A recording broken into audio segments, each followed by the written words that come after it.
Let me know you're here. All of these lines are being crossed over the atmosphere. I need to know that things are gonna look up, 'cause I feel us drowning in the sea spill from a cup. There is no place safe and no safe place to put my head when you can feel the world shake from the words that I've said now.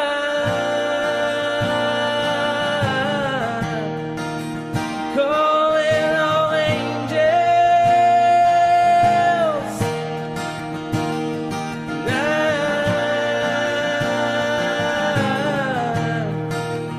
Calling all you angels.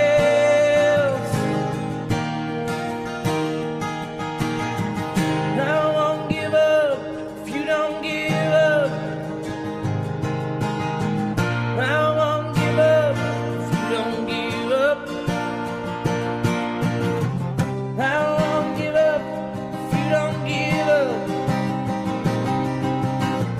I won't give up if you don't give up. Well, I need a sign. Let me know you're here. 'Cause my TV set just keeps it all from being clear. Well, I want a reason for the way things have to be. I need a hand to help me build up some kind of hope inside of me.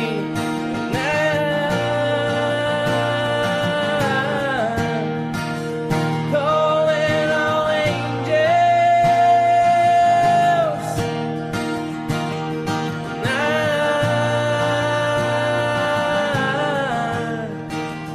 Calling all angels.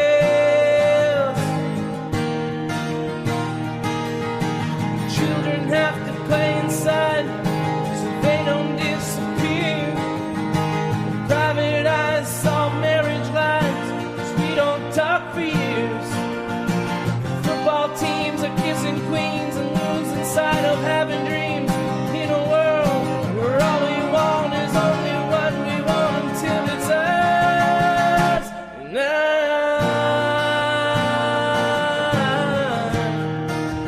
calling all angels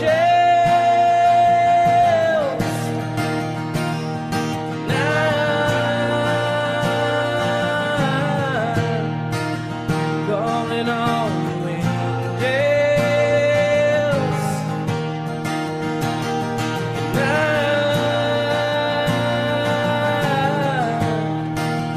Calling all you angels. Oh, I said I'm calling all you angels now.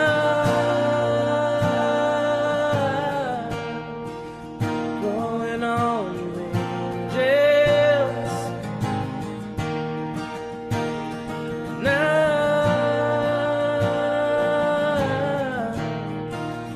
Calling all you angels. Calling all you angels. Oh, I'm calling all you angels.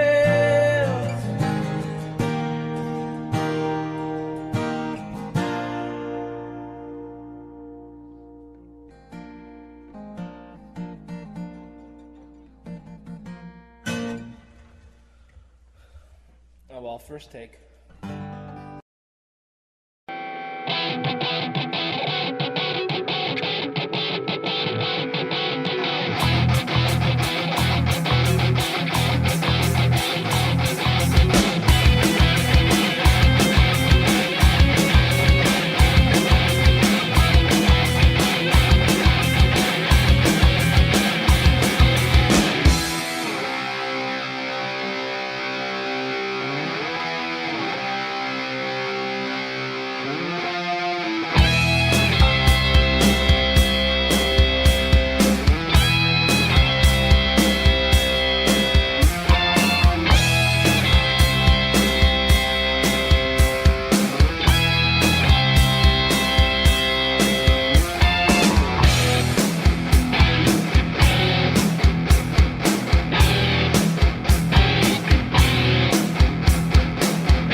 Hey, welcome into the telecast. It's going to be the Angels and the Dodgers. I am Todd Fox along with... What's up, everybody? Dominic Lorenz from Catella Chronicles in the house. Our second live stream broadcast of the season. We're 1-0 so far. Beat the Mariners 5-4 on 6-9. Wink, wink. Exciting game, by the way. Exciting game, and... yeah, the last 2 weeks for the Angels have not been pleasant, but hopefully the season starts today, folks. It starts today. It always starts today, because no matter what, the season... we got a lot of baseball left to be played, and the season starts tonight. Exactly. I don't want to be too honkish, but it is a little true. A little seriousness. It is true. The Angels have scuffled, losing 11 out of the last 15. It's been ugly. Oh, yeah.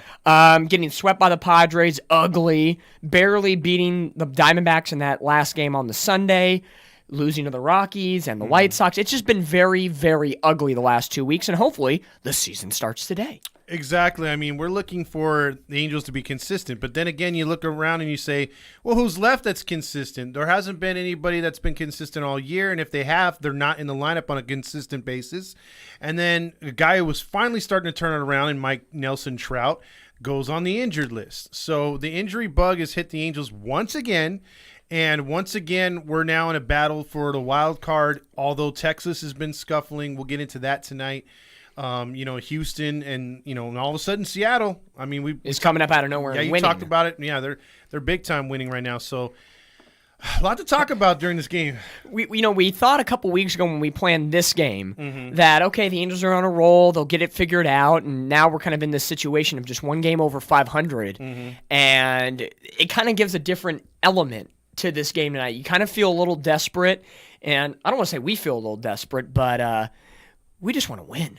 Yeah, because please help. We can't take anything out of it and take anything for granted as far as saying, okay, we're playing San Diego, we should roll them. It's like, really? I mean, San Diego was among Seattle and the Mets for the worst, or not the worst, but the most disappointing teams. Yep. And we went in there and we made them look very, very good. And contrary to belief, by the way, I don't know if you figured this out or if you heard about this, but maybe a guy named Josh Hader actually pitched 3 days in a row. I mean, that was amazing. How the heck can that happen? I don't know. I thought his arm was detached from his body afterwards. He needed a lot of recovery, probably yesterday's off day for the Padres. He needed a lot for that one. Oh, yeah. He's probably not going to come back till what? According to Nevin logic, September 1st? Yeah, probably. Okay. Or unless, no, he gets traded at the trade deadline. There you go. God help us. Oh, man. It's hard to look, like Dolly Parton would say, it looks a lot to look this cheap. It takes a lot of effort to look this damn cheap. Well, the Angels are putting a lot of effort to look this damn bad over the last two weeks. It's really something special at this point, and it's hard to say, and, we're going to try to be as positive tonight without being too honkish, but at the same time, if we have to get crazy, we will have to get spicy.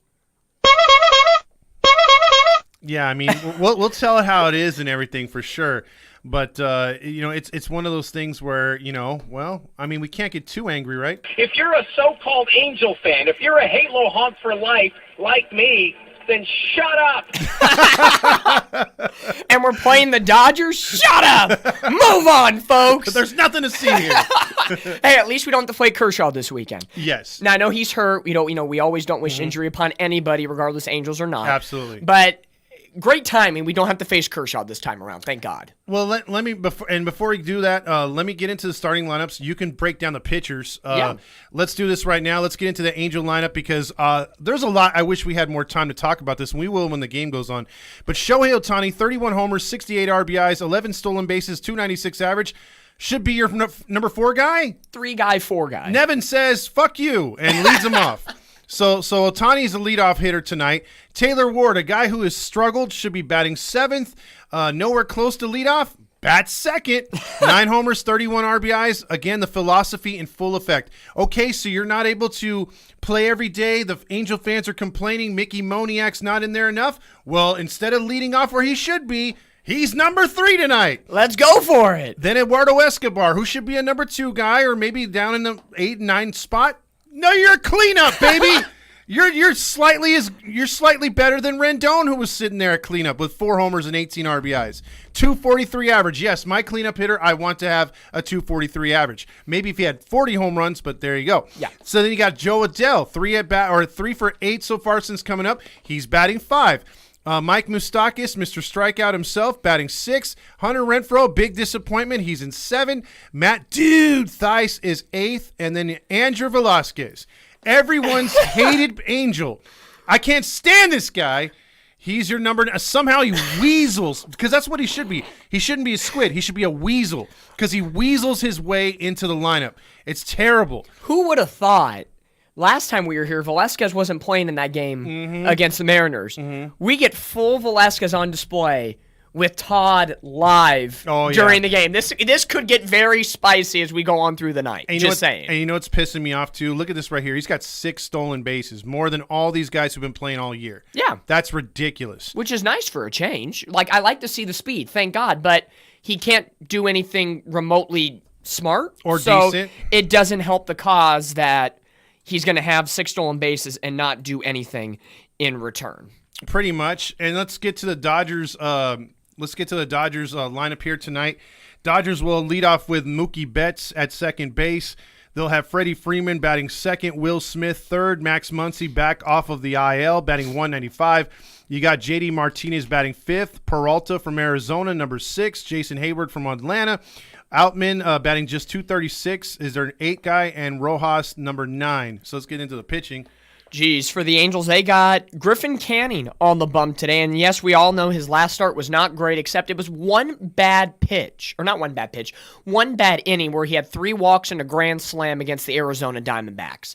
You know, you take that away, his start against Arizona was not bad, and he's been one of the most consistent Angel pitchers, oddly enough, throughout the season. And if you look at his numbers, 6-3 with a 4.29 ERA. Again, the ERA is a little bloated from the last game and a couple of earlier starts this season where he gave up 4 or 5 runs in a game. But hey, he's gone 71 1/3 innings in 13 games, and over his last 7 starts, he's 4-1 with a 3.00 ERA. So what more can you ask for Griffin Canning, who's somebody we didn't think would be in this Angels rotation until potentially after the All-Star break back in spring training? Correct. So we'll take it. You know, the Angels could be in worse shape right now, at least starting pitching-wise. We've said that before. Reed Detmers just picked it up. He actually gets the spot start. I don't want to say spot start, but it was supposed to be Tyler Anderson to save some of the young starters' arms. Tyler Anderson is in the bullpen for the next 2 days. So that could be an interesting scenario. And then when you flip it around, the Dodgers, again, it was going to be potentially Clayton Kershaw this weekend. He's injured with right shoulder soreness as we get ready for the game right now as we wrap up the postgame show. But Tony Gonsolin on the bump for the Los Angeles Dodgers today. He has struggled so far this year, 4-3 with a 3.69 ERA. He's 2-2 with a 5.35 ERA in his last 7 starts. Who's batting right now? Shohei Ohtani. There's the break. You know, the 0-2 pitch from Gonsolin is going to run high 1-2, and as you guys watch the screen right here, the little game track on MLB.com is a little bit faster, so we don't get to use that to our advantage tonight. No, we don't. And to predict some things like we did last time. So if you're looking at the screen, you already know there's one out, but I'll call it to you now, the 1-2. Ground ball, backhanded Freeman. And a nice defensive play by Gonsolin at first for out number 1. That was 5 times we saw, or 4 times we saw it in San Diego. So this is 5 times in a row we've seen him ground out. So let's take a commercial real quick. Whopper, Whopper, Whopper, Whopper, Junior. Oh, God. How do people handle that? Like, come on. I don't know, man. Well, Tawny's the first out. Sorry. Yeah. Oh, Taylor Ward. No, wait, no, that's not Bally Sports enough for us. No. That's not Bally Sports enough for us. You know, maybe the more negative talk we talk about these players tonight, maybe they do better. That would be great. I find that, oddly enough, very good for me. I scream at these players at the TV, and then they actually do well. As long as it's not Velasquez. As Ward drives this one in the right, and Hayward's underneath it, wow, first pitch, and he's out. Angels don't like to take pitches these days. It shows you why that the Angels, and this is a thing that they were talking about, is that Marcus Thames, in his, I guess, genius, loves to have these guys swing on the first pitch, loves them aggressive in the zone. So if you're a pitcher that throws first pitch in the zone, they're going to go after it. They don't take too many pitches, and there you go again, a supposed leadoff hitter flying out in one pitch. Yeah, and now Mickey Moniak's going to pop up on the first pitch into the shortstop. Miguel Rojas is going to come under it. And it's a 1-2-3-6 pitch first inning for the Angels. You think the day off would have helped their mindset? Nope, just keep rolling out the same thing. So right there, a 1-2-3 frame, ground out, fly out, pop up.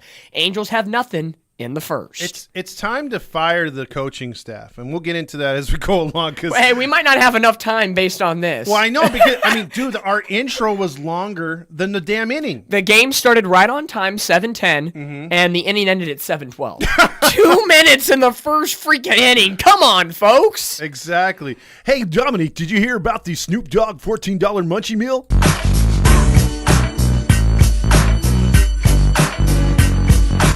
Come on. You're literally 2 minutes in an inning. Like, I get the whole aggressive situation. I get it. But if it's not working, it ain't working. No. Come on. Think about that critically here, folks. Like, we're barely getting into a pregame show, and they're already going to the bottom of the first inning. Like, holy crap. Yeah. This has the makings of a very long night. It does. It could. And that could spell either doom or really fun things that could happen for you and I. That could. I mean, we could have a lot to talk about tonight. You know, I don't want to set us up for failure here, but if the Angels do indeed lose, as long as it's not a blowout and we have to, like last time, get into the deep stories. And the fillers, as long as it's a close game, that's what matters. Exactly. Real quick, this lineup is sad. Just an option says, Yep. Hi Todd, hi Dom, Kevin Lorenz. So? I think your pops checks in. Yes, he did. The chair says Dolly Parton reference. The Angels need 9 to 5 around the pass today. Yes, there we go, James. Vern says let's win a couple games here before the rest of the before the All-Star game, and then we're sitting to hit this season, or we're setting up the season where the lineup is looking nasty in a bad way. Escobar batting fourth, yikes. And then, hey, guys, you said Ohtani, Bally song. We played that earlier. And then, hello, it's Richard from Phoenix. Go Angels. Go. And what's up, Richard? What's up, Richard? Well, Griffin Canning back on the bump. Quick, that commercial break may have been longer than the Angels' top of the first inning. I think so. That's funny. Now, the positive thing about Griffin Canning, let's see, hopefully it holds up tonight. Canning, 1-0 with a 3.09 ERA in his career against the Dodgers. So a good pitcher to have in this situation where the Angels need a win and stop a streaking Dodgers team who is 49-38, just a half game below the Diamondbacks in the NL West. Correct. Which 2 weeks ago when the Angels played the Dodgers at the Big A, it was opposite. The Angels were coming hot after a big 5-2 road trip in Texas and Kansas City. The Dodgers were hurt. They were scuffling. And, we made him look good. It's a tale of two seasons at this point. And the Dodgers are one game closer to 50. And when we did a podcast, we said if the Angels could go 8-4 in their final 12 games until the All-Star break, they'd hit 50 wins for the first time in a long time before the All-Star break. And are they going to do that? Nope. No! Yeah, we're talking social days. Yeah, 2-1 pitch. Betts drives it deep to right, but Mickey Moniak makes the catch again. 1 out. 1 out. One. That was a nice little jingle for 714 tickets. That was. 714 tickets, 714. And I got to make a what is it called? I got to make a video for promoting 714 tickets. Yeah. Hey, check out 714 tickets. Get all your ticket needs there. They're not only sponsoring everything that we do as well as Noble Ale Works. They get it. They understand what we're doing. So get your tickets from 714 tickets. Use the code HEATY and check out Noble Ale Works as well. As Freddie Freeman driving into the left field, Adele back, track, he jumps, and it's gone. The OC boy gets it done. Oh, wait, he's not an Angel. He's a Dodger. That's right. We trusted Jared Walsh. No offense, I love Jared Walsh. But the Angels have a thing about doing this. Walsh plays good in 21. We'll trust him in 2022. It doesn't work. Rengifo, good 2022. Trust him in 2023. It doesn't work. Yeah. If you did not trust Jared Walsh, or if you moved him to the outfield, you could have potentially been in the running for Freddie Freeman, and he only signed a 6-year, 170? Yeah, he did. It wasn't a wacky, crappy deal. No, he gave a hometown discount to a team that's not his hometown. Yeah. So and Freddie Freeman does it to us again. I mean, the guy's just been killing our pitching, and that pitch was he had to go down for that one. So I don't blame Canning on that pitch right there. No, not at all. Canning, it's a good pitch. Just sometimes good hitting beats good pitching. Absolutely. Oh, we're starting off great here tonight, folks. Thanks for being here on a Friday. Richard says, why is Adele in center field? Well, Ward sucks. Renfroe can't play center field. And that guy Trout is hurt. So well, the funny thing was in AAA Salt Lake, they showed a stat last game, the finale in I almost said Pittsburgh, but the Padres. Pretty much all AAA season long, Adele had been rotating, had pretty much played an even amount of games in left, center, and right. Yeah. So he was getting his reps in, which is great, but it's just a case where I would trust more Moniak in center than Adele, but I think with Dodger Stadium, I don't think they want to put Adele in right field. I think that's just as simple as that. I agree, but I think this year his defense has been a little bit better, except for when they're showing right now. he totally misjudged that center field wall. Oh, yeah. He couldn't even jump. At least Mike Trout knows how to judge something. Yeah. He had to go ahead. Oh, my God. Squid might make a play. It's He close, does. but he makes a play. Hunter Renfroe at first today, so Ralph. Oh, boy. I almost had a verbatim slip moment. In my Huntington Beach high school baseball days, we had a player on the team who could be in the first round of the draft, Ralph Velasquez. He was a divisional player of the year. Don't curse the guy. I don't want to curse the guy, but I almost said Ralph Velasquez. So if any of my Huntington Beach friends are watching, shout out to Ralph Velasquez right there. But Andrew Velasquez making the play at short for the Angels, and a positive mark for Velasquez. Write that on the bingo card tonight. Take a shot if Velasquez has any positive moments tonight. Oh, so you have one tonight so far. Yeah, I mean, but he has to be more positive than that. He has to be Magic Johnson positive for me to be anything into that. Because that guy, look, one last thing I'll say on Adele before I get to Velasquez is the fact that Adele's only had 2 errors in the minors in those 3 positions he's played. And as far as Velasquez, I'm tired of this guy. This guy is like, I don't know what his obsession or Nevin's obsession is with him, but it's got to stop. The guy can't play. He sucks. What do the Angels have at this point, though? I mean, you still have Stefanik. You still have Soto. You still have... That could be a situation where we could talk in more all night. Yeah. Why Stefanik? But example, you have David Fletcher you called up, and for 3 consecutive games now, you're going with Velasquez. Yeah. What does Velasquez... Tell us now in the comments section.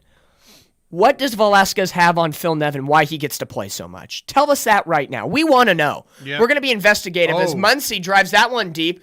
Can Adele make a play at the wall? Track, jumps, and robs a dinger! Catch, baby! There we go! Joe Adele! Wow, way to go! All right. As you said, only 2 errors at AAA this year, and he did not misjudge the wall this time. Nice play. Joe Adele robbing Max Muncy, who's been an angel killer in the past. Yes. With dingers, robs it going into center field. Griffin Canning with the heads-up play. Oh, boy. Oh, there's our Whopper commercial. Here we go. After Joe Adele robs a home run, what do we get? Whopper, Whopper, Whopper, Whopper, Junior, Double, Triple, Whopper, Flame Grill taste with perfect toppers. I rule this day. Yeah, she sure do rule this day. Good job, Adele, dude. Joe Adele. Now, hey, that was a Whopper of a catch. That was a Whopper. Dun-dun-dun-dun-dun. Look at that catch tonight here for Joe Adele. Hey, no, Adele's going to come up batting second. Okay. In the second inning, it's going to be Escobar, followed up by Adele and Mike Moustakas. I don't want to jinx it, but whenever you make a good play in the outfield or infield, you come up with a big hit after. Well, that's what should happen. That's what should happen. But while we're at a commercial break, Todd, I'll have you look at some of the comments right now. See what's going on here. Kevin Lorenz says, "Oh, Adele caught it. Oh my!" And holy shit by Sean Island right there. And so he can jump. Laugh out loud. Mariners going to have a better standings before the All-Star break. Ryan says Velasquez is an immortal. Can't kill him off. I guess so. He's like a cockroach more than anything. Let me get into some of these scores here tonight, if I can. If it's let me. Well, I know one that we hated to say, the Mariners game against the Astros. Yeah, so far with playoff implications, the Blue Jays about to beat the Tigers. They're up 9-2 in that game. The Mariners are up 9-1 over the Houston Astros, who the Houston Astros have been surging. The Orioles are tied with the Twins in the bottom of the 8th, 1-1. St. Louis is beating the White Sox 7-6. The Brewers end the Reds' run, or they're ending it 6-2 right now in the bottom of 7th. Pirates and Diamondbacks tied at 0. Padres winning 3-1. We got the Rockies and Giants tied at 0. The Blue Jays 12, Tigers 2. That hurts us a little bit. Braves continue to stay hot. Best team in baseball. Beat the Rays 2-1. Phillies over the Marlins 4-3, and the Rangers beat the Nationals 7-2. We'll get to the other scores. Yeah, just a little, implications. But yes, like the comment said, by the end of the night Saturday, there could be a chance Seattle could be better than us, and that is hella scary and hella disappointing because Seattle was bad for so long, and the Angels just, like we always say, one bad inning can wreck a game from an Angels pitcher. One missed opportunity with runners in scoring position hurts the Angels. It doesn't cut them. It murders them. And 2 bad weeks of Angels baseball is going to wipe out the entire regular season so far. That is just the Angels' luck. That's just how it goes here. 2-1 from Gonsolin to Escobar. He swings and misses. Count evens up 2-2. Now, again, if you're watching here on YouTube, we can't legally show you the game while we're broadcasting, but we do have the MLB.com game track, so it's a little bit ahead of what we have here in the Todd Fox studios, so we're going to go based on the game that we're watching, not the grid. Yeah, the ESPN one's a little fast, too. That's what I was trying to switch over. I think it might be because it's on Bally Sports and the Dodgers Network. It might be a little different because the last time we did this, it was Apple TV. Yeah. So, because right now ESPN still got Mookie Betts back. Yeah, it's still way Oh my gosh, yeah. we'd be here forever at that point. But 3-2 pitch, and that one's a ball 4, but it's going to be called strike 3. That was low. Just like Jacob Webb getting his balls busted in San Diego because of that. Shades of San Diego all over again. Oh, God. I'm kind of, I wasn't a big fan of robo-umps, but the last couple of weeks have been really robo-ump central. Oh, yeah. I'm not saying robo-umps should control the game. Let the umpires do their thing, but if there's something egregious, come on. You got to make a difference. Because that's a leadoff walk. That ball was nowhere near the zone. It wasn't. At least he had a long at-bat. Yeah. Jeez, nobody on, 1 out, Joe Adell. Another ball. And that one's, oh my goodness gracious, that's 2 feet below the zone, and it's being called a strike. Okay, time to look at who's the umpiring crew tonight because you might want to start to call them out by name. Well, they showed, we missed it. They showed the Adele highlights. Oh my God, Adele, he just is great. It was a great play, we're not going to lie. Yeah. But come on now. 1 ball, 1 strike. Up. Skies that one Pops up. it up. And Freddie Freeman into foul territory. Ooh. Nope. It will be Freeman over Will Smith for out number 2. Yep. Well, at least the Angels have doubled the amount of pitches they've seen in this inning over the first inning. I'll take it. It's kind of sad how they just, again, how we, let's just say we went to robotic umps. Yeah. And they went to New York as far as calling this stuff. Yeah.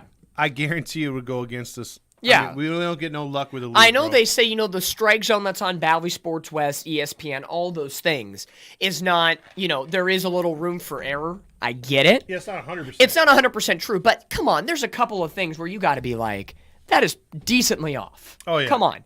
Home plate umpire tonight, Brian Walsh. First base umpire, Will Little. Second base umpire, Lance Barksdale. And third base umpire, Tripp Gibson.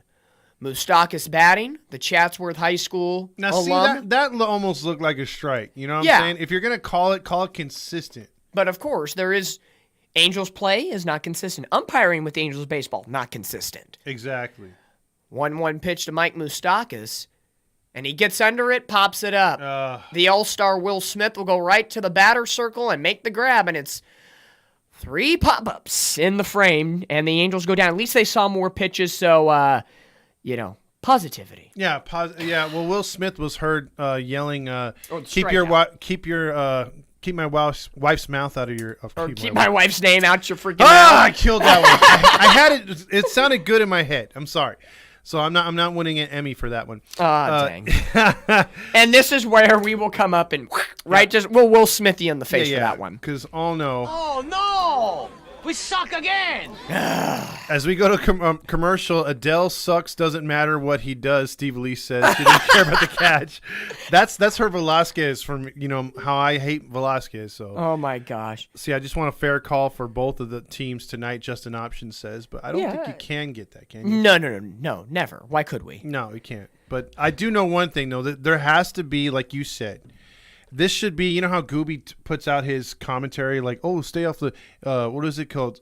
Keep around the bases, or what was he saying? His three phrases for the game tonight. Oh, hit with runners in scoring position and hit it to the deepest part of the ballpark. Yeah, he had his little underlining comments of keys to victory tonight. Well, here's our key to victory. We got a lot of baseball left to be played, and the season starts tonight. You damn right it does. We might be down 1-0, but it starts tonight. It starts right the fuck now. Oh, God. I will say, for keys of the game, I was thinking about this on the drive up, and we're going to simplify it for the Angels tonight. I was listening to, as always, I know you're not a huge fan, but I'm a country music person. Listening to some Morgan Wallen on the way up, his album, One Thing at a Time. Perfect. That's what the Angels are going to do. One thing at a time. Hit the ball, run the ball, score the ball, pitch the ball right. Just do one thing at a time. Don't try to do too much. We say this all the time, and that can be a theory for any game. You could be first place, last place, it doesn't matter. Just take one thing at a time. Stop trying to win the game in the first inning or lose the game in the first inning. Yeah, and that's usually how it goes for us. Yeah, or we lose it like in a big inning. We just cough up a lot. So. Yeah. JD Martinez to lead things off, the former Red Sox all-star in the starting lineup for the National League. And again, like we mentioned, if you give a courtesy glance to the MLB.com graphic, you can already kind of see it's about one pitch ahead of what we're seeing here on the TV, courtesy of Bally Sports West. But we'll call it in a second. But we'll call it as we get it. We'll call it as we see it. You guys, you can comment, of course, see what happens. But here's the big moment, the 2-0 pitch. Oh, it's hit deep in the left field. Taylor Ward will look up, and just like that, the Angels are down 2-0. It's the Han Solos working in the favor of the Los Angeles Dodgers tonight. The 21st home dinger of the season for JD Martinez, 376 feet, exit velocity 100 miles an hour, and the Angels are down 2-0. I don't know what to say. I don't know what's more disgusting, to see those stupid lights, the celebration for the Dodgers, or see stupid laughing. I hate Kershaw. I don't care what anyone says. I don't care if he's a Hall of Famer. I can't stand that guy. And he represents what my dad hated about the Dodgers with Tommy Lasorda. He was the face of the Dodgers. I think Kershaw's the face of the Dodgers. So whenever I see him celebrating, I'm like, God damn it. So 2-0 already, 2 Han Solos. Is this lead too much? Or is this deficit too much for the Angels to come back? I would say right now there's a 40% chance of that being right. Because, again, what is the offense giving you pre-injuries or post that they're capable of coming back? You know what I'm saying? Like that's what sucks. I mean, the Angels almost have to have a lead and sit on it. Yeah, at this point, Canning's 2 home runs tonight were just breaking balls left over the plate. As that one's grounded to Hunter Renfroe, who makes a nice play at first. Glove stop, takes it to the bag himself for out number 1. I will say, sidebarring for a second, Hunter Renfroe at first base has not been horrible. No. We've tried experimenting with other players at different positions before, but Hunter Renfroe at first base has not been bad. I know his offense has been horrible lately, but defensively, he has not been a liability that we said get him off the field now. Correct. So at least, again, positivity is hopefully to work in the right direction for the Angels. Fastball in there for Canning. 0-1 to the aged veteran Jason Hayward. And speaking of defense tonight for the Angels in the outfield, Ward in left, Adele in center, Moniak in right. On the infield, Moustakas at third, shortstop Velasquez. You got Escobar at second. Hunter Renfroe is mentioned at first. Matt Theis behind the plate with Griffin Canning on the bump. And let me ask you this real quick.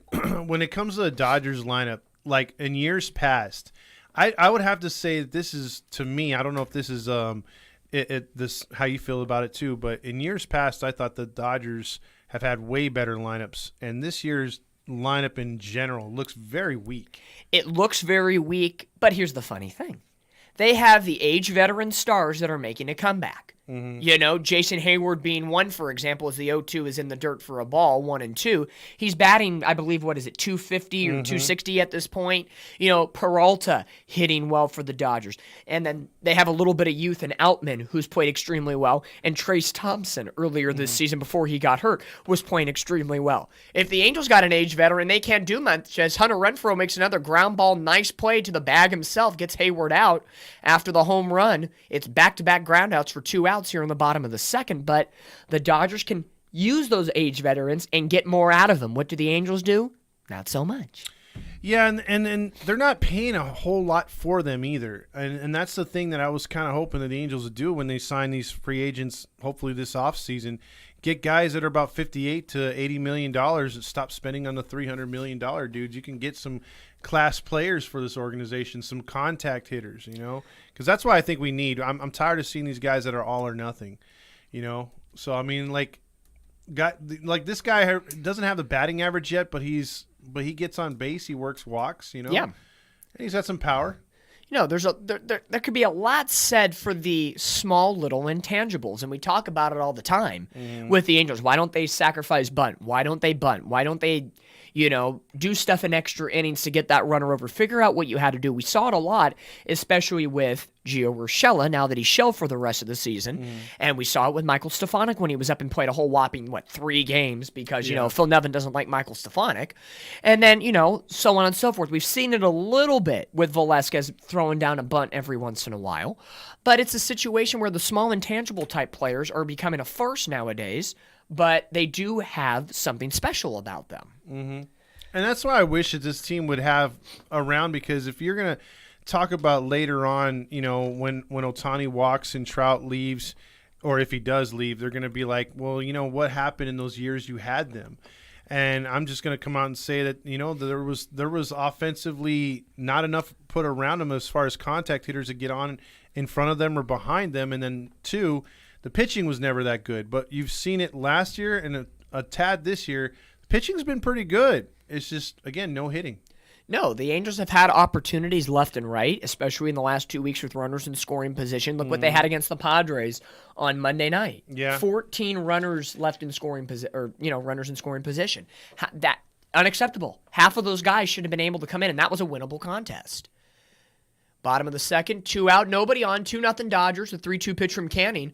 Grounded once again, a Hunter Renfroe taken to the bag himself, put him on the board. It's a hat trick for Hunter Renfroe. He's doing it all. All right, put a star above that one for a great defensive play. How about that? Yeah, Ryan wants to talk about playoffs, but I think really. Yeah, but when we talk about playoffs, we got to be specific about playoffs. Playoffs? Don't talk about playoffs. You kidding me? How dare you? Exactly. How dare you? But in all honesty, for the moment speaking, let's talk about the playoffs. Okay. The Angels, again, 2 weeks ago, before they started playing that 2-game home series against the Dodgers, were just 4 games back of the Texas Rangers. You circa 2 today. Now, even though Texas has already, I believe, won today, the Angels are 7 games back at the moment. Houston, who's above them, is 2.5. Seattle, who's below us, who's probably going to beat the Astros tonight, are 7.5 at this moment. So, Angels still in third, but if you look at the wild card, the Angels are 4 back in the wild card. They were 3.5 coming into today, but some teams have won already. They were +1 at one point. They were +1 right behind Baltimore at that point. So let's put it this way. The Angels have been in worse situations in years past. So let's put that on the table first. Is there still a shot for them to get in the playoffs if they get it right? Yes.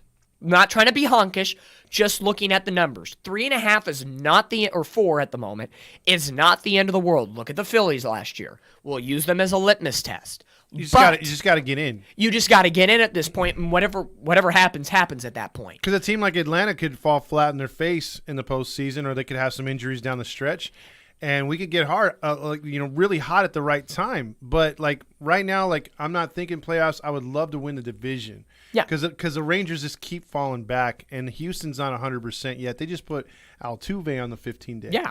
So if you look at it from a grand scheme of things, a couple weeks ago, it was the Orioles, Yankees, Angels, Astros, Toronto. Those were your 5 teams, and Boston was kind of just fluttering. All of a sudden, within the last 2 weeks, as Hunter Renfroe will lead things off here in the top half of the third inning, Angels down 2-0. We get to see my boy in this inning. Yeah, I know, right? Hunter Renfroe, Matt Thaiss, and Andrew Velasquez due up. Dude is next. But over the last 2 weeks, Boston's got themselves back in the chat. Yep. Seattle has gotten themselves back in the chat. Very tough situation when you add 2 more teams. As Renfroe flies that one to shallow center field, Outman will come on over, make the grab for out number 1. Jesus Christ. My gosh, right now, Gonsolin's pitching a no-hitter through 2 1/3 innings. Only 20 pitches.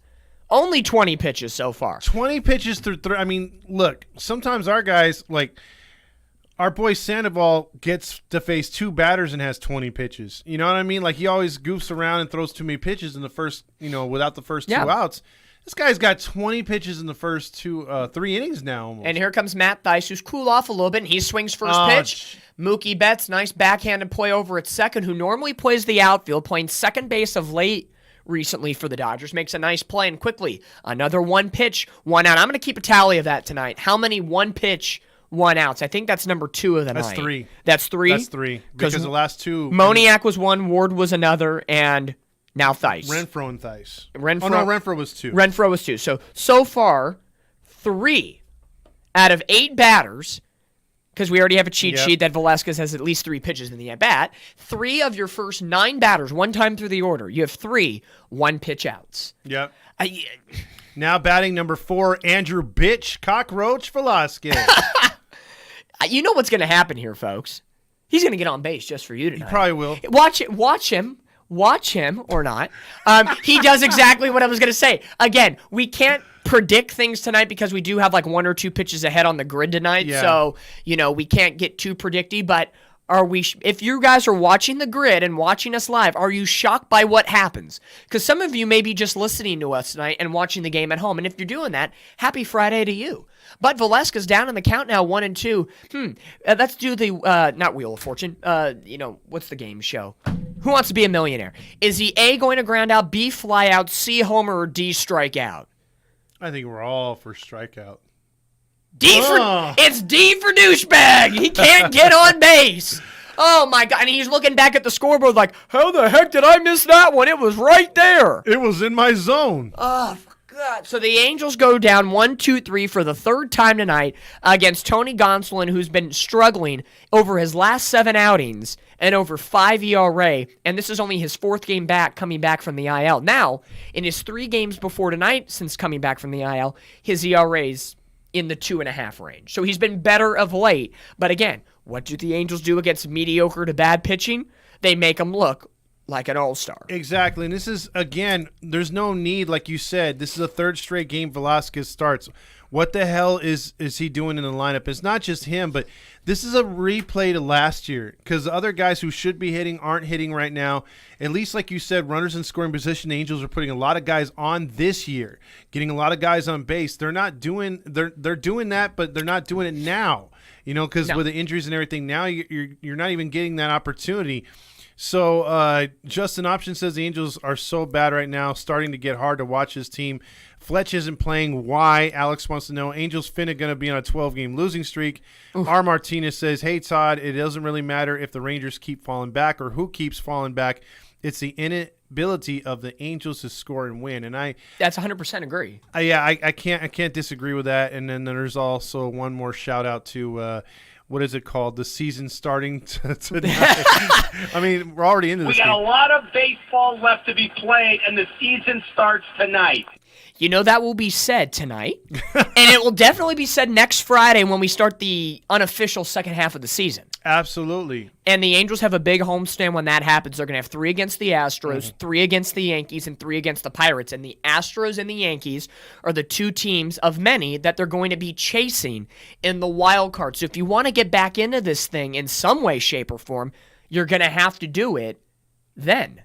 Yep. And why not start a little bit now, against a crosstown rival? Get a little momentum going. And again, as Miguel Rojas, which I was funny reading Twitter today, Dodgers manager Dave Roberts said Miguel Rojas has been struggling all season long. They made that trade with the Marlins. And Marlins hooked him on that one, dude. Definitely hooked him. They also hooked the Twins for Luis Arez on that one. Marlins, they are a sleeper team in the NL. I think they're going to get in. I think they could be the Phillies like that rise at the end of the season. Just putting that out there. If they get the Braves in the first round, the Braves are in trouble because anybody get in Miami. Yeah, you don't want to face that team that has nothing to lose and they know you. And they're not scared of you. They're not scared of Atlanta. No, and speaking now, let's talk about this. And it's going to be a perfect segue because I just had a glimpse at the screen as Rojas will fly out to right to Moniak for out number 1. I was going to talk about this as Tyler Anderson is warming up in the bullpen. It could be a piggyback situation based on what happens next. At the moment, 2 solo home runs should not kill the Angels. A 2-run deficit is not horrible to come back from. And in about 5 seconds, is it going to be A, a ground out, B, a strikeout, C, a wild pitch, or D, a home run? Here we go. First pitch to Mookie Betts, and that one's driven deep in a center field. Adele, can he do it again? He's up and no. And it's a home run. Mookie Betts, solo dinger.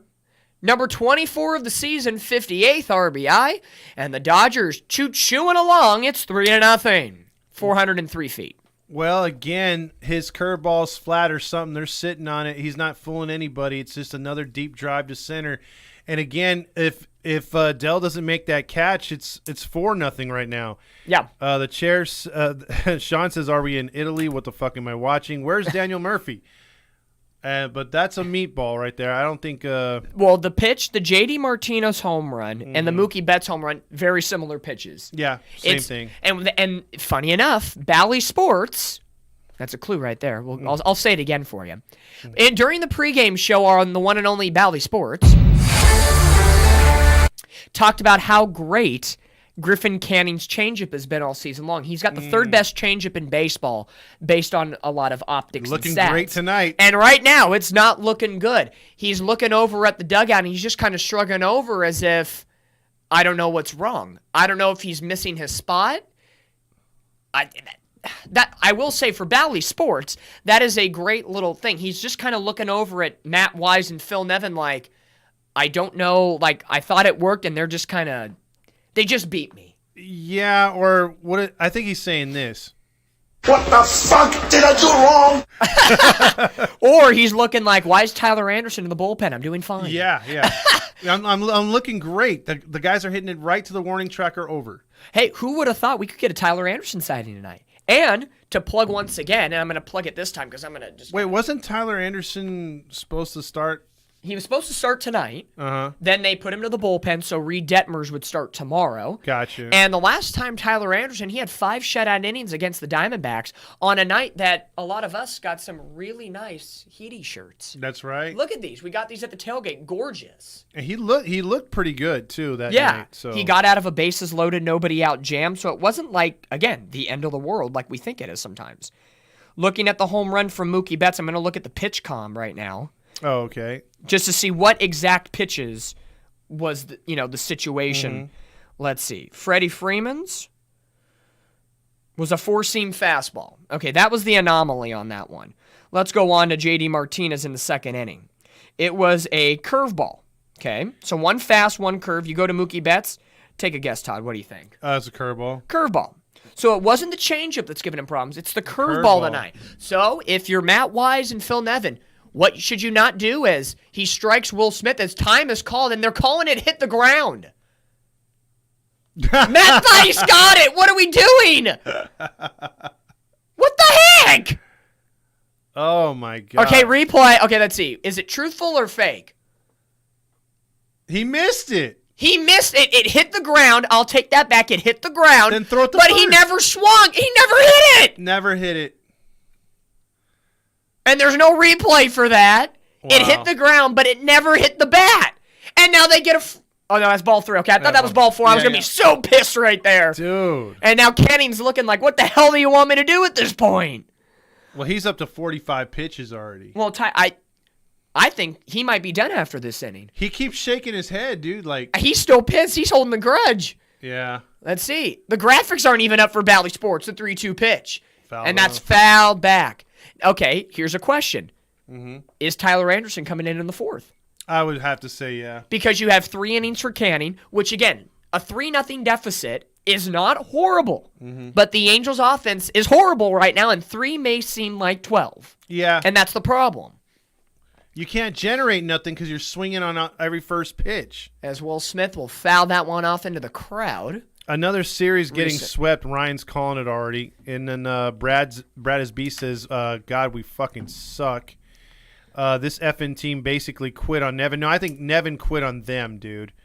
Most of the coaching staff quit on this team. Sean says all I see is meatballs. Well, let's see. Is it 3-2 fastball, changeup, or curveball? Don't throw the dang curveball. Don't do it. Curveball. Fouled it off. But see, that curveball is all up in the zone, dude. It's hittable right now. If you start belt high and it drops down and they beat you there, okay, great. But he's throwing it too high letters, and you can already see a little dejection coming from the face of Griffin Canning. We've seen that before when Reed Detmers hasn't been on his game. We've seen that from, Patrick Sandoval of late, as that one is lined right back up the middle, and the Dodgers get a free pass. A base hit after what should have been strike 3, a ball that was in the dirt, swung on and missed by Smith, but he pleads his case to the home plate umpire and gets the call that he foul-tipped it, and boom, the Dodgers catching all-star gets to go to first with a base hit. Well, dude, shame on us, man. What are we thinking? It's not strike 3 and you're out. It's strike 4 and you're out. Come on now. Matt Theis and Canning, they both have dejection on their face, like, here we go again. Like, it's just like they know giving up 3 runs is too much for this team. As Tyler Anderson continues to warm up here. Well, see, you know what the thing is, too? What sucks about these guys is they'll say, like Phil Nevin the other day came out and said, I'm not chasing wins. The hell are you doing then? You know what I mean? Chasing pine? Like, what the No, he said, I'm not chasing wins when they're down 4-2. I'm not going to throw my best pitchers out there. I'm going to throw, your Tucker Davidsons, your Aaron Loops and stuff like that. It's like, dude, you're only down 2 runs. Yeah, like, come on. Like, again, that whole situation with the guy that got sent down to Double-A, Victor Medeiros or whatever his name was, coming in on Monday in a 4-2 game, where the Angels were still having runners. I would rather lose 4-2 and have 14 runners left on base than lose 10-3 with 14 runners on base. Yep. Like, come on, keep us in the game, and then you can fully blame the hitting. Blame the hitting. Yep. As Max Muncy with the high. Yeah, high. But, if you look at the Angels' last 2 weeks and their losses, the Dodger series, 100% hitting. That was the hitting part. The Colorado Rockies series, primarily pitching. The hitting could have been better. It was a little bit of both. The White Sox series was pretty much pitching at that point because they scored 5 runs one night and 7 the next. That could easily be wins. Yeah. The Diamondback series, I would say, was hitting for the most part in the losses. And then the Padres series was a little bit of everything. Yeah. The pitching got, I think, a bad rap for some late inning runs that kind of bloviated the score a little bit extra. As the 1-1 pitch to Max Muncy, who will take that one high, 2-1. He's all over the place. I'm not gonna preface this by saying I'm not into body shaming, but is it me or does Max Muncy look heavier than he has in the past? Yeah, he looks pretty big. I know he's been on the IL for a while, but he looks bigger than he's been in the past. His gut looks like mine. It's hanging over its belt, dude. I mean, I'm not fat shaming either because I got the same kind of build. I've seen Max, and I know he's always had good sized thighs. Again, he used to be a catcher, now he's first, second baseman and stuff. But he looks bigger than what he was, and I'm not talking about buffness. He just looks different. He does look different.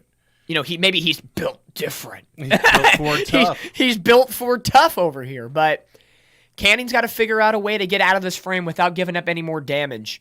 You had the Dodgers on the ropes. You were literally walking to the dugout after a strikeout, but then the umpire gives the Dodgers second life, a base hit, foul ball 3-2. Let's see. Silent E says, please just get on base. We don't need long balls. Please put some pressure and stop making mistakes. Stop swinging for the fences. Play discipline. I'm begging you, please. And that's what they haven't done all year. Yep. No discipline at all. I think this team is lost right now. MT says it best. The body language on this guy tells the whole story. Yep. And they just showed a graphic. 15 pitches in the first, 18 in the second. Pitch 22 here in the third is going to be down low and in, and the Dodgers will have 2 on and 2 out. With J.D. Martinez, who's already hit a home run. And finally, Matt Wise comes out. Wow. You think you would have come out, in my opinion, after the base hit to Will Smith, and you see Theis go out, and there's a little dejection because you thought you got out number 3, and you think you can escape. You've already given up 3 solo home runs, but you wait an extra batter, and it was a long at-bat. Come on. That's way too late. And right now they're going to the Burger King. Whopper, Whopper, Whopper, Whopper, Junior Double. But real quick, R. Martinez says, guys, yesterday listening to KLAC 570, the afternoon radio host said that it would take Ohtani and they would give up Bobby Miller, Will Smith, and Cartier, James Outman, and 3 prospects. I say let's do it. Why not? We're not gonna get anything for him. It's time to talk about how he's just gonna walk on us. No, and that's going to be a conversation. I think we'll really start that up the next time Ohtani bats, because guess what? He's going to lead off the 4th inning. Oh my gosh! So we'll save that for a few moments, because if you're looking again at the MLB.com graphic here on YouTube, you know what's about to happen here. JD 2 Martinez. on, 2 out. Or Martinez has already taken Canning deep once, and the prototypical line drive in a right center. It's down, gets to Moniak. And here comes in Will Smith, Muncy to third, and it's going to be an RBI double for J.D. Martinez. That's what he does best. He is a double machine, and the gift strikeout turned base hit now bites the Angels in the butt, and here comes Phil Nevin. It's going to be Tyler Anderson time here with 2 outs in the 3rd inning. Oh, it's already looking nasty, and not the Tyler Skaggs side where it's. I'm just going to play this now. We got a lot of baseball left to be played, and the season starts tonight. I'm by winning. I win here and I win there. Not really. Not really. It's been this. Oh, no! We suck again! Yeah, yawning during batting practice, not mentioning names right there. Eric says, hey, fellas, what is up, Eric? How you doing in the Pacific Northwest? What's up, buddy? What is Ohtani doing right now? I think he's in the dugout just waiting to strike out. I like the comment by Robert. What do you say? Oh. Umpire Walsh behind the dish is from my hometown, and he's a big Dodger fan. He's legit, but not going to lie, the strike zone seems a little lower than normal. Like we need anything else against us, right, Robert? We're already against ourselves. Yeah. Why do we need any other help? God dang! Demetrius says, our Angels are officially the skank you need to bang after you get dumped to get your groove back. It's not like this is the first year that's happened. Yeah, we've been everyone's skank, of course. Oh, my gosh. Here's Grillmaster going off again. No. As Good usual. evening, Grillmaster. Yes. Also, Brad is B says 4-0. Hayes says F this game. Richard Brooks says Canning doesn't even look like he wants to be out there. Hayes says fuck the Angels coaching. And the Angels need to fire their coaches. I think that's long overdue. Let's see. I don't chase wins, Brad is Beast. And I'm going to remember that because that's his legacy, dude. That is his legacy. I don't chase wins. According to the Japanese media, Ohtani wants to win. Money is not the major factor. I've been saying that for a while. He's not. Everybody thinks he's going to get $500-600 million. Mm-hmm. I honestly think he's going to get no more than 400. And as they keep showing that wannabe strikeout that ended up being a single, I don't think he wants to put all that pressure on himself. You know what I mean? That's especially if he goes to a bigger market, like let's say he goes to the Mets or the Yankees. Yeah. What if he gets off to one of those starts where it's just terrible, dude? They're gonna roast him for the money he's making. Yeah, one bad start and he's gonna be like, holy crap. Yeah. Well, Tyler Anderson into the ball game now, 4-2 record, a 5.20 ERA, 15 starts, a 1.53 WHIP. Last year with the Dodgers, he was 15-5 with a 2.57 ERA. He was an All-Star in his last appearance, 5 shutout frames against the Arizona Diamondbacks. So hopefully he's on his way to bigger and better things in this Angels starting rotation, his first of a 3-year contract. Yeah, and right away coming out of the bullpen, you wouldn't expect this. I mean, again, you have a few days off. I would expect all hands on deck to be able to be ready to go in at any time. And except, again, we're going to be using a guy that shouldn't be used in this situation. We're paying $38 million right now. Tyler Anderson's going to have to go at least 3 or 4 innings tonight to save the bullpen, but the 1-0 pitch to Peralta, strike. It should be a ball, yeah, but it's going to go for a strike. We'll take it. But another example of the zone being very, very interesting tonight. Oh, it's all over the place, just like it was in San Diego. It's not drastic, but it's just wrong. As that one's grounded to Velasquez over at short, he'll routinely throw to first, right to the chest of Renfroe, who's probably been the best player on the team tonight with now 5 great defensive plays. And we head to the top of the 4th, a third of the way through at Chavez Latrine. And the Dodgers lead the Angels 4-0. Solo home runs from Freeman, Martinez, Betts, and an RBI double by JD Martinez. Right now, he's probably in the running for the Golden Stamos tonight. Probably. Random Polish guy says, as a Rangers fan, I just got to say, why aren't y'all trading number 17 like he's going to walk already? Trust me, random Polish guy, Ranger fan who's going to come back down to earth once the once the Houston Astros overtake you. But, hey, dude, I wish you would preach to the choir, or you're preaching to the choir. I wish you could talk to Artie, because he's not going to come back, and we do need prospects. Nathan says Angels show have swept. The Rockies won. We should have won 3 out of 4. We should have won 2 out of 3, won 1 out of 3. The Padres lose to all of them, and now the Dodgers. Also, Eric says, by the way, the Mariners beat the Astros 10-1. Bruh, I thought y'all fixed your guys' pitching problems from last season. Well, random Polish guy, it's not. If you follow the Angels, their pitching has not been the problem. It has been absolutely the hitting. Runners in scoring position, we are absolutely pathetic. Yep. And we leave a lot of guys on base. These guys have been getting hits and walks. They just cannot score. Yeah. Caesar Lopez says, my prediction is looking good. 0-3 in San Diego, losing tonight and is tomorrow. And Phil Nevin will be gone on Monday. So Caesar's calling for that. Well, let's see. We go to the top of the 4th. The Angels have been no-hit through 3 innings, so let's try to get the no-hitter away. Yeah, Brad Asby says, Roger said the season starts today. I guess it's tomorrow, and the season will start then. Oh, jeez. Yeah. You know, while we're on this topic, and Todd, thank you for reading the comments. Thanks for having me over tonight again. No. Here in the studios. No Catella problem. Chronicles and Halos in the infield. This is the first of 2 live stream broadcasts here in the month of July. Todd, would you like to announce when the next one is? I forgot the date, but go ahead. Okay. Monday the 17th. Oh, the 17th. Of July, as Ohtani will rip a base hit. Yeah, Ohtani. Once again, Ohtani will rip a base hit to break up the no-hitter. Wow, Ohtani. So how opportune Ohtani will pick up the first hit of the night. And that was a first pitch swinging. All right. All right, so that's number 4. But as I was saying again, That's pathetic. Monday, July the 17th, come on back right here to the Halos in the Infield YouTube channel for another live stream broadcast with Todd and myself. We'll see if we can get Fernando on that one as well. He won't be available tonight, so you're just stuck with Todd and myself, so deal with it on a Friday. But July 17th, Angels, Yankees, it's a Monday night. Circle that on your calendars. Let's see what happens next.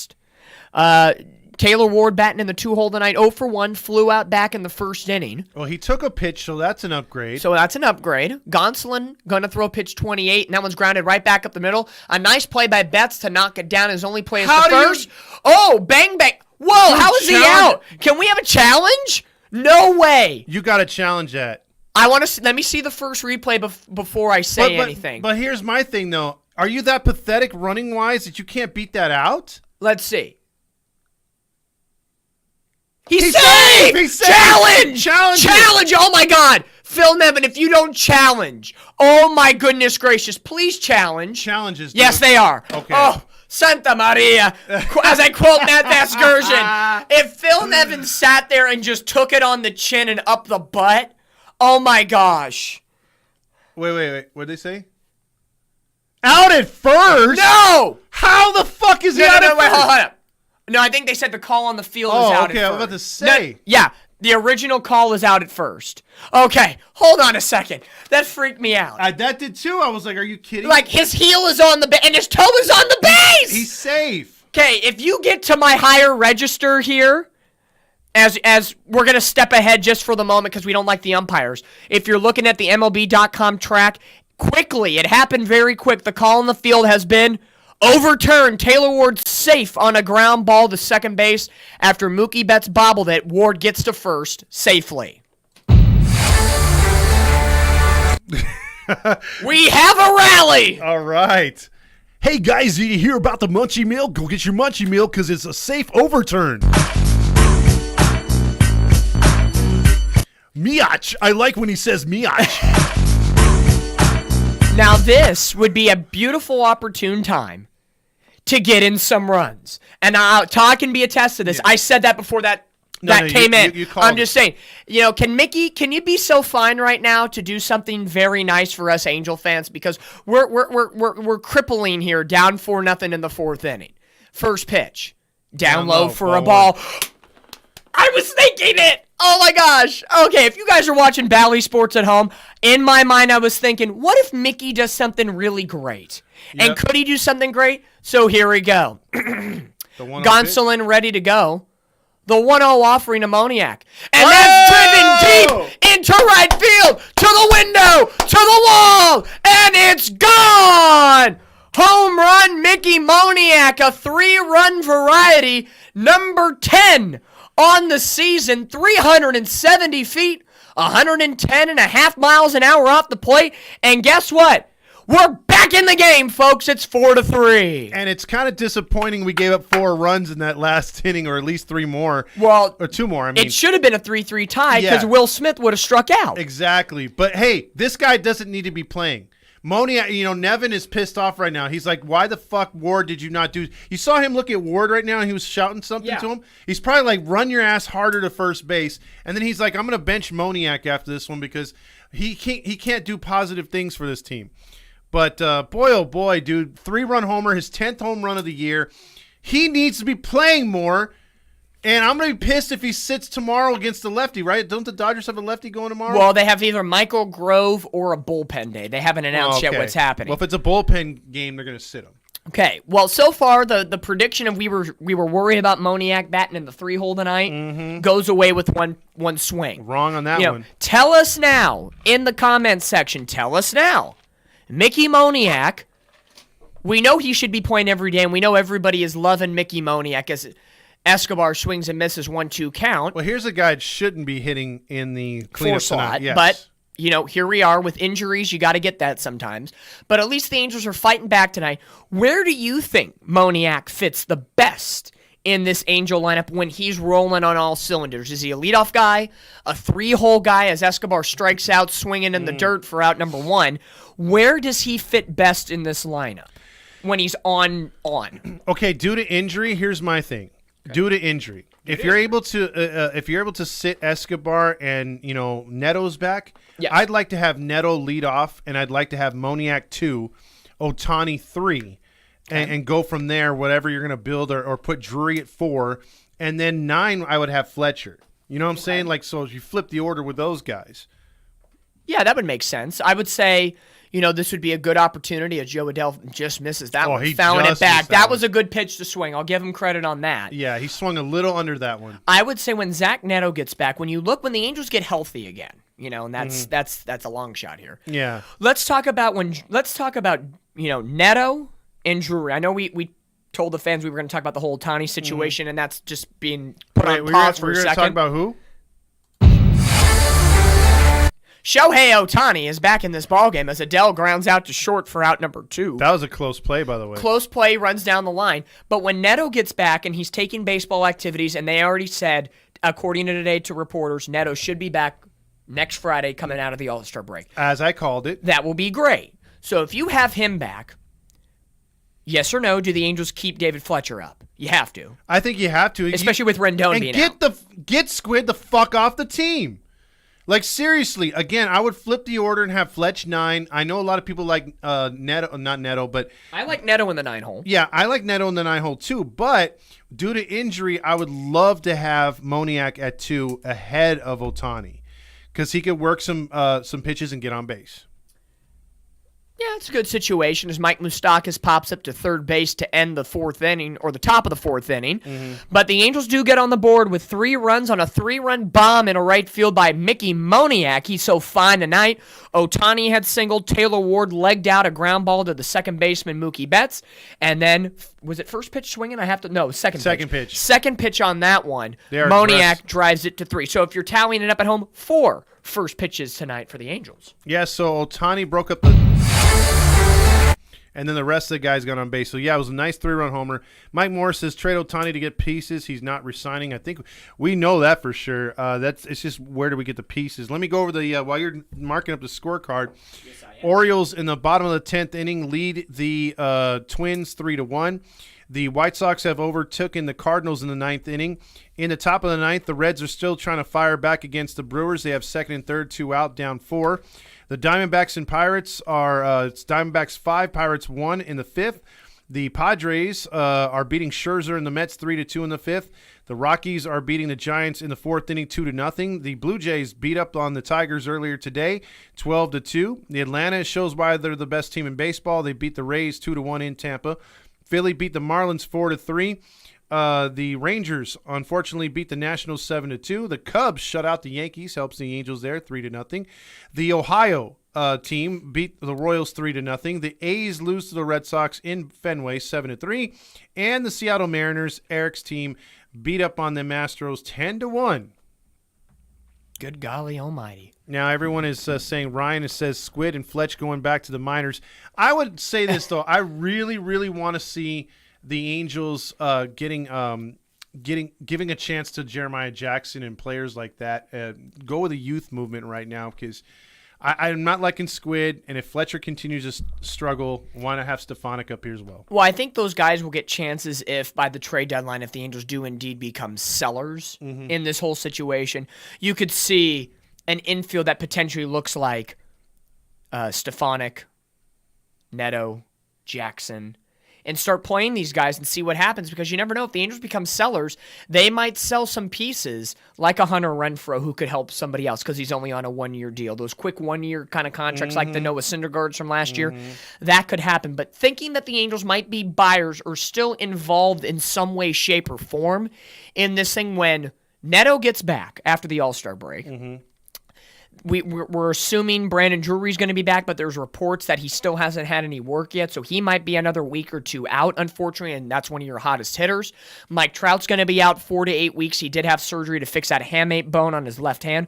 Hopefully it's closer 4 to 6 weeks instead of 6 to 8 weeks to balance things out, but that's going to give 4 to 6 weeks for Joe Adell to see what he can do. So far tonight, 0 for 2, but he has made up for it a little bit with that robbing of a home run in the second inning. That was a nice so we will, as Jason Hayward will go to the middle shelf at Chavez Latrine.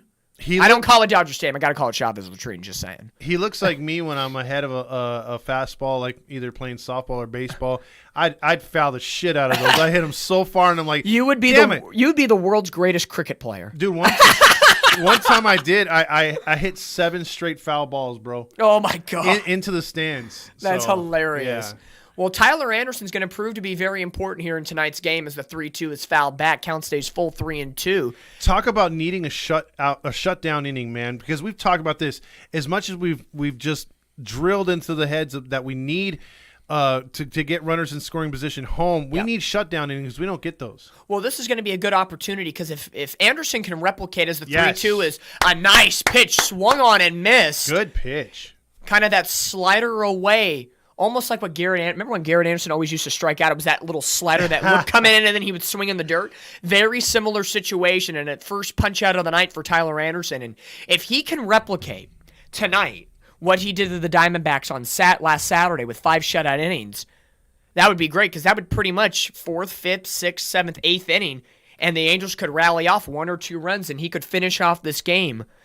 This could be a huge, I don't want to say momentum swing, but this could be a huge situation for Tyler Anderson to really get his groove back because you know he's amped for this game. Oh, yeah. He's taking on his former team. I get that. He wants this one. And if he wants it, I'm down to have it that way. Like, I'm cool with it. Yeah. But I think what needs to happen is the typical, I'm going to say that after this inning's over because I don't want to jinx anything because you know us. Nice. One bad thing is the 0-2 pitch is Outman is swinging and missing.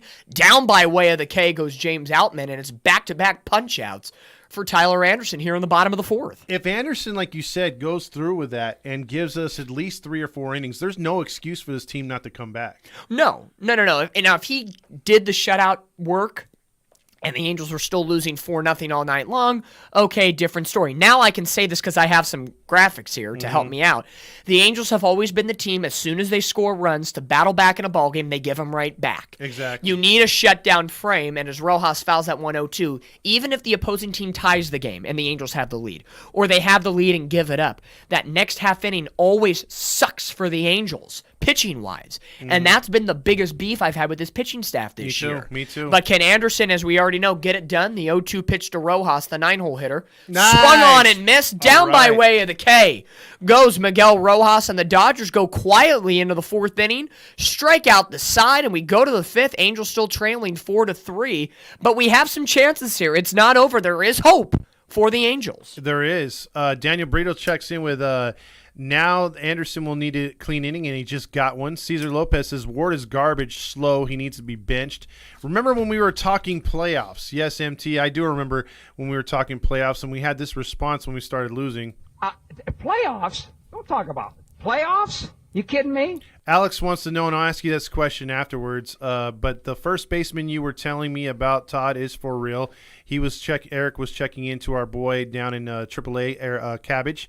Caesar says Ward needs to be DFA'd. Richard Brooks says, I hate to say it, but the Angels are not a playoff team to blow it up and play like kids.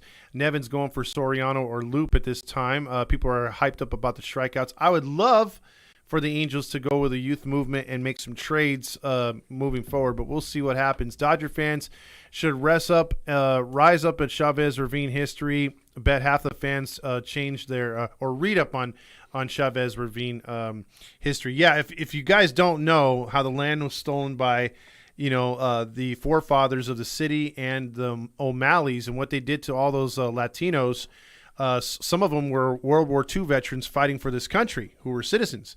And they screwed that entire area over. So look that up. It's an interesting video and what do you call it? History lesson. History lesson, absolutely. Who would have thought you got a little school lesson today on a Friday night? Right? Who would have thought? Well, I appreciate that, Dimitro. Real quick, what do you think about trading for a second base and shortstop? Is that a need for the Angels or? No, because you do have Zach Neto. That covers he's going to be your shortstop of the future. Mm-hmm. Now, after Zach Neto, you have a huge gap of shortstops and middle infielders down the line in this Angels farm system. You have Stefanik. You still have Fletcher. You have Jackson. You have Kyron Paris, who I'm very high on. As first pitch to Hunter Renfroe in the 5th. Hunter Renfroe getting into the action. That's the 5th. With the leadoff single. 5th time on the first pitch. I will say, if it wasn't for the 3-run home run by Moniak, Hunter Renfroe could be in the running for maybe not the Stamos, but at least best Angel on the field tonight, because defensively, he hasn't been that bad. Nah, he's been cuffing everything over there at first base. And that's a nice swing, a nice little follow-through single, not trying to do too much. He goes down and gets it. So he should have a smile on his face because you haven't been hitting good. Matt Theis, somebody who had really locked down the catcher spot with Chad Wallach earlier in May and June when Logan O'Hoppe went down. And Theis has just been ice cold of late, as well as Chad Wallach. And it's going to be one of those situations where he's 0 for 1 tonight, grounded out back in the 3rd inning. Maybe you go out for a catcher, because right here I would like a bunt. You're only down 1. It's the 5th inning. Get a guy in runner's scoring position. But instead, it's going to be a ground ball right to Mookie Betts. Throw to second for 1. The carryover toss to first in time. A 4-6-3 ground out double play for Matt Theis. And what looked to lead off as a promising inning in the 5th with a Renfroe single, Tony Gonsolin gets helped out a little bit with a nice textbook play by Mookie Betts moving over at second. So what turns out, like you said, a leadoff single. Momentum. Yeah, momentum. 3 pitches now into the inning, he's got 2 outs. And again, here's Velasquez. This is an automatic out right here. But the thing that pisses me off is, again, maybe you have a guy like Velasquez up there with a runner at second base and 1 out. Why not bunt with your catcher, move the guy into scoring position? But we'll never know. The Angels just don't do it. Another reason why the hitting coach and this team needs to fire their coaches. I mean, I don't understand what is the obsession with not wanting to sacrifice when you get runners in. I mean, I can understand it's 4-0. You keep swinging. I would rather have Velasquez sacrifice bunt or attempt to bunt for hit every time he at bats rather than him striking out. Correct. Like, at least that shows me he's trying to do something different as he takes a ball, count evens up 1-1. But I mean, with Theis, think about it, dude. You put a runner on, and maybe this idiot can get lucky and hit one out, or not into the infield, or get a hit to where you get a run. Instead, look at that. That could have been a wild pitch. Yeah. He could have got the runner over to third. Well, and Velasquez, if I'm going to give him one positive thing, he has worked a decent amount of walks in his, being up twice this year with the Halos. So if Theis bunts, you get Renfroe to second, and even if Velasquez works a walk or grounds out to first or second base, at least then Renfroe's at third with 2 outs and flipping it back to the top of the order for Shohei Ohtani. Oh, yeah. Like, look, Shohei Ohtani could have a runner in scoring position at this point. Are you kidding? like what is the case? And let's see what happens here on the 2-2 pitch. He's going to pop it up foul. But again, I swear, if he gets out and grounds it on the right side of the infield, first or second base, that could have been a runner at third and 2 outs for Ohtani. I'm just putting it out there because small ball works sometimes. Or on the pitch before, that was a wild pitch. He could have been grounding him in. Correct. So let's see. The 2-2 pitch to Velasquez. Grounded right to first. Yep. Freddie Freeman makes a play. Bang, bang play at first, but out in time for out number 3. So that could have been Renfroe at third. 2 out for Shohei Ohtani. But instead, the inning ends. So what looked to be a promising leadoff single for Renfroe finally gets a hit.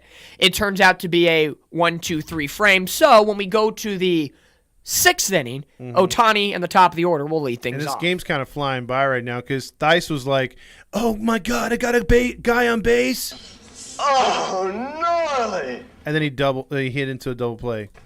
I know that, dude.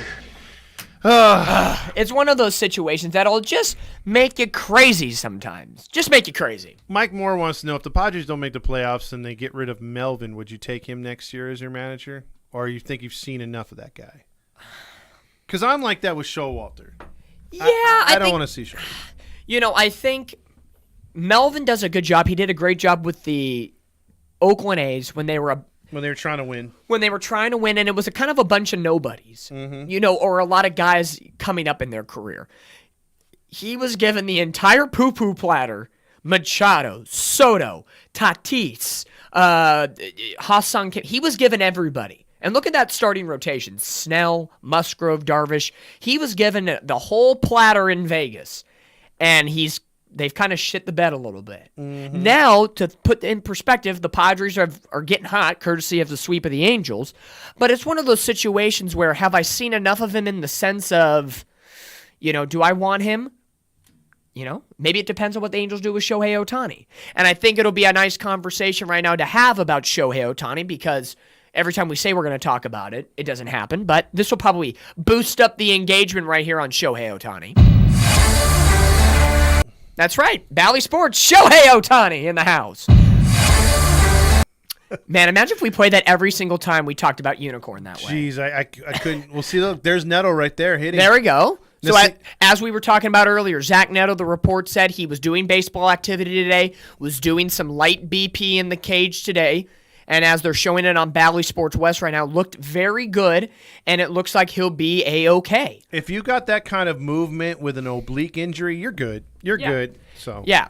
So, we'll talk about Shohei Ohtani in a moment after Tyler Anderson pitching to Mookie Betts here, the 0-1 pitch. And that one's check swing. Did he go around? No, he didn't, and the count evens up at 1-1. But Mookie Betts, home run in his last at-bat. He's an all-star for the 7th time in 10 seasons of his career. How many homers did he hit last year?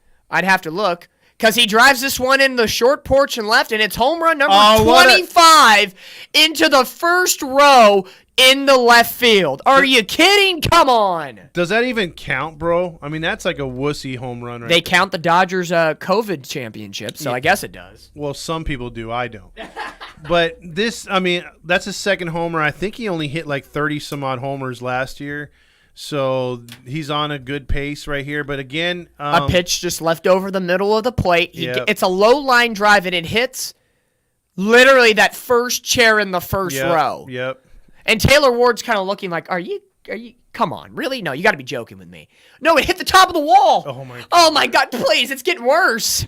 As that one fouls back off the inside part of Freddie Freeman's bat. So what was a 4-3 lead and a promising top of the 5th for the Angels, it now is promising for the Dodgers. They get one of those runs back. It's 5-3. Richard Brooks says, I think is also talked about what the chair has talked about on his podcast and also on his pregame. He really likes himself some Ron Washington. I would not be opposed to that, to be honest with you. Ron Washington commands a lot of respect. Yes, he had some personal issues, but I think MLB is very forgiving. Everyone gets a second chance, and he's been, no doubt, a great leader for the Atlanta Braves and the coaching staff. So if he were to come over, I think the chair explained it too. I would be all for that, dude. James broke that one down. Do you think it's the same thing, or? Yeah, I wouldn't be horribly against that one at the end of the day. I think it's one of those situations where what type of direction do you want to put your organization? Do you want to get back to the basics like Ron Washington does? I do. Do you want to get somebody like that, or do you want someone who doesn't have coaching experiences? Nice Freddie Freeman strikes out swinging on a nice pitch on the outside corner, one out here in the bottom of the fifth. I'll put it to you this way: if they were to give the job to Ron Washington, I'd pay out of pocket to get Benji Gill as the assistant manager. But the next man up. Yeah, the next man up to give him the awesome, the experience. Yeah. If you're not going to go with Benji Gill, but I'm with the chair. James said it last year, like he said in the comments. He's wanted Ron Washington. I think he's the perfect balance of analytics and also managing with your gut. And yeah. Well, I would say in the sense, like, even if you just have Ron Washington on your staff, even if it's not the head manager, or I think they were a role reverse, maybe him and Gill? Something, just any sort of Ron Washington element in your coaching staff, in the clubhouse, is never a bad thing. I think in that sense, because he's really helped the Atlanta Braves be something amazing in this point. Is that one skied a little bit high, 2-1 to Will Smith, who wannabe strikeout turn base hit really altered the course of the fourth inning or third inning, for the Los Angeles Dodgers. Correct. Again, it could have been 3-3 when Moniak hit that home run. Instead, it was 4-3, and now Mookie Betts' little short porch dinger in the left field makes it 5-3. That's as bad as a pesky pole home run. I mean, that's just. I know the Angels have been gifted some pesky pole home runs in their time, but it sucks. It always sucks to be on the opposite side of one of those little flippity flop moments. But it's a situation now with nobody on and one out, and the 3-1 pitch from Anderson is going to be fouled back, and the count will run 3-2 now. Here's my question to you too, as far as like pesky poles and things like that. Would you like the Angels to go back to just playing it off the scoreboard, putting it in the pavilion as far as a home run? I can't stand the scoreboard thing.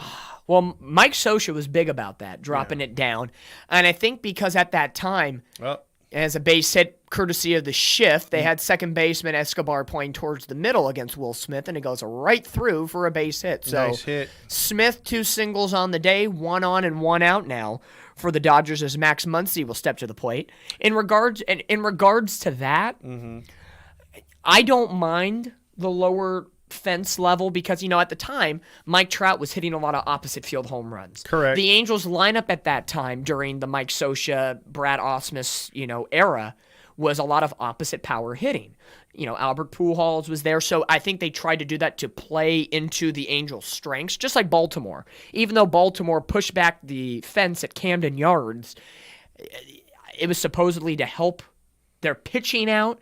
It's all to help your own roster out. But at the end of the day, I'm cool with it being a little bit lowered. I'm okay with it. It doesn't bug me enough to piss me off. Gotcha. I think I'm kind of on the fence about it, but I'm okay with it. Watch the next homestand. Stuff's going to happen, and we're going to be in trouble. I'm going to come into that Yankee game. Like, what the heck is going on?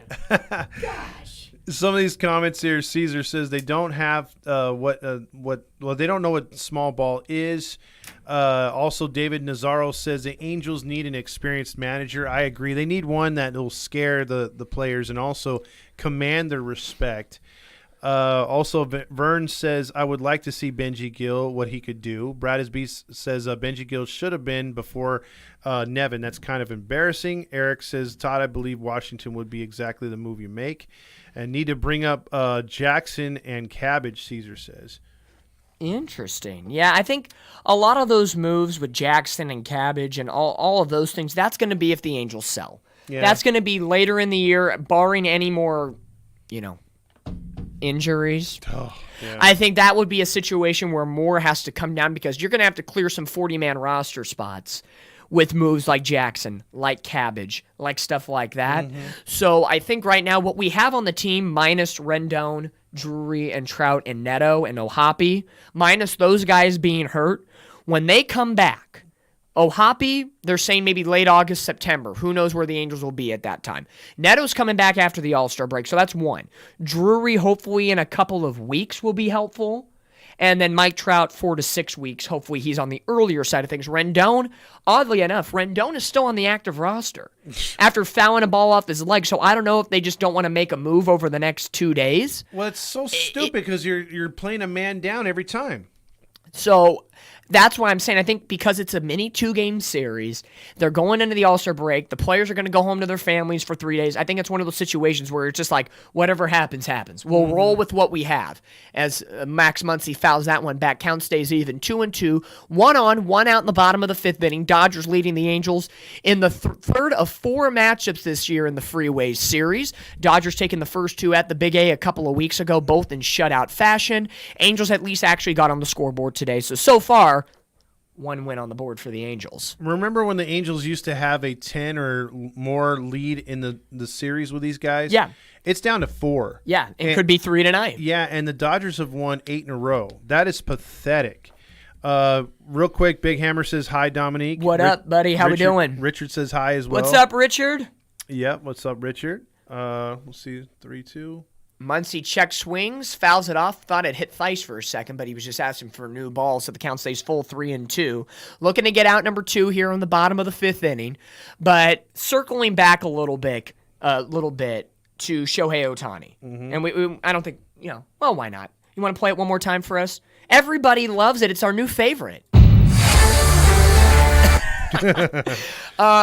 Let's be real for a second. And for Catella Chronicles, we just had a new podcast episode come out with our buddy Zach Ryan over at Ducks Game Day Breakdown because we love to talk Angels and Ducks. As that one's popped up into shallow center field, Velasquez underneath it makes the grab makes the catch. for out number 2. Freaking cockroach. So 1 on and 2 out now for the Dodgers as JD Martinez, who's been a thorn in the Angels' side tonight with a home run and an RBI double, steps to the plate. Hopefully they can get him out for the first time tonight in his 3rd at bat. But let's get into this. This is going to be a big topic of conversation for the next 2 to 3 weeks. Let's be real. Shohei Ohtani, will he stay or will he go at the trade deadline? And to further that question, will he go at the end of the season? We really can't talk about the offseason at this point because we're in season and I'm not trying to go too far in advance. So let's just talk about right now at the trade deadline. Do you think the Angels, regardless if the Angels are buyers or sellers, because the Angels look somewhat competitive tonight, but we don't know how it's going to go over the next 2 weeks because, again, they have the Astros and the Yankees right after the break. That's 6 games against teams that are just above you in the AL wildcard race. If the Angels, let's say, split this 2-gamer against the Dodgers and take 2 out of 3 against the Astros and the Yankees, as that one's flown into center field, Joe Adell backpedaling to the track, he makes it, and the Angels get out of the frame. It's a Mookie Betts solo home run in the 5th. Anderson works out of the jam. We go to the top of the 6th with the Dodgers leading by 2, 5-3. But perfect segue to the commercial break. If the Angels split this series and take 2 out of 3 against the Astros and 2 out of 3 against the Yankees, and the Angels are more in a buyer's mode, they're going to keep Shohei. But if the Angels are in a situation where they're going to be in a seller's mode, do you think the Angels actually pull the trigger and ship Ohtani at the trade deadline? I don't think you do it at all. If you're the Angels organization, they're too headstrong. The ego is too big. I don't think they would do it. It's look how they're treating him every time you go to an Angel game. You see the intro. It's Trout with his arm around Ohtani. They want to keep him as long as they can get him, and they're going to keep him, and they're going to lose out on what could have been. And we're going to hear about the trades that were offered, and it's going to suck in the long run. I mean, look, I love Ohtani. Do I want him to go anywhere? No, but I can see the writing on the wall, just like every red-blooded Angel fan. You can tell he's not going to sign back here. His agent, they could say that he's not money hungry, but his agent is. And so, like, he wants a cut of that action, and he's going to get it, and he's going to get it from somewhere else. So, I mean, they should trade him. There's no doubt they shouldn't. I would love for him to stay. I think he's a once-in-a-lifetime player, but like everyone else knows he is. But, dude, come on. I don't want to see him leave without getting anything. David says Angels should make a trade for or trade him now. If he says no, trade him. The Angels need to get prospects. I think the Angels will not trade him. He will walk, and the Angels will get nothing. Well, I agree, and so does Brad as Beast. I would say this. I agree with you on everything about Shohei Ohtani. Generational talent. He's done nothing wrong to hurt his status as being an Angel. But the Angels, because of other contracts on this team and other situations that they've put themselves in, because we already know the Angels get in their own way sometimes. All the time. I let you say it this time. We're in a situation, as they're showing Ohtani stats right now, he and Willie Mays are the only two players that have 100 hits, 30 home runs, and 5 triples before the All-Star break. How about them apples? So again, adding to his Angel street cred here. The Angels are in a situation, damned if you do, damned if you don't. Yeah. You trade them away, the fans are coming at you at the gates, and yes, you get prospects back, but you're giving up a once-in-a-generational player. Correct. You keep him, and if he re-signs or whatever the situation is, if he doesn't come back, you don't get prospects. If you let him go or you bring him back in the offseason and you give him a multi-million-dollar deal, you're hamstringing potentially your franchise for especially the next 3 years because we're on tap to pay $30+ million for Anthony Rendon for the next 3 years, and then, of course, Mike Trout's contract through the year 2030. So the situation, you're going to anger the fans, you're going to hamstring the franchise when you could put all that money to Ohtani to 5 or 6 other players. If Artie is willing to, shoot up past that luxury tax, then that point doesn't matter. So if Artie is still the owner of this team, God willing, hopefully not, if they figure out a way to shoot up past the luxury tax, go all for nothing, and figure it out the right way, you should keep them. Yeah. I just look at it this way, though. If you're going to get a lot of players, or if you're going to trade Ohtani, or throw in Rendon, be like, look, we'll pay half the contract, take Rendon. I want to start over and have a lot of players that actually want to win. I want your O'Hoppys. I want more of Netos. I want more Moniacs. I'm tired of this whole narrative of, we have to have these high-priced players. Taylor Ward found that one back off 1-1. Shohei Ohtani walked to lead off the top of the 6th inning. So he's been on base twice tonight. Singled and scored back in the 4th inning, and now walked here as we have more technical stuff to do. One moment. Yeah, just real quick. Sorry about that. Should just pop on right now. We lost our little scoreboard there. Go ahead. It is Angels and Dodgers tonight, if you didn't know. Taylor Ward drives that one deep into left field, but coming on over and making the grab is Peralta. Ohtani will hold at first, not advancing on the play. So, 1 on, 1 out now to the 3-hole hitter, Mickey Moniak, who in the 4th inning. Abraham D says, hey, hold on a minute. Artie said he has unfinished business. Unfinished business. And speaking of unfinished business, Moniak, 4th inning, 370-foot home run, 110.5 miles an hour off the bat towards the Dodger bullpen out in right, or the Angels bullpen out in right field, I should say. And let's see what he does in this at-bat. First pitch, 82 miles an hour in there for a strike, and it's 0-1. 306 average, 10 homers, 28 RBIs, a 992 OPS for Mickey Moniak this year in what we call limited playing time. He'll be benched tomorrow. But right now, we don't have the audio from Bally's, but I bet you they're doing this. Hey, did you see that home run, how far it went? And hey, that reminds me of a long home run, like that long hot dog from that Munchie Meal. The Munchie Meal music, maybe Moniak's like home run or RBI I would like tune, that. because just hooking that one foul down the first base line. Again, the Angels down 2 in the top of the 6th inning, and so far tonight it's been the top of the order that has really gotten things done, and it was in the 3rd inning. A single by Ohtani, a single by Ward. He legged out a ground ball to second, and then Moniak's 3-run home run. After that, a single by Hunter Renfroe to lead off the 5th, and that's been all the hitting and on base for the Angels tonight. Moniak, foul tip, swing and miss, down he goes for out number 2, and that'll bring up Escobar with 1 on and 2 out. And this is a problem I've had with the Angels. Again, you put up 3 runs, you got a rally going, but the 3-run homer killed that rally. You know what I'm saying? They had a couple guys on, 3-run homer takes you out. You have to start over the inning. And you put up a crooked number, but then you don't follow it up. So that kind of sucks. Real quick, David Navarro said, Ohtani leaving is an end of an era for the Angels' Japanese international kind of players. He was fun to watch, but this organization failed to win with him. They tried. I will say they half-assed tried.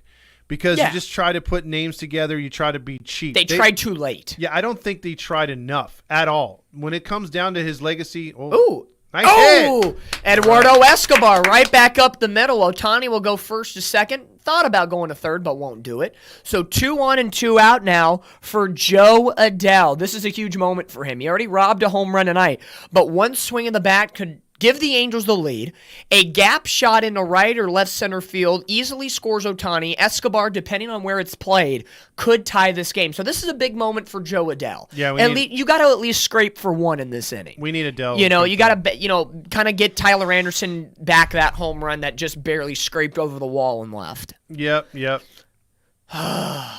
But yeah, they half-assed it a little bit. Yeah, I think they tried a little too late, or they tried doing something special at the last moment, and it just didn't work out. They didn't try enough. Same with Trout. But David agrees with you. Eric Ward says, and again, why the fuck is Squid starting? I have no idea. David Fletcher's just sitting there on the bench. I'm not saying Fletcher's going to automatically win us a game, but would I rather have him up there than Velasquez? He'll do way absolutely. more. At least he'll put the ball in play. Oh, absolutely. Give me that, or be scrappy about it.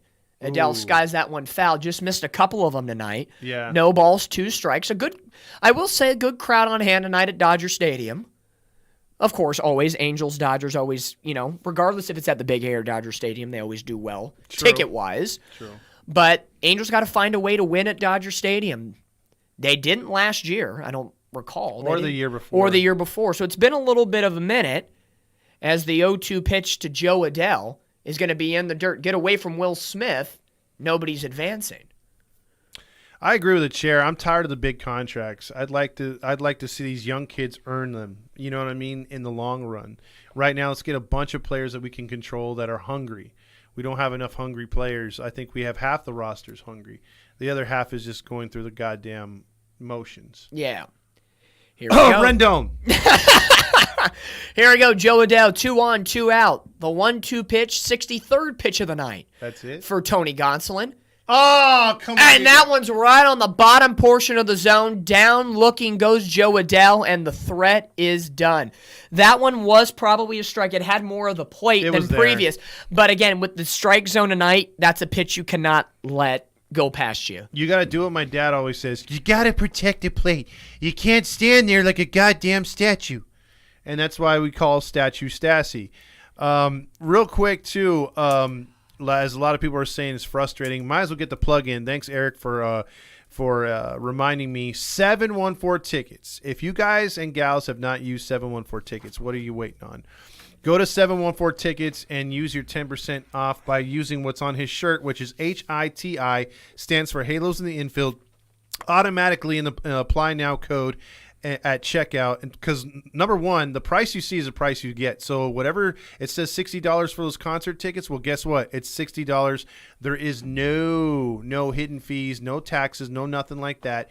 And then if you use our code, that's 10% off. So you can be going to a Lady Gaga concert and get 10% off of your purchase because you used a baseball code coming from us.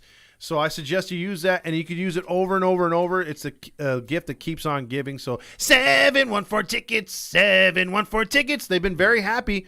A lot of you guys have been buying a lot of tickets and using our name out there, so we really appreciate that. So keep it on going. Halos in the Infield and Catella Chronicles fans. Catella Chronicles fans, you can also use that Heedy code as well.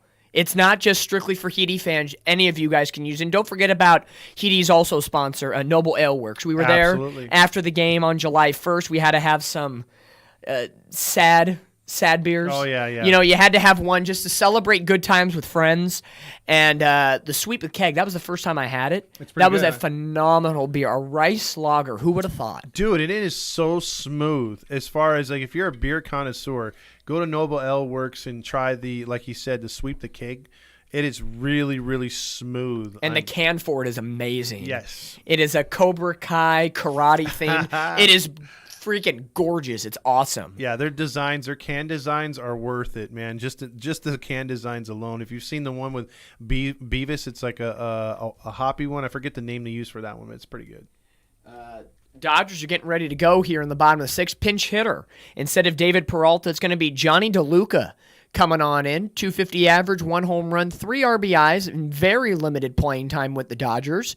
DeLuca, I'm going to guess right off the bat, he's probably Italian. And, of course, he's got kind of like the Frenchy poo-poo kind of little mustache going on here. He's like, that's a spicy meatball. That's a meatball, baby. Let's go. Tyler Anderson already up in the count 0-1. Looking to get ahead and get the first out of the frame right away as that one is popped foul, 0-2. To open his locker, do you think he punches like one of those question mark boxes of bricks? Mario and Luigi. I have a bunch of cousins and uncles that are plumbers. Oh, my God. Let's see what Anderson can do with him on 0-2.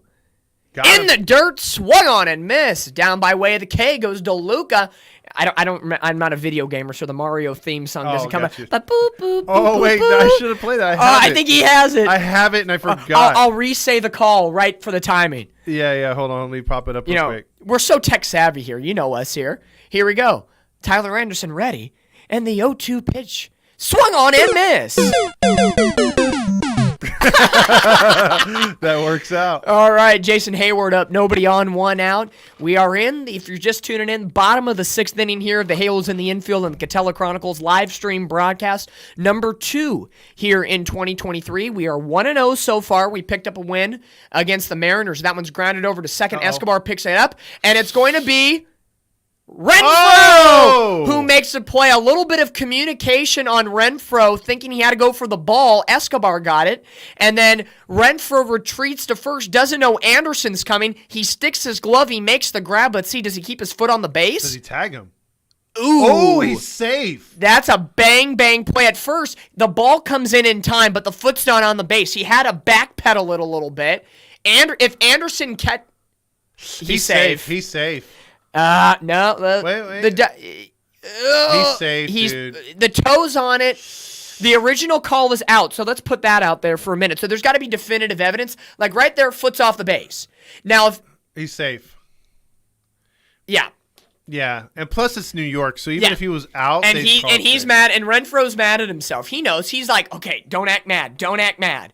But if Tyler Anderson makes that grab, his foot was on the base. Yeah, correct. So that's probably a situation where Renfroe probably needs to step away and just let it happen. Let the pitcher get it. But the Dodgers are letting it ride here, so they are going to call. The call on the field is out. There will be a review, so we'll see what happens here momentarily for the Dodgers. Renfroe, I think, in the back of his mind, he might be in trouble on that play. I think so. I think he knows it's going to be safe. Now, it would be a hoot. A hoot! If the Angels get this call twice in a night. That would be a freaking hoot. It would be. But it's Nevin, so no. And we just got the call on the MLB.com game track, and I am amazed. Shocked. According to the call on the field was upheld. Jason Hayward is out. So it's an Escobar to Renfroe ground out, and I think they're thinking I don't know. I'm going to... You know what? We've had so much crap happen to us. I'm going to take it. We're down 2 runs. Maybe that's the little exclamation. I can only imagine Dodger fans right now are probably just livid. Pissed. They are freaking livid. Yep. Dave Roberts is upset, but he's not too upset about it. They got a 5-3 lead, so come on now. Well, yeah, I mean, usually all these plays, like you said, go against us, so to get one is not bad. You know what I mean? So... We'll take it because that's definitely one what are you gonna do? Never goes our way. And that'll bring up Outman now. James Outman tonight 0 for 2 first pitch. Lines it right through the hole on the right side, and it's a 2-out base hit for the Dodgers. Of course. And that'll bring up the 9-hole hitter Miguel Rojas, who's 0 for 2 tonight with a strikeout. Rojas sucks. They really took a chance on that dude, and he's not paid off at all. Eric Ward says not the way that it would make much difference, but he really wants to see Benji get a shot. I think a lot of us, Gill. Yeah, a lot of us want to see him get a shot. I think Benji Gill's going to get an opportunity if it's the Angels or not. Yeah, well, that was the thing too. A lot of people were saying, like with Nevin, that this was a thing where he's not making the calls. It's more along the lines of Perry, but that was early or late April, early May. Yeah. Nevin's been making all the calls. All this load management shit, all the stupid lineups. That's all him. And I'm a anti-load management person. I am too. We hear, you get about it in the NBA with the LeBron Jameses and the Steph Curry plays more than LeBron. Clippers. But, the Clippers and all that stuff. I'm not. I grew up in an era, and I'm aging myself a little bit, but I'm not really aging myself. I grew up with Kobe Bryant. Yep. That guy would not take a freaking day off if his life depended on it, regardless if the Lakers were in the playoffs, out of the playoffs, or whatever.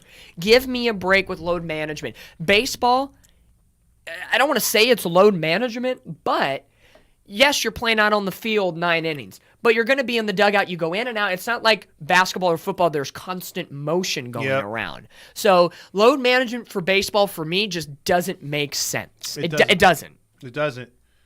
It doesn't. There's too much going on with this team to be load Screwing managing. around with that. And again, what did load management get us? 3 stints in the IL, apparently, for Rendon. Yep. You lost Trout for a bit. You've lost Drury for a bit. It's all it's stupid. You lost some pitchers, too. Yeah, and right now Tyler Anderson in danger of walking the 9-hole hitter who's 0 for 2, and he does right Good there. God. 4 straight pitches.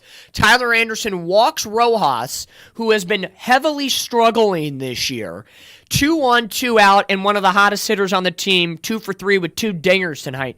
Mookie Betts steps up to the plate. This I don't want to keep saying this. We talk about tonight. The season starts tonight, and this is a pivotal point of this game where the Angels need to get an out and keep this a 2-run deficit. If Mookie Betts does something, it's going to be bad, and unfortunately we have some.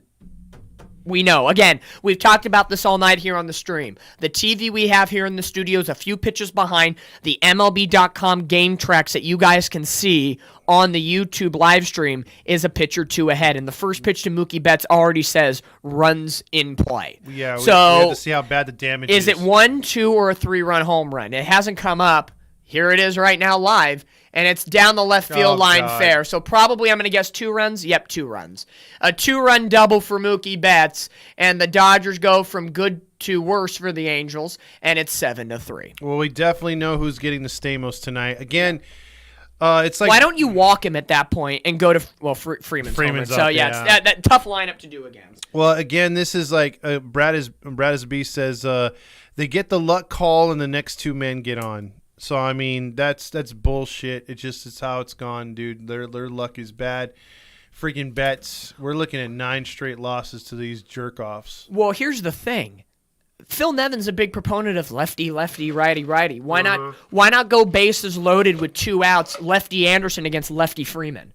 Yeah. Why not see it? And if Freeman beats you, I'd rather be beat by Freeman than beat by Mookie Betts, who has 2 dingers and he's now 4 RBI night kind of thing. Like, come on. Like, if you're going to play the odds in the right way. Don't do it. Mm-hmm. Like, watch. I guarantee you he'll get Freeman out this at bat. Regardless of how many balls or how many strikes, it's going to be a situation. And Freeman's having a phenomenal year. 320, 16 homers, including a night, with 58 RBIs. Yep. I guarantee you, I said this at the top of the at-bat, I guarantee Anderson's going to get Freeman out. It could be 5-3. Yes, the bases would have been loaded, but I'd rather lose out to Freeman than Mookie Betts, who's already dinged you for 2 dingers tonight. I think what you said makes perfect sense, but again, the Angels go ass backwards. It's always like, if it makes sense, do the opposite. And that's what Nevin's philosophy is all about. Because, again, if he goes with against the left-hander, it's going to work, right? And here it is. Yeah, Freeman pops up in foul territory. Who's it going to be? Moose will come on over, make the grab for out number 3. See, instead of a 5-3 game, you allow Mookie Betts, the lefty-righty matchup, who's dinged you for 2 homers tonight, to now drive in 2 on a double down the left field line. I would have rather had Freeman hit a bases-clearing double into the right field gap, and at least you're telling me it's a lefty-lefty matchup, and I get it. But come on, like, dang it! Yeah, stop getting in your own way. If it's not the players not performing, it's the coaching staff putting them in stupid situations as far as, let's swing for the fences, let's swing first pitch, let's get ultra aggressive.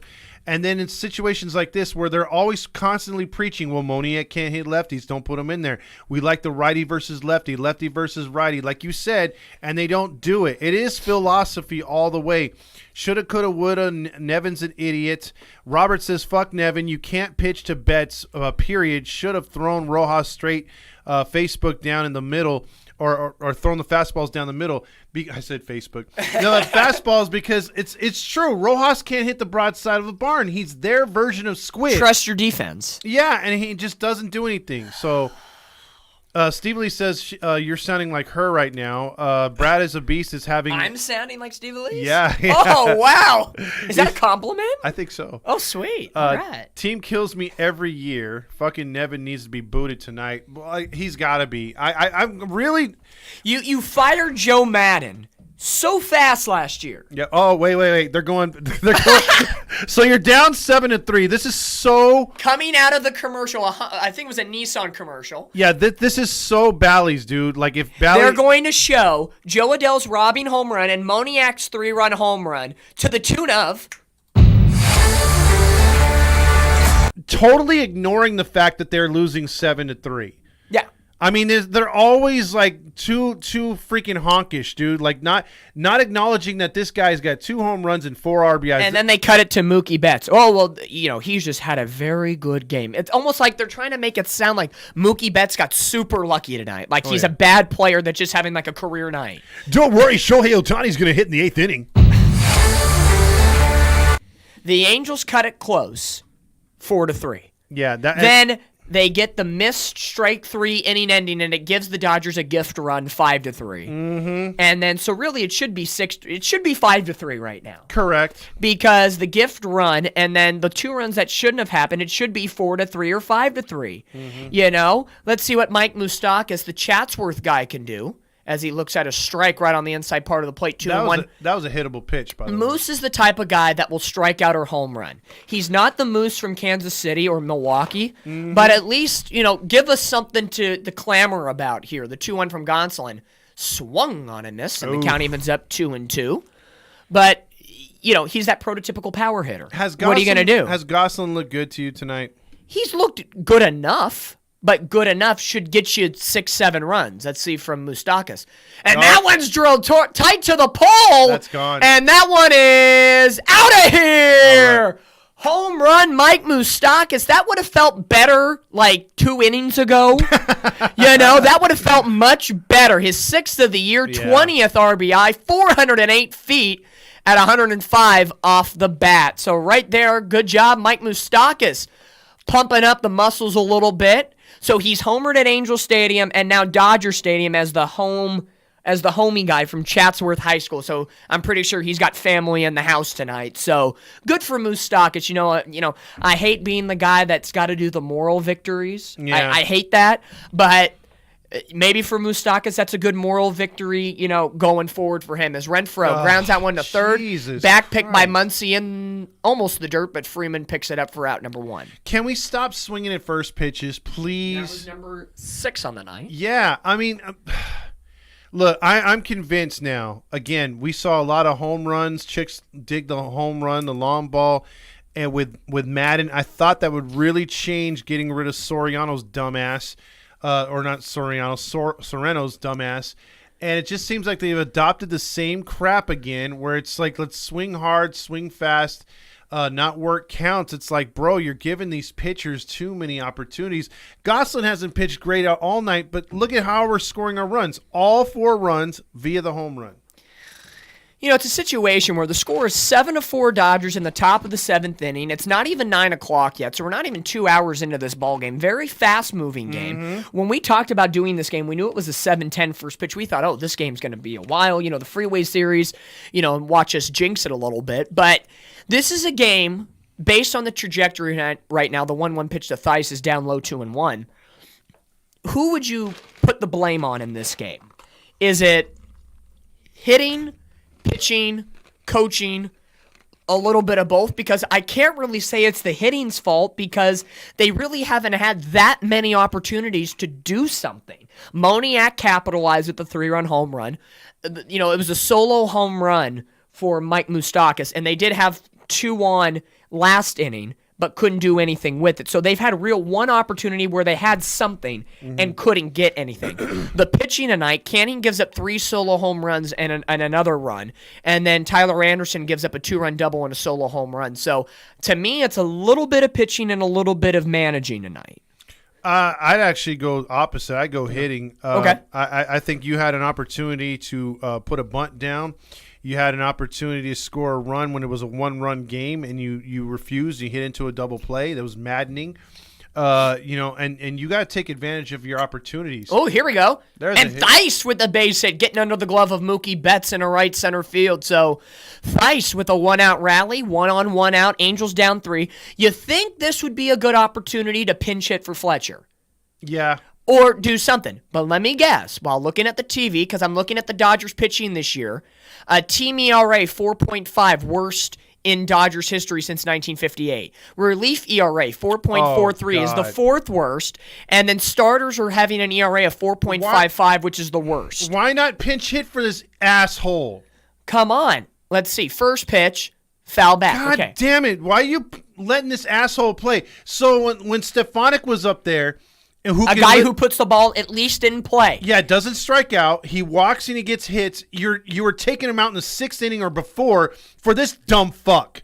And then what happens? And they have Fletcher, same shit. You start taking him out early. What? 0-1 pitch. Ground ball almost takes his head off. But why does this? But Rojas will take it to second himself. So it could have been a base hit, but because the Dodgers are coached well, they have a guy right back up the middle, and it works against the Angels. Because right there, if he's playing at shortstop, that's a base hit up the middle. But to your point, what could have been a 2-on, 1-out, nearly took off Gonsolin's head. Holy Moses. But look at that is the best he can do. That is the very best that he can do. At least with these other hitters, I mean, every now and then Fletcher can wrap one down the line. He can hit one into the gap. Hell, he's a contact hitter at least.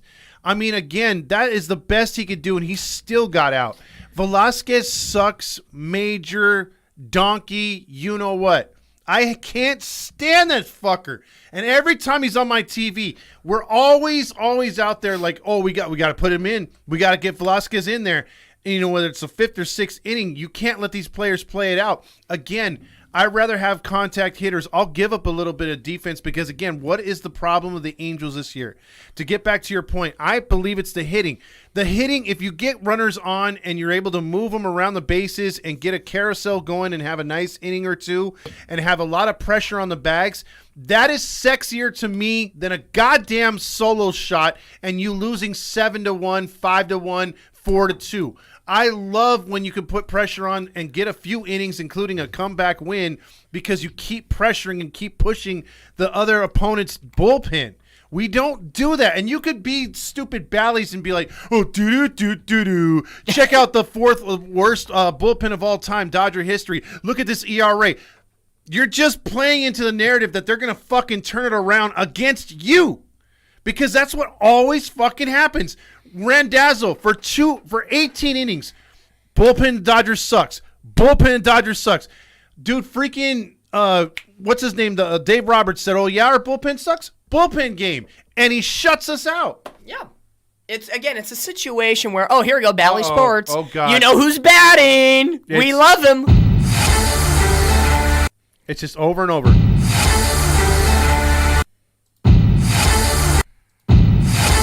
Oh, Tani. Oh, Tani. Oh, Tani. Oh, Tani. Yes, does he deserve the love? He's the OPS leader in baseball at 1033 above Ronald Acuna Jr. New pitcher for the Dodgers, Alex Vesia, coming in 24 games pitched this season. His stats ran pretty quickly. I think he had a pretty high ERA. I'd have to look here on a second because that graphic went super fast on Bally Sports because they had to rush and get back to Shohei Ohtani. I like how Steve Lisa's calling me out. She says, funny how Todd won't say Velasquez sucks dick, but would call him a fucker. Well, he sucks dick and he's a fucker. Let's see. Cockroach. Ohtani quickly down in the count 0-2. Vesey has an ERA of 7.08. 7 ERA. Oh, 7 ERA, which means I'm expecting 2 shutout innings.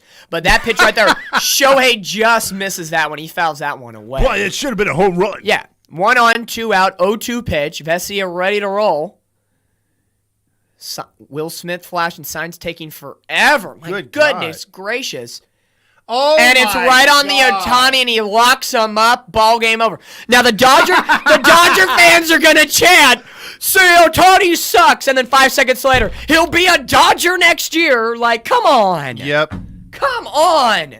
And then it cut to ex-Angel Mike Ford being a big help for the Mariners today as the Mariners defeat the Astros 10-1. Come on. 4 RBIs. What?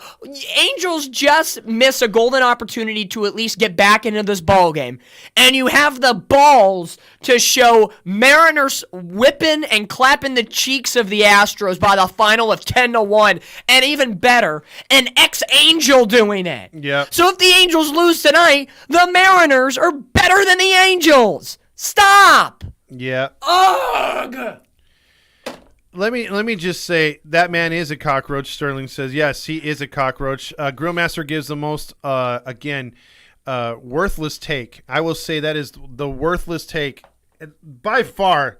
I mean, that to me makes again, in a frustrating game, I'm gonna call you out because again, we must keep our composure. But that is one of the worst comments I've ever seen, and it's been done over and over by Grillmaster. What you just said is one of the most insanely idiotic things I have ever heard. At no point in your rambling, incoherent response were you even close to anything that could be considered a rational thought. Everyone in this room is now dumber for having listened to it. If that were beat voice, that is the word. I mean, Shohei for a douche. Come on. There's a level. Like, we can be mad at Shohei for striking out looking at that. Yeah, one. you got to protect the plate. You got to protect the plate, and swing and fight it off and whatever the case may be. Totally get it. But let's not say, oh, he's the worst player. He's the, squid of the team. Come on. I get it. We're all frustrated that the Angels are just having a rough time right now. Yeah, because I get it. We're all on edge. We are on very edge at this point with the season because, like we just said, the Mariners are going to hop us tonight in about 2 innings if we don't score any more runs. Yeah, and we have 6 outs to play with. Yeah, it could be a very long postgame show tonight. And that last one was terrible, dude. I mean, because you got to protect the plate. And right there, when we're talking about with Ohtani is the most successful players in all of baseball. As Will Smith will ground that one to lead off the bottom of the 7th. Right back to Tyler Anderson, the first in time for out number 1. 1 up and 1 down as Bally Sports will show the highlight reel of all the Dodger runs. Oh, no, it was the Joe Adele Rob show. Again, what I love the fact is they said that's the play of the game right there is Odell with a game-saving home run right there. No, you know what the play of the game is? Mookie Betts being Mookie Betts. Well, see, that's the play of the game. Mookie Betts, 3 for 4 with 4 RBIs and 2 homers. Yeah, see, this is why I don't like Bally's at all. Come on. And this is, I mean, they're almost as bad as freaking Apple because if you think about it, like they're the ones that come on there and they're like, well, you know what? What is it? The player of the game's Mike Trout, and they're down a run or they're up a run with an inning or 2 left. Like why are you saying player of the game? Ooh, Muncy, deep to right, Moniak. It's staying in the field. It's gonna stay in. But he makes a catch for 2 outs. Got away with 1. Funny numbers for Muncy. 193 average, but he's got 20 homers and 50-plus RBIs. Yeah. What funny numbers. I'd take that, though. That's an all or The nothing. average sucks, but at least you're driving in something. Now, imagine if Renfroe were to do that. That'd be worth it then. But right now, like I'm just going to say, the most successful baseball player is only successful 35% of the time or less. So we can't be killing a guy like Ohtani, who is the unicorn right now.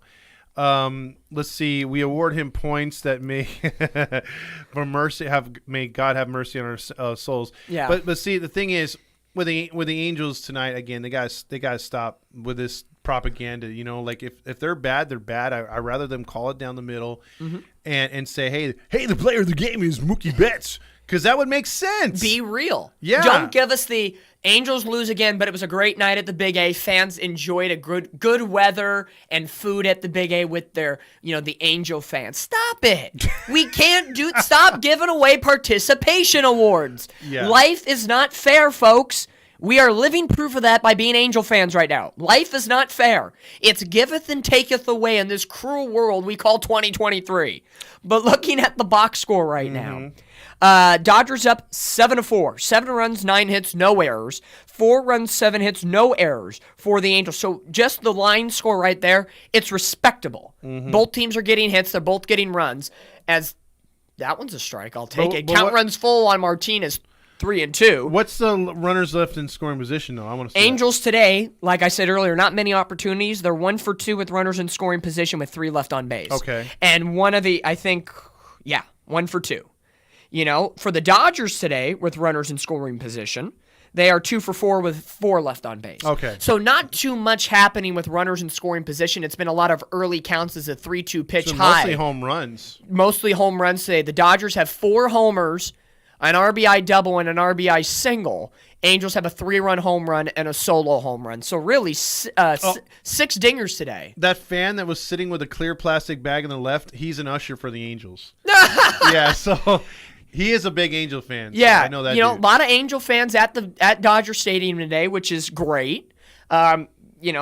I bless you. Good for being there tonight and trying to deal with all this. As a mound visit from Matt Wise comes out for Anderson, who's at pitch 69 right now through, let's see, his line score at the moment. He came in for Canning, who went 2 2/3 innings today, gave up 4 runs on 5 hits, 1 walk, no strikeouts, 3 home runs. Excuse me.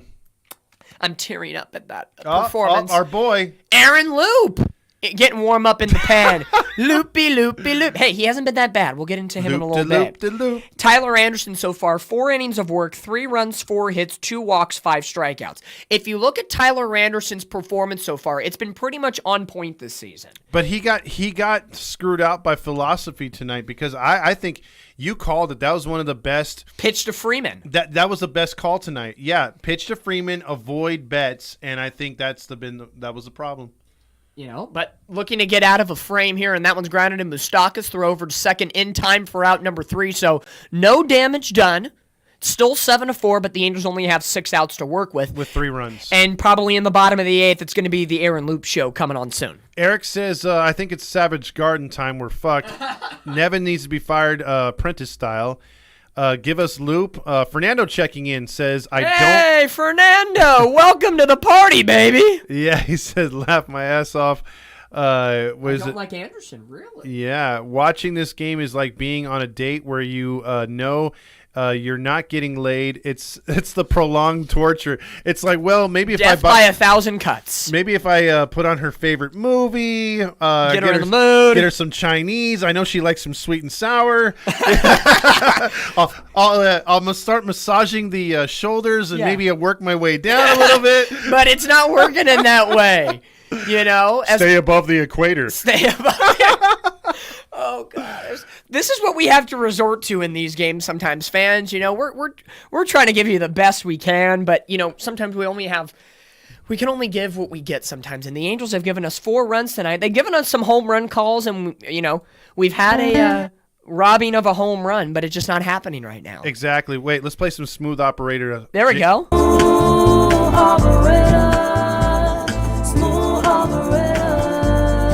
We need some smooth operators of this offense. The coast, LA to Chicago. There you go. But hey, back to the Burger King commercial because I really want a Whopper. Whopper, Whopper, Whopper, Whopper, Junior, Double, Triple, Whopper. Hey, you know what goes good with a Whopper? A brownie. Back to the game, Dominique. Dun dun dun. Oh. And Pacifico. Yeah. When are we gonna hit our breaking point? I really think about that sometimes. When will we hit our breaking point? Like officially, like Buster Gratterall into the game here for the Dodgers. He's one of their better bullpen arms this season, 99 miles an hour. Taylor Ward. Missing 1-0, 39 games, a 1.89 ERA with a 1.18 whip. Opponents hitting 273 off him. So what you're telling me is there's a chance as that one is low, quickly 2-0. Squid will not make the TJ Toros, MT says. You know, looking at Taylor Ward, he's 1 for 3 with a run scored tonight, singled back in the fourth. Outran a ground ball to Mookie Betts as that one's fouled off into right and into the crowd. I can't stand me some Ward right there. You know, the Angels, looking at the scorecard that I have tonight, take a guess. How many times have the Angels got the leadoff runner on? Like 4 times? 4 times? Wow, you're super generous. Or actually, you know what? Am I right? Oh, yeah, you're right. 4. I knew it. I missed it. I thought it was 3, and then I looked up. I'm like, oh, yeah, we got a walk in the 6th from Ohtani. So, yes. They've had some chances So tonight. they've had 4. So 4 of the 7 innings so far. We'll see what happens with Taylor Ward on a 2-2 pitch. He's fouling pitches off. He gets that one to foul off once again. Count stays 2-2. But 4 for 7 with getting the runner or the leadoff batter on. So we're at a situation now where the Angels have had some chances. But, again, a double play has knocked out one of those opportunities before. You did get a 3-run home run, but then strikeouts have been deadly for the Angels tonight against Tony Gonsolin, who I'll get his final line here momentarily after this at-bat. That one's grounded right to the shortstop. Got jammed. Rojas over to first in time for out number 1. Dumbass Ward, 1 down. Here we go. Starting pitching tonight was Tony Gonsolin. He lowers his ERA to 3.86. He goes 6 2/3, 4 runs, 7 hits, 1 walk, 5 strikeouts, gives up 2 home runs. He only had 77 pitches, 54 strikes. Yeah, he could still be pitching easily. Yeah, but, he's still coming back from, being injured, so there is no reason why you need to pitch him longer than the Dodgers had to. Exactly. And when they pulled him out, there were runners on base. First pitch in there, 99 to Moniak for a strike 0-1. Unfortunately, had a big 3-run home run, but then struck out in a not-so-keen spot last time up. For Moniak, he struck out, and this time drops a base hit in a right field. Yeah, Nevin's definitely Good. right. He should not be playing. Hayes says Ward be like Snell. Cesar Lopez mad because Ward is 1 for 4 tonight. Let's see. Also, the chair says the Angels sponsored by Jack Daniels and several depression hotlines. And so, I mean, there's not a coincidence to that. But to get you happy for tomorrow's game, because who cares about this one? Reed Detmer's on the hill. Oh, yeah. Like, come on. Like, the Angels are in a pivotal spot, down 3. I get they have to promote tomorrow's game. But how about do it maybe like in the postgame show? Yeah, that would make sense because it's like the 8th inning. They're all, hey, guess who pitches tomorrow? It's like you're already writing off tonight's game. Like, just focus on tomorrow at this point. They're not chasing wins like Nevin. Fuck Nevin! This is frustration. Fuck Squid, too. Eduardo Escobar, 1 for 3 with the single tonight in the 6th inning. Looking to expand this inning, get multiple base runners on, as that one misses high, 2-1. On deck, Joe Adell, and then Mike Moustakas after that. So again, Escobar gets on. One of those 2 guys can whack a home run. They say a bloop and a blast sometimes, but literally in this situation, a bloop and a blast. Yep. As that one's popped foul, 2-2. Yep. Tony, this is frustrating tonight. Eric Ward says, balls, and Ward. I was pretty cocky. I want balls and John Stamos. 1 on, 1 out. Come on, let's go. You can get on base. Just get on base. It's like Moneyball. Just get on base. Do whatever you can. Please. 2-2 pitch to Escobar. And once again, it's popped up. Got under it. The Angels have been doing that a lot, just getting under pitches tonight. And as you know Rojas picks it up in left field for out number 2. Because they're not swinging flat. They're uppercutting. That was another launch angle. Yeah, that's another uppercut swing for a guy who shouldn't be swinging. And Escobar knows the frustration is mounting. Yep. It's another easy out. You're just playing into the Dodgers' hands right now. And Fletcher's just sitting in the dugout doing nothing because he's not being asked to hit a ball. Yep. Because we're getting into that situation where Velasquez might have a 9th inning at bat as Adell fouls that one off 0-1. If Adell gets out, it'll be Moustakas, Renfroe, Theis in the 9th inning. Well, that means Andrew Velasquez may come up because, again, you're not seeing anything from Thames out there saying anything as far as, hey, you got to do something. He's just sitting on his ass. As I almost whacked myself with the microphone here. See, it's that kind of night. Yeah. I'm whacking myself. The Angels are one step behind. Jeez almighty. Hope y'all had a great 4th of July. Yeah. Well, welcome to the 9 o'clock hour here on 94.7 The Wave. Hey, here's a fun fact. Escobar is deathly afraid of cats, household cats.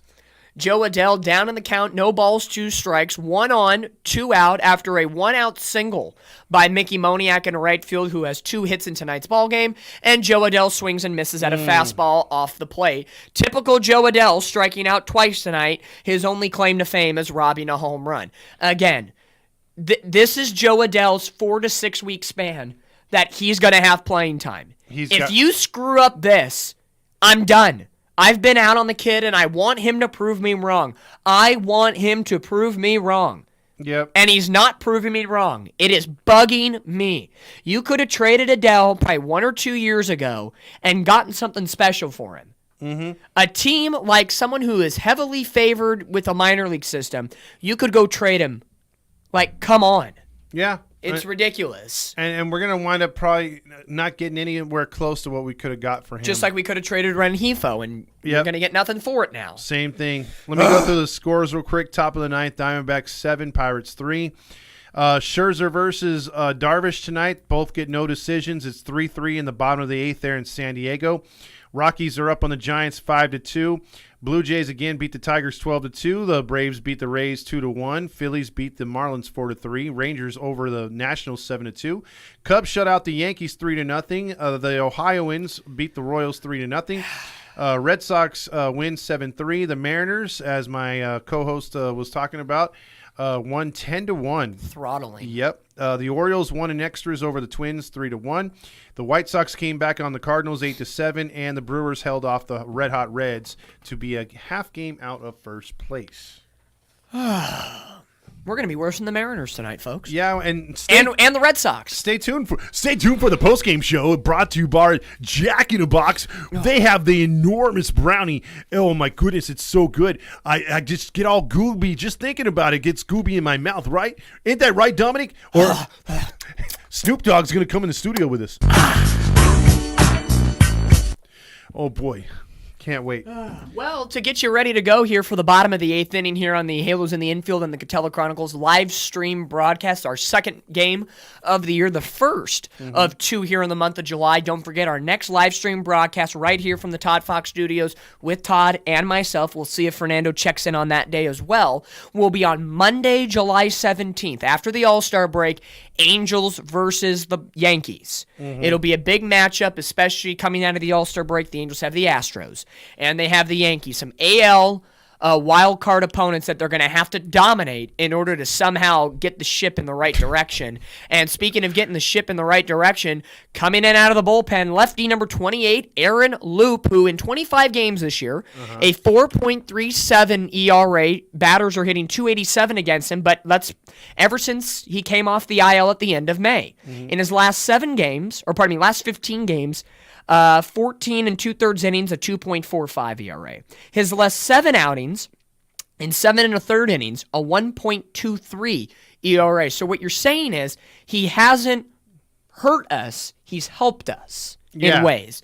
Sometimes it's been scary, some of the innings he's pitched, but he's been able to work through it. And, Loop is, like most of the bullpen this year, not half bad. Absolutely. And here's another guy that sucks ass right now. This is Vargas. Miguel Vargas pinch hitting for Jason Hayward. I think he was like 0 for 25 or something, and then he hits a home run in Anaheim. So the Dodgers are that confident with a 3-run lead, back in the, 6th inning when DeLuca pinched it for Peralta. They're confident. And they got a no-name closer that's going to come in as well in the night. Probably a 1-2-3 right before inning. Yeah, because he did it before. I like Sterling's comment. He says, Loop, there it is. There we go. Hey, Loopy Loop. Yeah. Final year of a 2-year, $14 million contract. Matt Moore, also today some injury updates for you. Matt Moore Has been throwing, looks pretty good. They're hoping to get him right after the All-Star break as well. So let's see what happens in that case. Hopefully Moore and Neto, that will help afterwards. Aaron Loop ready to go here. 3 balls and 2 strikes in the pitch. And that one misses 3-2. Loop, 5 pitches into this outing right now. As they begin the wave at Dodger Stadium, which signifies we know we're gonna win. As time called, Loop trying to work out some signs as pitch comm issues. How about that? Trying to get the pitch comm to work. I don't know if you fans heard about pitch comm. You know, it's in the minors, it's at college, and it's in majors. It's coming down to the high school level starting next season. That's crazy. How do you feel about that one? Don't really like that one that much, but the game is changing, that's for sure. Let's see. Caesar says, Todd, if the Angels were to give you the opportunity for the lineup tomorrow, how would you do it? I talked about it earlier. That's if Neto was healthy. I don't know who you put in there right now, but they're so damaged. But I'd like to see Cabbage up here, Moustakas at third. For me, with the lineup we have, with the roster we have right now, no call-ups, no, because they're not calling anybody up tomorrow, barring again a wacky injury in the 9th inning. As that one is grounded foul, count stays 3-2. This is my assumption. Moniak should be leading off. Okay? Follow up with anybody but Ward in the 2-hole. Yeah, Ward's got to stay out. I got to look at the starting lineup tonight just to, look professional here. After this pitch. 3-2 inside, and he walks Vargas. Vargas sucks ass. He's the right-handed version of Velasquez with But power. again, he brings in the lefty to face, well, he didn't know there was going to be a pinch hitter, so I'll give him a break. Looking at the Dodgers lineup, they were going to have a lefty-righty this inning. It ends up turning into a righty-lefty-righty. So I get it. Phil Nevin brings in the pitcher, but Dave Roberts has the last say, so you can't really put that, shockingly, you can't put that on Nevin. But for the Angels lineup, it should be Moniak leading off. Yeah. Then you put Ohtani in the 2-hole. Then you could put, well, I can tell you right now, Fletcher's in the 9-hole. Get Velasquez out of there. The catcher's the catcher in the 8-hole, if it's Theis or Wallach. Who catches Detmers normally? I believe it's Theis. As Outman hits that one the opposite way, but it's going to go close. Foul. That could have been dangerous. That was easily runners at second and third and nobody out. That's dangerous.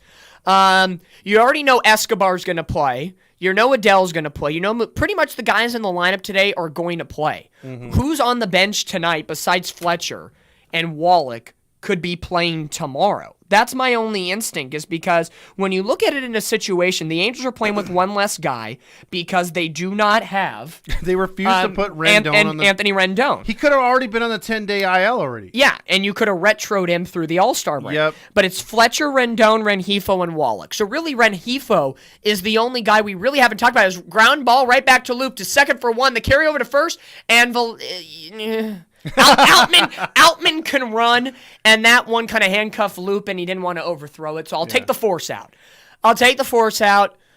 For once, I'm not going to blame Squid on that one, and, something else is soon to happen, too. It's one of those games, folks.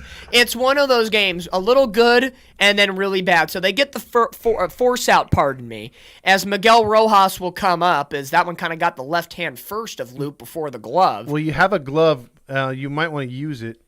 First pitch to Rojas misses. Yeah. Oh, that one's in there for a strike, pardon me, 0-1. Oh, this is Rojas. This is the other guy who can't hit.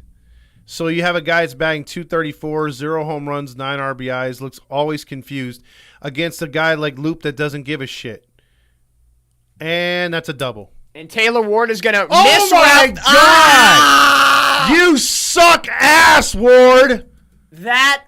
The poor route on that ball will cost the Angels a run. Instead of second and third and 1 out, okay. Bro. Okay, I'm going to Mark DeRosa this shit now. Bro, he could have caught that. Watch the replay. Okay, let me watch the replay. I'm going to Mark DeRosa this stuff. He could have caught that. Okay, going right now. Okay, I'm going to say this. This is my interpretation as a Little League outfielder back in the day. Yeah. 2 things happened on the play. Could he have tried diving for it? Yes. But knowing this, it was a little far. My guess, even if he tried diving for it, it was going to get past him, and that would have been that probably would have been a triple instead of a double. The thing that bothers me the most is that the poor route to the ball kills me even more. Because if you take the out route and kind of round it, you leave it in front of you, and it's a double. Second and third, nobody out. Now they intentionally walk Mookie Betts for Freddie Freeman, so now he's going to go for the lefty-lefty matchup. A couple innings late. So it's 8-4 with 2 on and 1 out. And the Dodgers are literally going to put an exclamation point and just embarrass the Angels at this point. This game was 5-4. This game was 5-4, and it was 4-3 as well. Look at where that pitch is. Oh my gosh. The 1-0 pitch to Freddie Freeman. He's gonna. I hate to break it to you. He's gonna Ohtani this sucker right now. Look how inside that is, and he nubs it to Loop, gets it to second for 1, and then Squid throws a bad ball. In and scoring from third is Rojas. It's 9-4. That was an inning-ending double play. Wait. You cannot, before I let you go, you cannot blame Loop on that one. No. He gets the ball. He takes his time, goes. Look at this. He grounds it. Loop takes his time. 1 step. Good throw right to the chest. Oh, my God. And Squid dirt balls this one, and Renfroe can't pick it. Are you freaking kidding me? And now Will Smith's going to come up and, spoiler alert, he's going to hit a dinger. Gone. 11-4. Because of Squid being a dummy, it's now 9-4 to 11-4. Are you kidding? Are you freaking kidding? And I'm not trying to be a loopy honk here. Loop did not get any help. Taylor Ward's poor defense and Velasquez's poor throwing. Loop did everything right. 2 back-to-back ground balls right to himself. He fielded his position perfectly. The first time he got a little handcuffed, got the force out. Okay, good. Squid didn't do too much. But how does Squid redeem himself? He throws a dirt ball to Renfroe, who doesn't play first that often. You're telling me Freeman runs decently. You could have got him out. Come on. Muncy flies it to left, and Ward will bring this one down to end the 8th. The Dodgers capitalized for 4 on defensive miscues that will go to the ERA of Loop. Are you freaking kidding me? Anybody who comments right now saying Loop is to blame, you're not watching the game. Ward and Velasquez get the prime attributes to that horrible 8th inning. I got to tell you this right now. Again, Ward in left field. If you guys have been watching the post-game show and following the podcast, like Courtney said right now, Ward's got to go. He sucks, dude. And we keep putting him out there at the 2 spot. We keep putting him out there to play left field. He had that was a move last year that we saw from Adele, making the terrible route play maybe if he takes a better route and reads the ball off the bat better, he makes that catch. But with that being said, here's what I got to say about fucking Velasquez. How many times have I said it?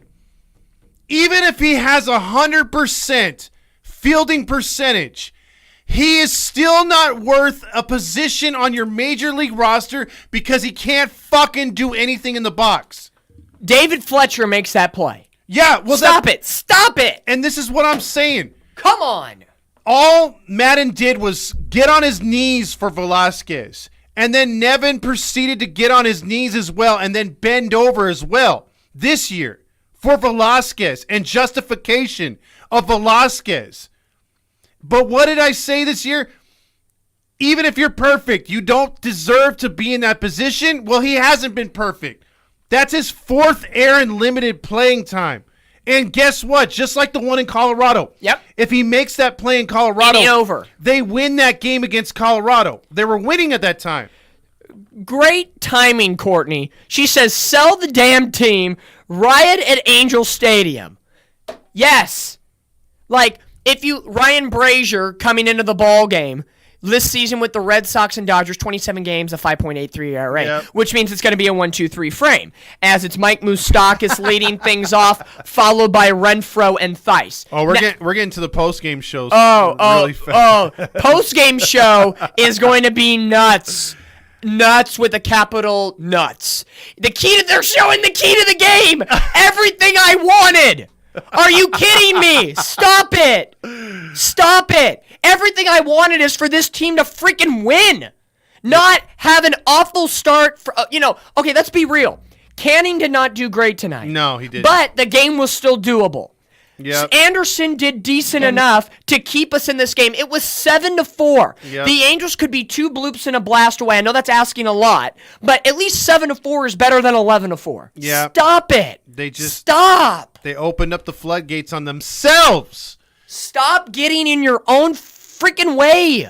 The Angels are going to be at 500 today, at 45-45. Yeah, because they're going to risk being a game under 500 at the All-Star break when we were 8 games over 500 after the Royals series. Yep, I think everyone's jumping in with the firing stuff right here. David says, is it too soon to talk about who will be drafting in a couple days? But you have to... sorry to bug you, and we talked about this earlier in the show. Any of my Huntington Beach Oiler high school fans in the house...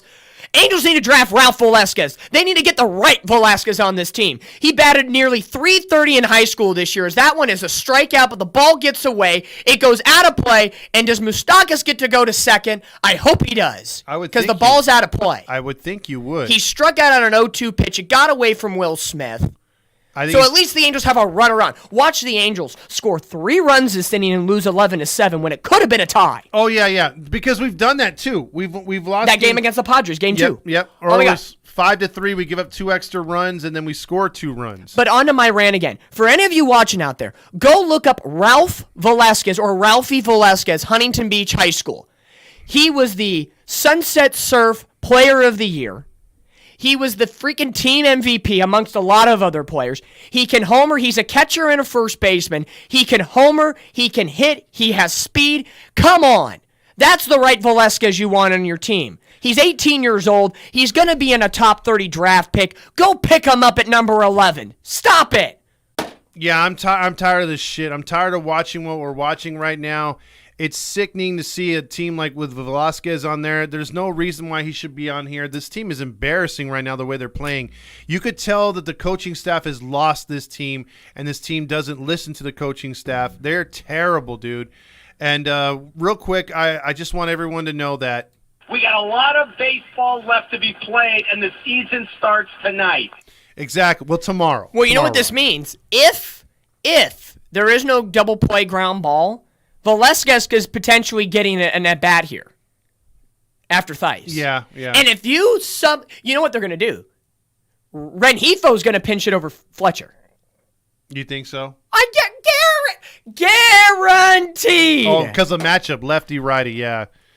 Let's see. You guys are being too negative, Courtney says. But, you know... This is a lot of pent-up aggression, at least for me. You guys know, and Todd knows, I'm not crazy like this all the time, but when we're at this point of the season, the last 2-week stretch, I've been busy. I've been out with family 4th of July week. I haven't been watching play-by-play for the Angels in a couple of days. Mm-hmm. It is frustrating. I know we all know this is the team, and we've been kind of bamboozled back in May and June, as Renfroe will take ball 4, 2-1, and nobody out. Start the rally train. Get the rally monkey out here, folks. Let's go. Yeah, we'll probably get a couple runs right here, but first we got to go to... Whopper. We need a Whopper right now. You know, it's one of those situations where this is a good therapy session. Mm-hmm. And not at the hands of the Angels. It's like, come on. The Angels were, again, it was the kiss of death. As soon as Manasseh came out and said, we're not trading Ohtani, and we're going to be buyers at the deadline, here come the Angels' 2-week, somewhat losing streak. They've lost 11 out of the last 15. It could be 12 of their next 16 here momentarily. But somehow, they're going to make it look a little better because Theis and the rest of the team are trying to rally here against Ryan Brazier, who's trying to be the new closer for the Dodgers, down 11-4. If this was 7-4, I'd be tantalizing at this opportunity right now. I'd be feeling good right now, but instead the Angels are showing ticket plans. They're still available. Get your tickets now. The chair. It's the absolute wildest thing. Yeah. Oh, I told you! Oh, my God. Again, spoiler alert, Theis is going to hit into a freaking double play. Yep. Did I not just say watch a double play happens? And look who's going to pinch hit. Luis Rengifo. Oh, you called it. I have Phil Nevin on freaking speed dial. At least 3 innings too late right here, pinch hitting. Yeah, I'd rather. Yeah, Theis is a nacho tonight. Yeah, he gets a nacho. This has not been one of Theis's best games. Yeah. Twice tonight with runners in scoring position, and he's dropped a dookie. Ground ball right to Vargas at second, throw over to one, and not even hustling down the line. Yeah, he's milking it. He's walking. He's like, bro, that's too fast. I can't run that fast, and it's too far. So the Angels have a runner on third, which could have happened a couple innings ago when Renfroe got the single and the bunt, the whole situation. Hunter Renfroe will be, he got out at second base. So Moustakas at third, 2 outs in the top of the ninth. Luis Rengifo will finally pinch hit for Andrew Velasquez. Maybe, who knows? See, David Navarro says the season is disappointing. Off-season additions gave me hope. It did me too. I'll agree with you right there, David. Couldn't wait for the season to start. I agree with you there too. It was fun for a while. Now it sucks. I'm totally in agreement. But where I don't agree is where it says we are starting over again. We haven't started over. If we had started over and actually tore this thing down to the pillars, I'd feel much better about a rebuild. I think what he means by starting over, in my opinion, is starting the season over. Well, yeah, because if he means that, then I'm in agreement. Well, with the loss tonight, they're going to be 45-45. It's like it never happened. Well, that means wait. That means we're 0-0. And this we got a lot of baseball left to be played, and the season starts tonight. Exactly. And if you're not a Halo honk, if you're a so-called Angel fan, if you're a Halo honk for life like me, then shut up. Exactly. Here we go. Luis Rengifo looking to get a run across the 1-1. Hit the opposite way, 1-2. But Angels are now down to their final strike, their final out here, down 11-4. The only positive from this game right now, the Angels actually scored runs tonight in comparison to the last 2 times. Steve Elise says, Dominique, gotta breathe. This team sucks. They have Adele and Velasquez in the lineup. Hey, like I said, when was the last time Heedy fans or Catella Chronicles fans have saw me gone on a rant like that? I don't think I've gone on a rant. Even last year, Rengifo gets into one shallow center, Outman under it, and that is the ball game. Dodgers defeat the Angels by the final 11-4. 11 runs on 11 hits, no errors for the Dodgers. 4 runs, 8 hits, 1 error for the Angels. The win goes to Gonsolin. He's 5-3. The loss to Canning. He's 6-4. No save in the game because the Dodgers added 4 insurance runs in the bottom of the 8th, and the Angels will walk down the tunnel on the first base side with the lights flashing. The Dodgers have hit 50 wins. The Angels have lost 12 of their last 16 and are back to 500 at 45-45. Yeah, we are not looking good. That is. Are you freaking kidding me? Yeah, that was not good tonight. Angels take the loss tonight. 4 runs on 8 hits, like you said. 11 runs, 11 hits. Very. Disappointing. Very disappointing to say the least. The Dodgers did everything it could to get this victory and looked. Look, this is an average Dodger team. If ever there's a chance to take a shot at them and beat them, it's this season. And it was 2 weeks ago at the Big A. Yeah, and at the Big A too, you had an opportunity there when we were much healthier. And now it just looks like, oh my gosh, dude! Like again, we're back at square one. This team is just terrible right now. And we're going to get into some comments. We're going to get into the post game. Should we just transition into the post game? Sure. I mean, because what else are we? The play-by-play is over. Wait. No, play-by-play is not over. They're going to show Adele robbing that home run again. Uh-oh. Here we go. Hey, wait. Moniak hit a home run. It was a tough night for Tyler Anderson and Griffin Kennedy, but Moustakas homers. Hey, just ignore the fact that the Dodgers had like 5 home runs tonight. Just wait on the brownie by Snoop Dogg, and then get your Whopper. Whopper. By the way, this guy from Japan plays on the Angels called Ohtani. Before we get into the postgame show, I'm just going to say this before we transition. Yes. We were talking about this while we were having some lovely pizza before. That was our pregame meal tonight. Yes. We talk about this a lot. Angels need a closed-door meeting, right? Yes. They need somebody to... Wait, save that for the postgame because that is a great transition. Okay. Let's jump into the postgame. Okay. You can start off with that because I think people need to hear that. Okay. Yeah. No problem. Let's just do this for fuck's sake, all right? We're gonna do the start to the intro. Ready? Here we go. Live every night on the Halos in the Infield Baseball Network. about it. We'll get into everything that we're going to get into as we go along, but I got to rant real quick. But why would you throw out an inexperienced pitcher in a game you're still close in? And I don't care what the record is. You show up for a fucking rivalry game. But he's actually talking to him constantly. That is a sign of a really, really good coach.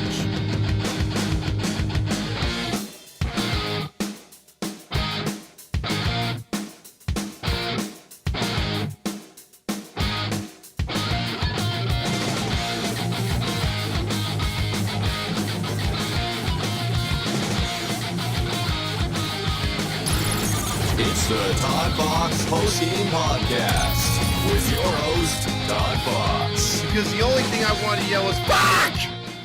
The only thing I want to yell is Brownies by Jack in the Box, and I want to yell fuck! But hey, as you called it, they're showing the Moniak home run when you lose by 7.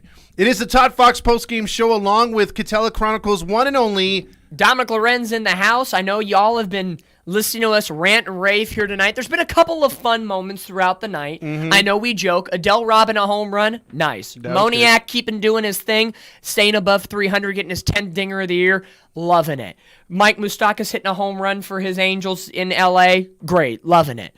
Everything after that, not so much. Yeah, and I really want to break into this game. I want you to get into the box score and everything, but there is something that we've talked about on this network, and we've talked about post games from last year, which hasn't happened since the days of Mike Scioscia, who would do these on the regular to then get the team fired up and everything. And I want you to talk about what you heard today and your thoughts on those set things that you're going to talk about right now. Well, I will say this. In the comments, Steve Elise is saying, give Dominic some water before he has a heart attack.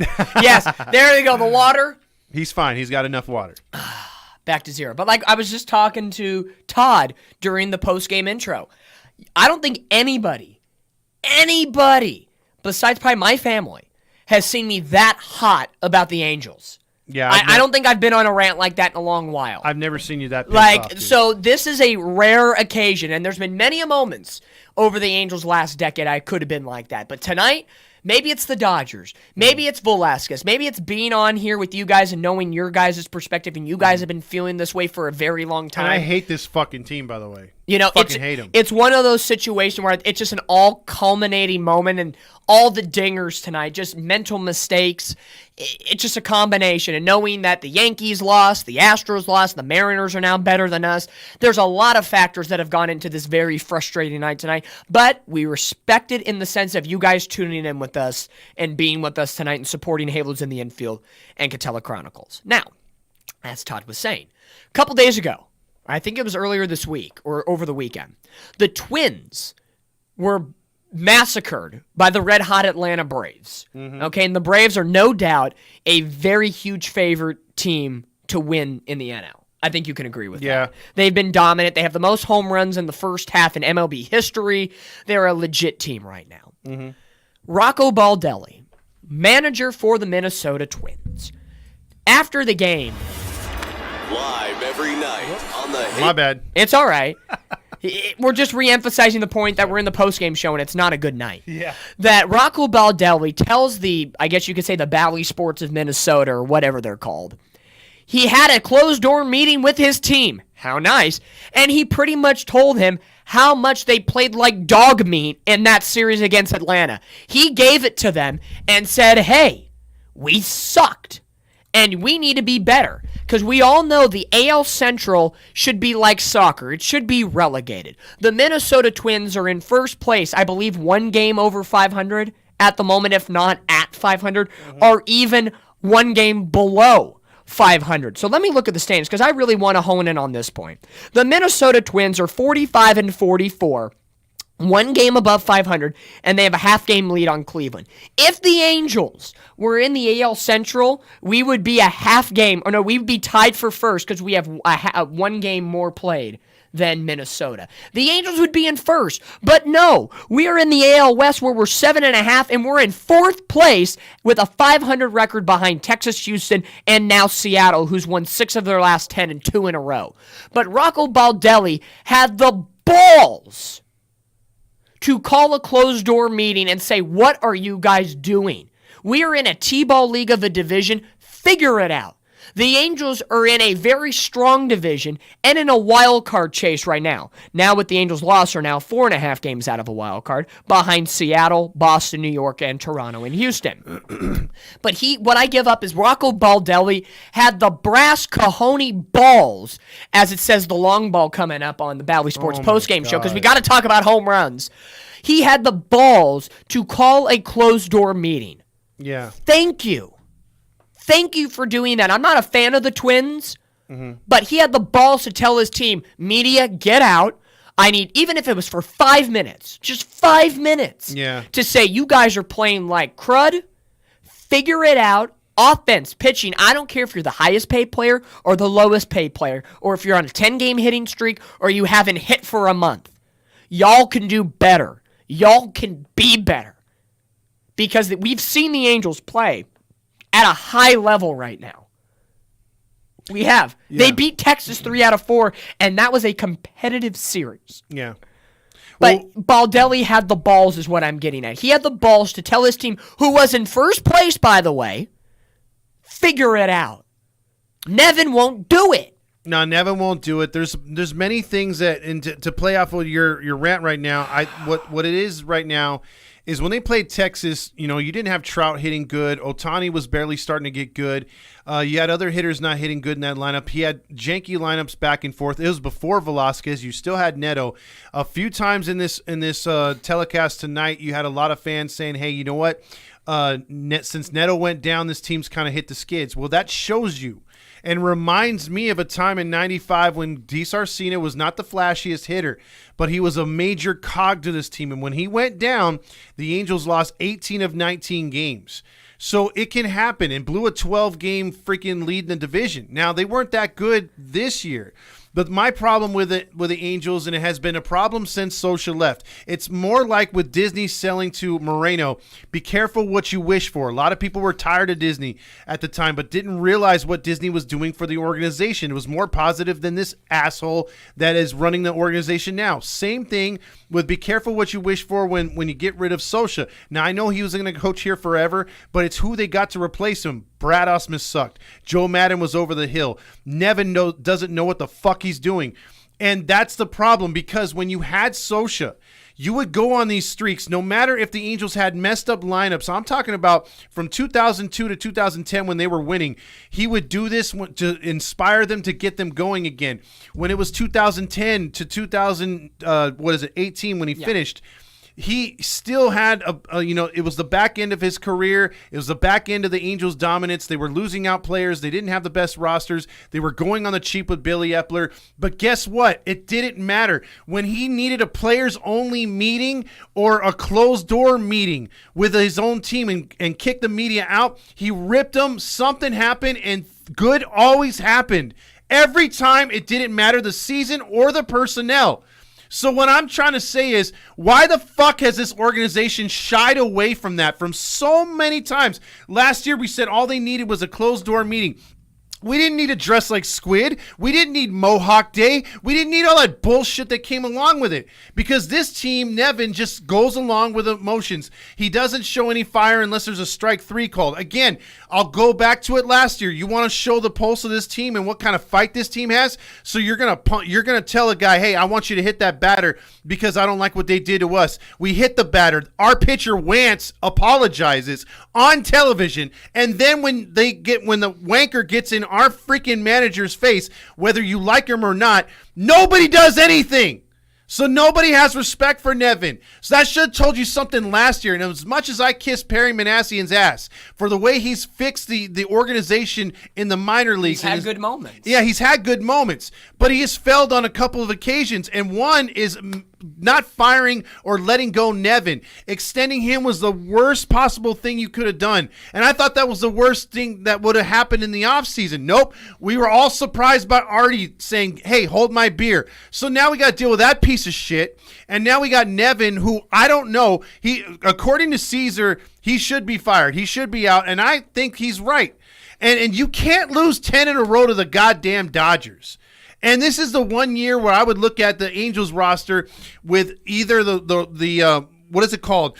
with all the injuries or non-injuries or guys struggling or not struggling and look at this and be like, no, we should wipe the floor with their asses. But every time we look at this team, and like David Nazzaro said earlier on in this telecast too, he was like, I was all hyped up for this team. I was all hyped up for the additions. I thought maybe this would be the year to get back into the postseason. And to finish off my thought, the wild card is something I did not want to participate in because there's too many damn teams. It's a log jam.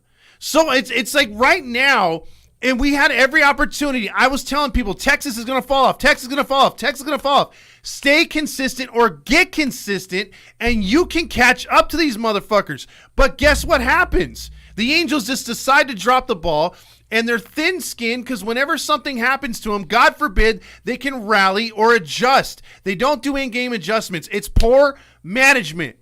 It's poor management in that dugout that has fucked this team over more than injuries have and more than Rendon has. And I still think you could win with a roster minus Velasquez.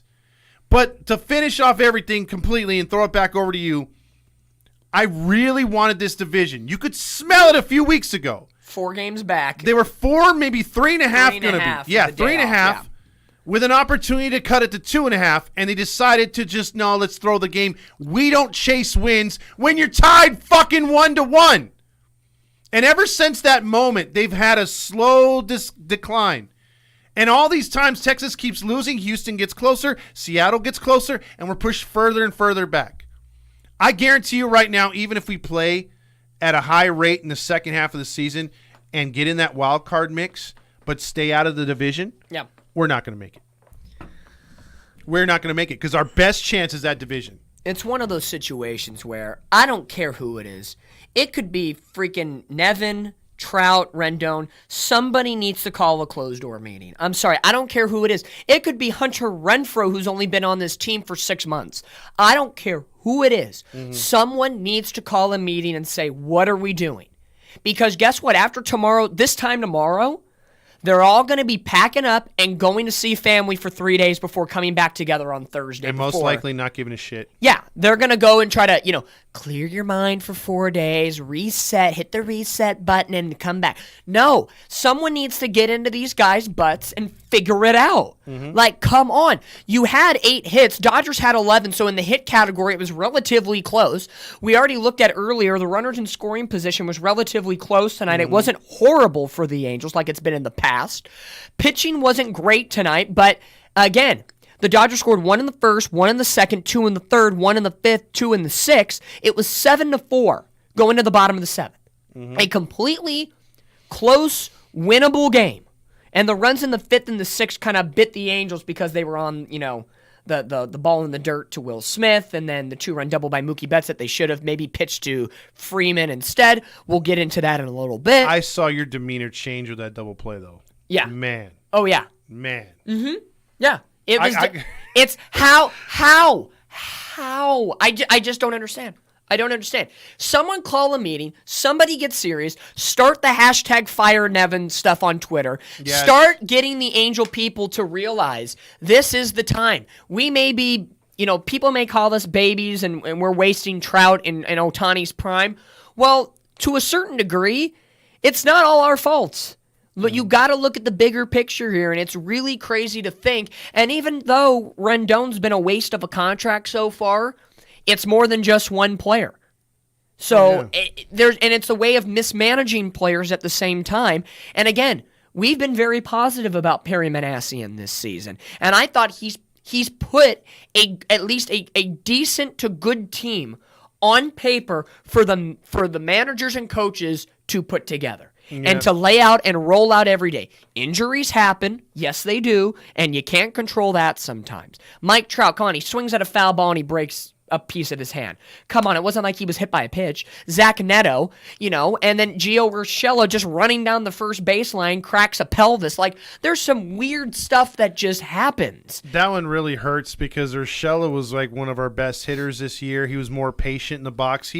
I think he didn't even think to listen to stupid Marcus Thames with his be aggressive. For the most part, Urshela was just like, hey, taking pitches, working walks. And the final score tonight, if you want to know, on first pitch swings, I think we stopped counting in the 8th inning because we were just frustrated. It was 6. It was 6 at a certain point. I honestly don't think there was any more after that because they got to the bullpen. So we're going to say 6 tonight. Yep. It was terrible tonight. I mean, and I've seen worse, but it's just one of those situations that you're going to end up losing 13 of 17 going into the All-Star break. Well, let me give you a bit of positive advice here. Now, it's the Sports Lodge tomorrow. This is a future cast. Roger Lodge is going to come on and say, welcome to the Sports Lodge, as the Angels go down to my favorite team, the Dodgers of Los Angeles, and your Los Angeles Angels. There's good news and bad news. Yes, the bad news is they lost last night 11-4. It was very close. They barely lost. They could have hit a 7-run homer in the 9th inning. But guess what, people? They are 0-0. They're 45-45. So guess what? We got a lot of baseball left to be played, and the season starts tonight. Exactly. And tomorrow it's they were talking about this in the 7th inning. They were so amped about talking about Reed Detmers, and rightfully so. He's been fantastic over his last 5 starts, which is great. Yeah. He's going to go against Michael Grove, so it will not be a bullpen day tomorrow for the Dodgers. I don't know but he's 0-2 at the 7 ERA, which means he's going to throw 6 shutout frames. But see, this is the same thing that David Roberts did last time. In Game 2, he said Michael Grove's going to go, and I remember going on the post-game show saying, okay, Michael Grove's going to pitch tomorrow. He's 0-2. He's got a 7 and ERA. then he bait and switch. Yeah, bait and switch, and they didn't even pitch the entire game. Now, so the Dodgers did use a little bit of their bullpen tonight. Gratterall, Vieza, whatever, how you ever pronounce his name. Yeah, but the Dodgers like to use guys back-to-back. The what Padres use Hader 3 days in a row. Because again, the Dodgers are going to be like, well, we're going to be at the All-Star break, so what the fuck does it matter? Might as well pitch everybody tomorrow. But no, you know what this is, Nevin? I want to tell Nevin this so bad. Stop being such a fucking asshole. I can't stand him, dude. I can't stand Nevin. He's a dumbass. Let's see. I want to get in here. Yeah, let's get into some comments before the awards. Well, let's get into a few comments. Just a few. I know we've been ranting since the 8th inning. Yeah. And am I going to apologize for my ranting? No, I'm not. You guys just have never seen me on a full-blown rant. Yep. The Heedy fans and the Catella Chronicles fans, I'll get a little bitter sometimes. Yeah. But I don't go in a full-blown rant. But when basic routine plays are fumbled, I don't care who it is. It could be Trout, and I will get mad. Yeah, you saw the bad route by Ward. And that was like, ooh, okay, come on, be better. And then when you top on Velasquez not being able to throw to first, it's like, Brent Hefo could have made that play. Oh, yeah, it was garbage, dude. It was garbage. That's why I'm upset. It's basic.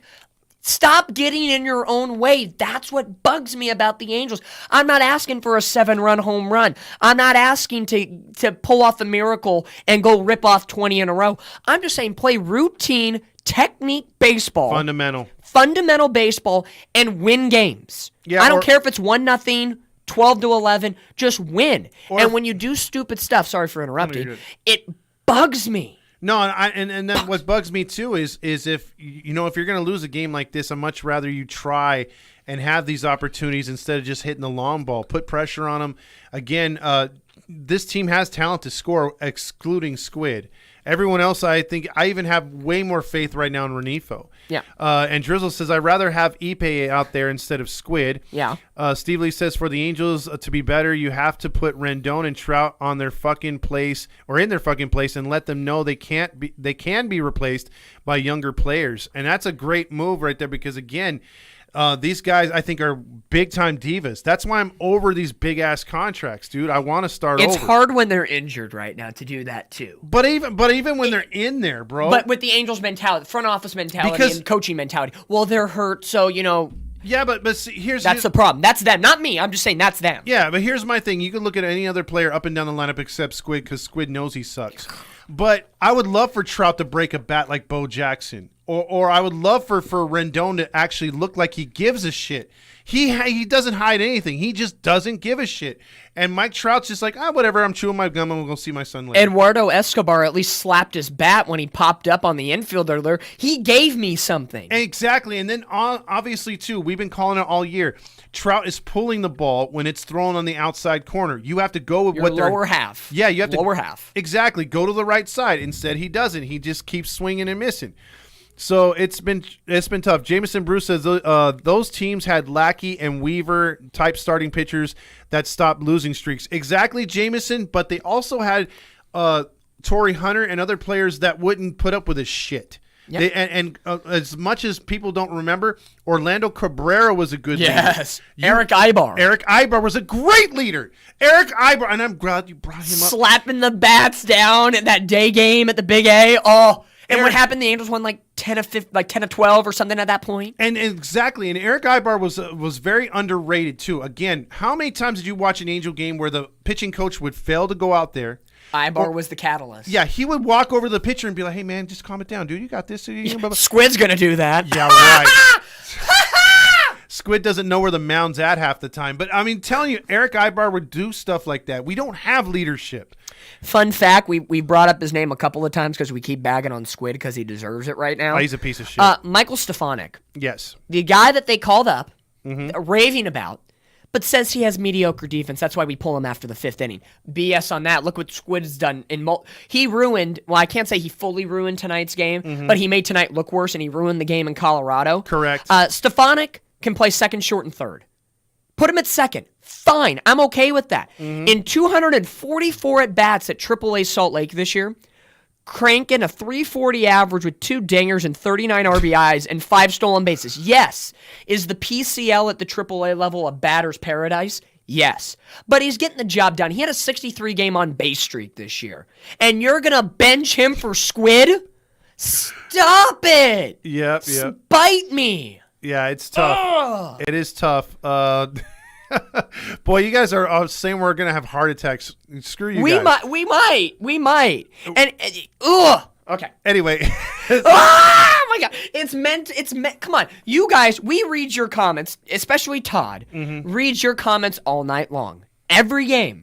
And he does a phenomenal job of sometimes holding it in and not going too crazy. We have to let it out sometimes. We have to let it out. Sometimes there are games where you just have to let it out. Yeah, sometimes I'll laugh and people are like, "Man, you were too calm. We thought you were going to blow up." That laugh was the blow up. Yeah, and then there's like 3 or 4 games that go by like that where I'm like, "I'm triggered. Fuck you." Yeah, you know? like this is a situation that you guys are too crazy. It's like, yes, this is the team that's put forth in front of, and the Angels are who we thought they were. Yeah. But and it's also the Dodgers. You guys are saying the same thing at home, but you're just, come on, give it to us. The comments are open. Be real.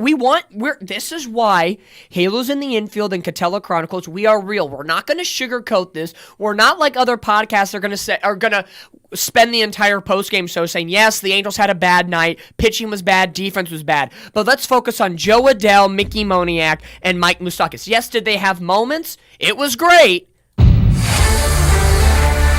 But the Angels still lost, and they are spiraling. They've lost 12 of their last 16. That will not go unnoticed. We are not going to be like the Angels media and say it was a bad night for the Angels. Thank you for watching, and we're so glad you came to the Big A and had a family fun night. No! If I'm going to spend my money, I'm going to see the Angels win. Yeah, exactly. Or be competitive. Angel Central says, balls, and unfinished business. Tonight, it's time for you to check out what I want. I want balls and unfinished business. Also, Ohtani is not the unicorn. Playoffs is not the true unicorn. Angels winning the World Series. Kevin says there should be an AED in the Todd Fox studio. Also, let's see. Okay, what do we do now? What if our best offer for Ohtani by far is by the Dodgers? Do you pull the trigger? Yes. And I like Richard Thurman's move right here. I was just about to call it.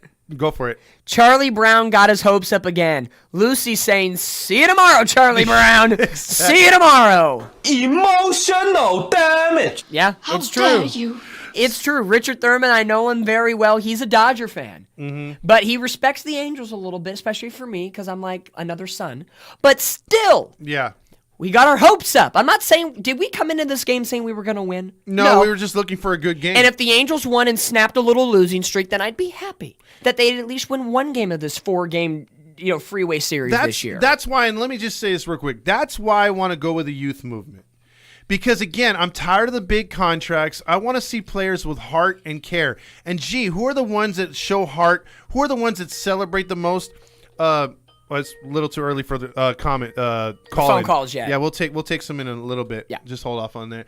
But I just really, really want to see players that are hungry, that want to win, and I believe that those guys are the Moniacs, the Netos. Ohopis, the Netos, and we got more coming along. You know, we got Ben Joyce's, we got Kai Bush. Again, if we lose out on Ohtani, it's not the worst thing in the world. The worst thing in the world is not getting anything for him. It will hurt if we lose Ohtani. It will hurt initially, and it will hurt whenever he does something good. It will. It will always hurt in some way, shape, or form. What do you got to say? Oh, just because. Tell me, brand me, baby. No, because Angel Central says, like, just can't with the negativity. The season starts tomorrow. We got a lot of baseball left to be played, and the season starts tonight. Well, you know what? This is a perfect time. Ipe should call the meeting. Let's get it. You know what? We've been negative for about 45 minutes now. Let's get positive and get some awards. Oh yeah, let's get some awards real quick. Let's go. Yeah, I'm sure we're gonna get a lot of positivity out of this one.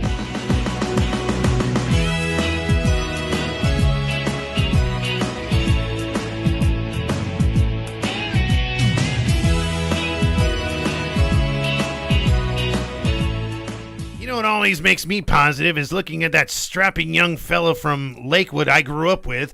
That's John Stamos. I'd love to get his sloppy seconds, but not the female type, but you know what I'm talking about.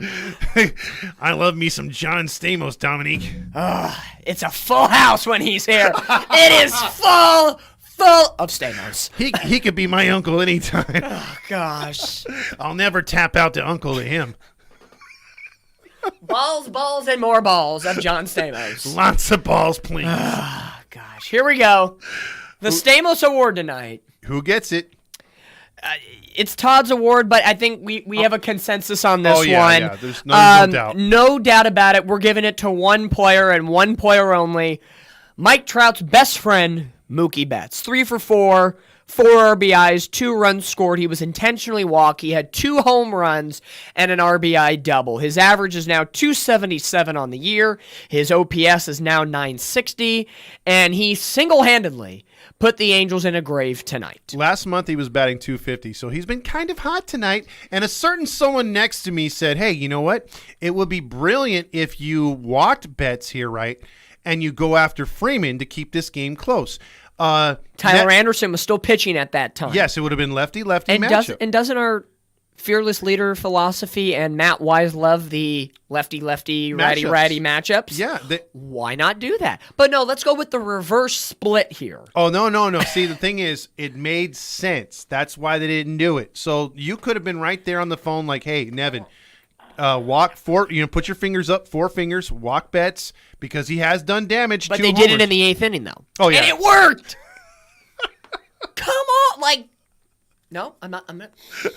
Let's get back. We have off a of that. long post-game show, folks, to get right here. Let's do the garbage award then, because Jesus Christ, there might be a lot for this award. Yeah, here, we folks. might have to take our time on this one. All the cheese, all the refried beans, all the onion and tomato and the guacamole, all the beef and jalapeno and the sour cream, all the nachos.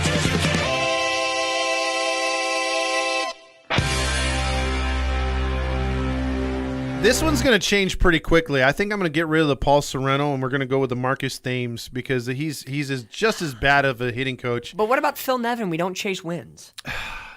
I think I need to come up with another award for that because James has been trying to push the smooth operator, for a good pitching performance. Yeah, I like that. Maybe we need to, because I think that's a brilliant one. We'll have that one yeah, because you got to have sometimes if the Angels lose like this, have some positivity in the post-game show. We'll put the award on Sade's big-ass forehead. That's how that'll work.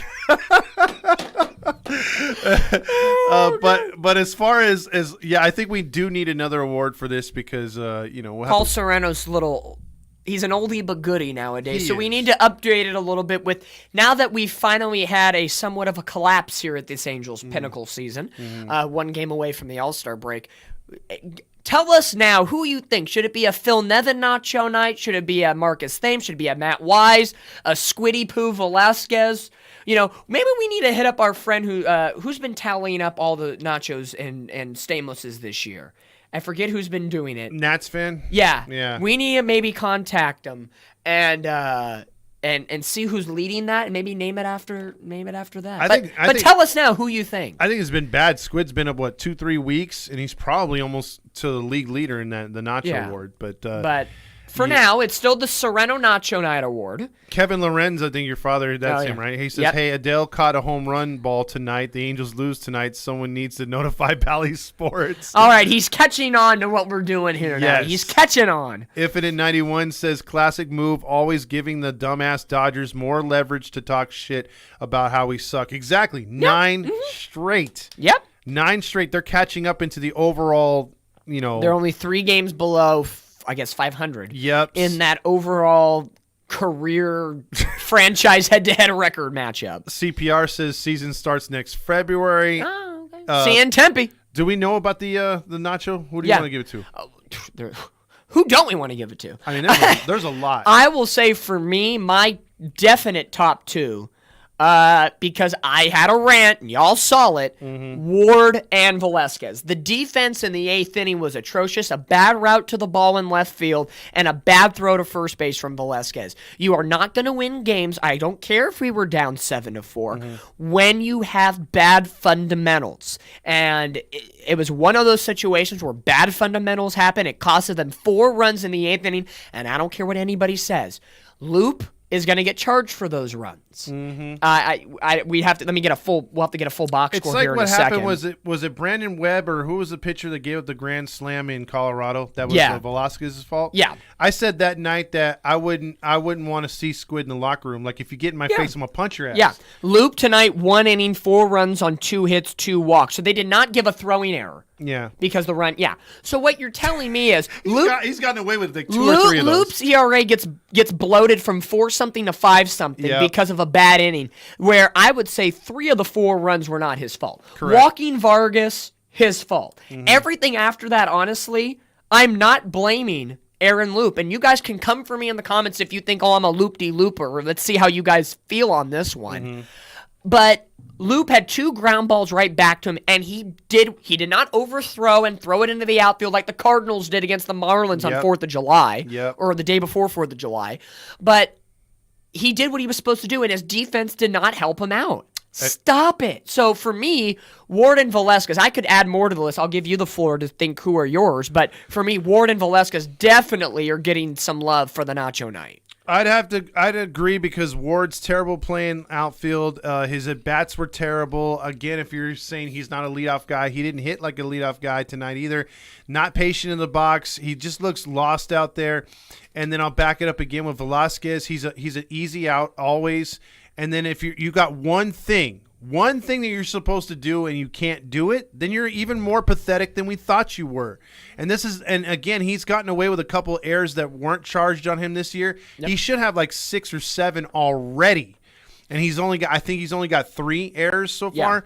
So he's been pretty pathetic, even as far as the most Halo honkish people have been like, his defense is so good, you gotta have him out there. His defense. No. But they say Stefanik and Fletcher aren't as defensively sound late in the game. I don't see any errors from Stefanik. What the heck? Like, you pulled Stefanik out in the 5th inning of the 2 whopping games he played to put Velasquez in. Why? Yeah, and you're wasting at least 1 or 2 at bats. I can literally say if he made an error or 2, and I'd be like, okay, I get it. You got to pull him early. He hasn't done nothing yet, so why not play him until he does something? Well, you haven't given him a chance either. And I get it. He doesn't have the strongest of arms, but he still is a better. Put him at second, then. That's fine. Batting .340 in AAA. Came up here, got a few hits right away, got a few walks right away. Right there in 2 games. He had like 5 or 6 at bats of 7 or plus pitches, even though if he got out or got a hit. More production than Velasquez has this entire time he's been up.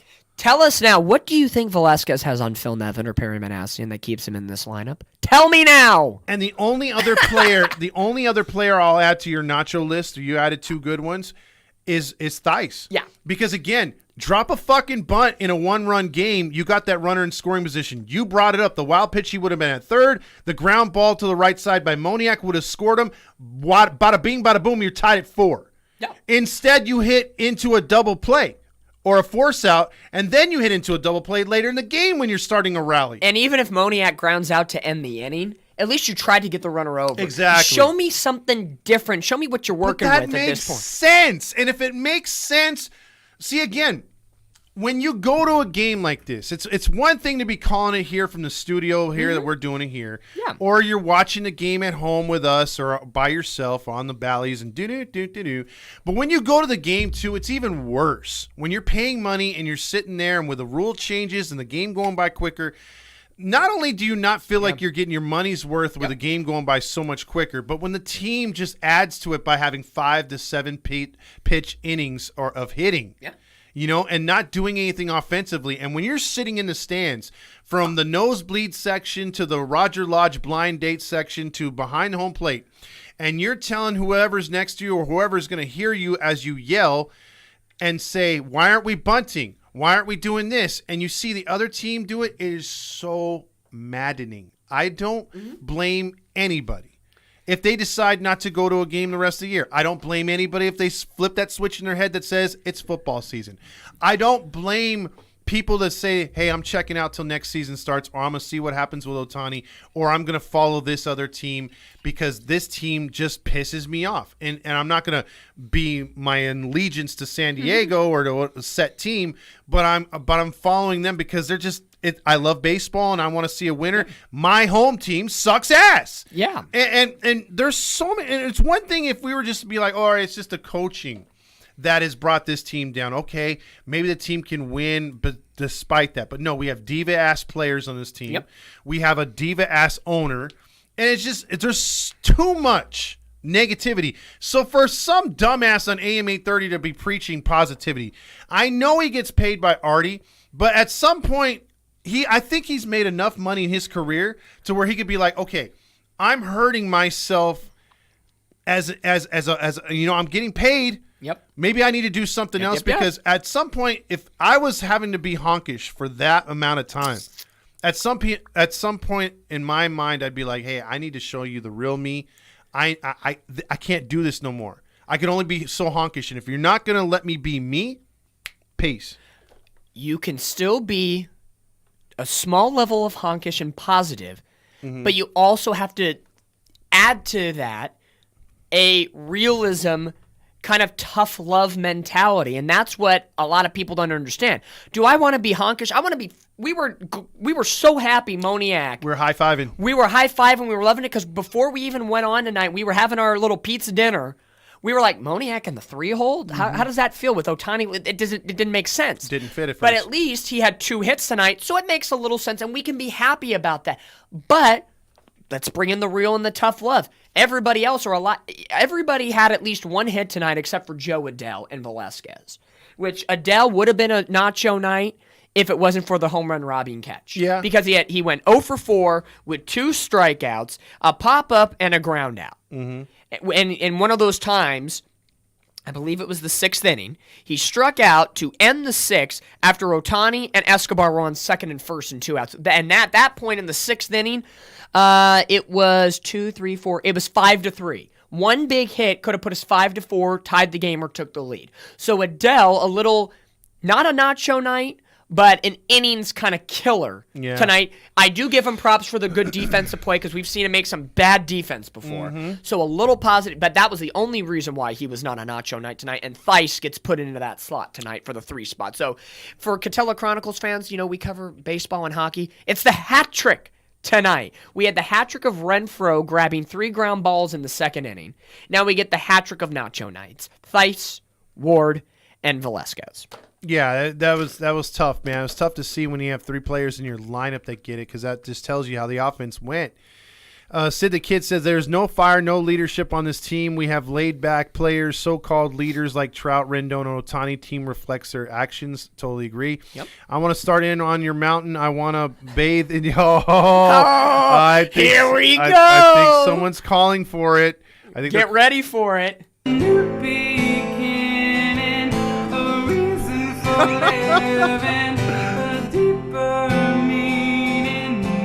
The Joe Madden hippie movement. And I wanna stand with you on a mountain. And I wanna bathe with you in the sea. And I wanna lay like this forever until we get eliminated. All right, there you go. There's our Savage Garden. Oh my God! I love it, but I hate it at the same time. I want us winning. I don't want to be quoting that. I don't want to either. But hey, you know what? They called for it. We have to play. We have to do not only what the people want, but what the team is providing for us. And what the team's providing for us right now is not good. Yeah, see, right here, Eric says, we have no discipline. It's our philosophy. R. Martinez, anyone who thinks this season is over is not a true Halo honk like me. You know what I'm thinking right now? Every time lately I've been hearing the word philosophy, I'm thinking Lion King, Hakuna Matata. Philosophy, Hakuna Matata. Yeah. Like literally, oh wait, Disney's going to sue us now. I put that on there. There you go. This is it. This is the last of Edie. That's what I was. Oh, Eric says he wants to call us. We'll put the phones on. We'll put it out in just a little bit. Yeah, a little bit. We're almost there. I'm so sick of fake Roger Lodge. Get Todd in there. Boy, I would love to be in there. Artie hopefully will use his sign company to post up all over town that he's selling the team when the season's over.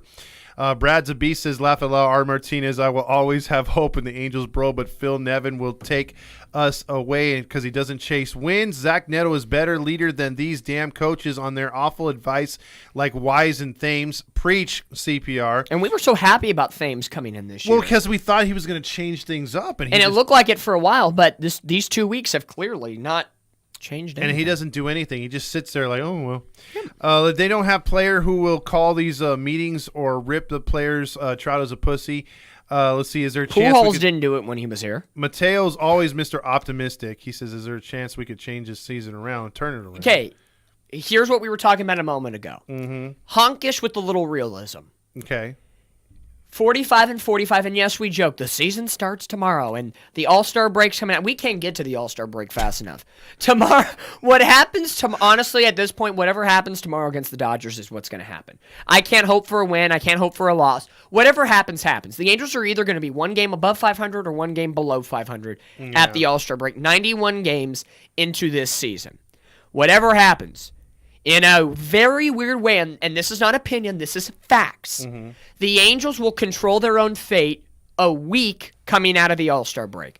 3 against the Astros, 3 against the Yankees. Teams they are chasing in the wild card race, along with the Mariners and the Red Sox and the Blue Jays. And they play the Blue Jays a week and a half later in Toronto. Now, at that point, we'll be getting towards the trade deadline, and it might be too late for that. But the first 6 games out of the All-Star break, 3 with the Astros, who are hurt right now. Alvarez is out. Altuve is out. Their pitching is in shambles, but they'll find a way to beat us. And then the Yankees, no Judge. They're losing right now. They have their problems as well. The Angels need to somehow go 4-2 in those 6 games in order to even say the words buying or even say the words. So when we come back on Monday the 17th, for another live stream broadcast, Todd and I will be here in the studio for that first of 3 games against the New York Yankees. We will have a much better picture, especially after the 3 against the Astros, of what's going to happen.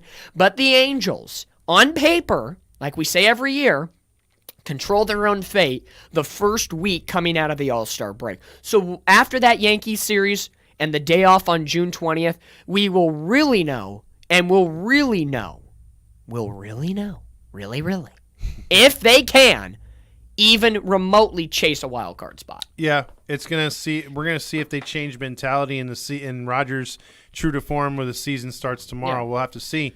Real quick, Jacob says you can't compare these children to the players like Hunter, Weaver, and Lackey and Erstad. I totally agree with that. Lackey and Weaver would be beating people. Oh, yeah. Oh, my God. Oh, that'd be – I would pay to see that. Yeah. Pay-per-view You'd see some of these players with bruised up faces, and you'd be like, what happened? Fell down the stairs. There would be a fight. There would be a fight in the clubhouse. Yep. Own your stuff. Javier Ortiz says, fuck Marino, fuck Nevin, fuck Velasquez. You're cool, Heedy team. You're cool, all Angel fans. I'm out. Canceling my MLB subscription. Yu-Gi-Oh! 7 says, and he's been doing a lot of comments. I've been reading every one of these comments. We're just not getting into these. But if you cancel your subscription, you won't hear the Bally Sports theme song every time Shohei comes up to bat. You can't. Mickey Moniak, 3-run home run. And Joe Adell robs a home run. He gets a quick one. Also, right here, let's see. Angels ownership and GM won't trade Ohtani and Trout. There's no way the Angels make a wild card. They got to get something for Ohtani. Don't let him walk for free. The Angels will not trade Ohtani. We talked about this earlier in the broadcast. If Arturo Moreno will not do it, he will look even worse to the public opinion than he already does. No, he will not do it. I'm sorry. The Angels could lose the rest of the season. He won't trade him. I'm sorry. It won't happen. Yeah, it's they need some help with this team because it would work if they were to trade because, again, you'd be getting some prospects that would help let's just face it, our farm system coaching is way better than our actual major league coaching, which is terrible. Let me skip through some of these comments. I am reading all these comments. This is where some of them are repetitive, but fuck Dodger fans. They will be talking shit to me tomorrow at work. Just put your earbuds on if you could wear them. Our only scoring again is via the home run. No RBI singles or doubles. Anna, I'm totally with you right there. Here's how you defend yourself against Dodger fans tomorrow. You guys should be winning these games. So don't gloat about winning a game against an Angel team that's struggling. You did what the Dodgers did tonight is what the Angels are doing against the Rangers and the Royals a couple weeks ago. Win those games. And the Dodgers are doing that right now. We literally have helped the Dodgers catapult themselves. I have to check if the Diamondbacks won tonight, but the Dodgers may be back in first. I think the Diamondbacks beat the Pirates. Okay. Let's see. Also, James said that Moniak should get the Smooth Operator Award. You think tonight, yes. You think that should be for a pitcher or just a guy that just does good? I think yes.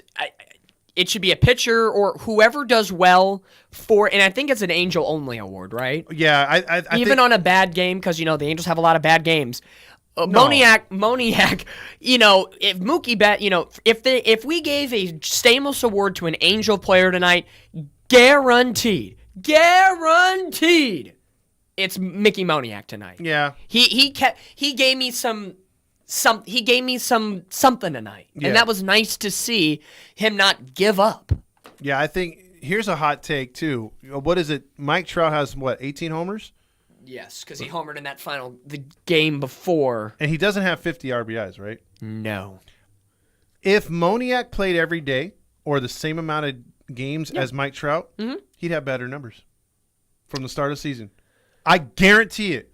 I think Moniak would have 20 homers and about 55 RBIs. Well, I feel bad a little bit, and I was eating I'll have to eat crow at this probably by the end of the year.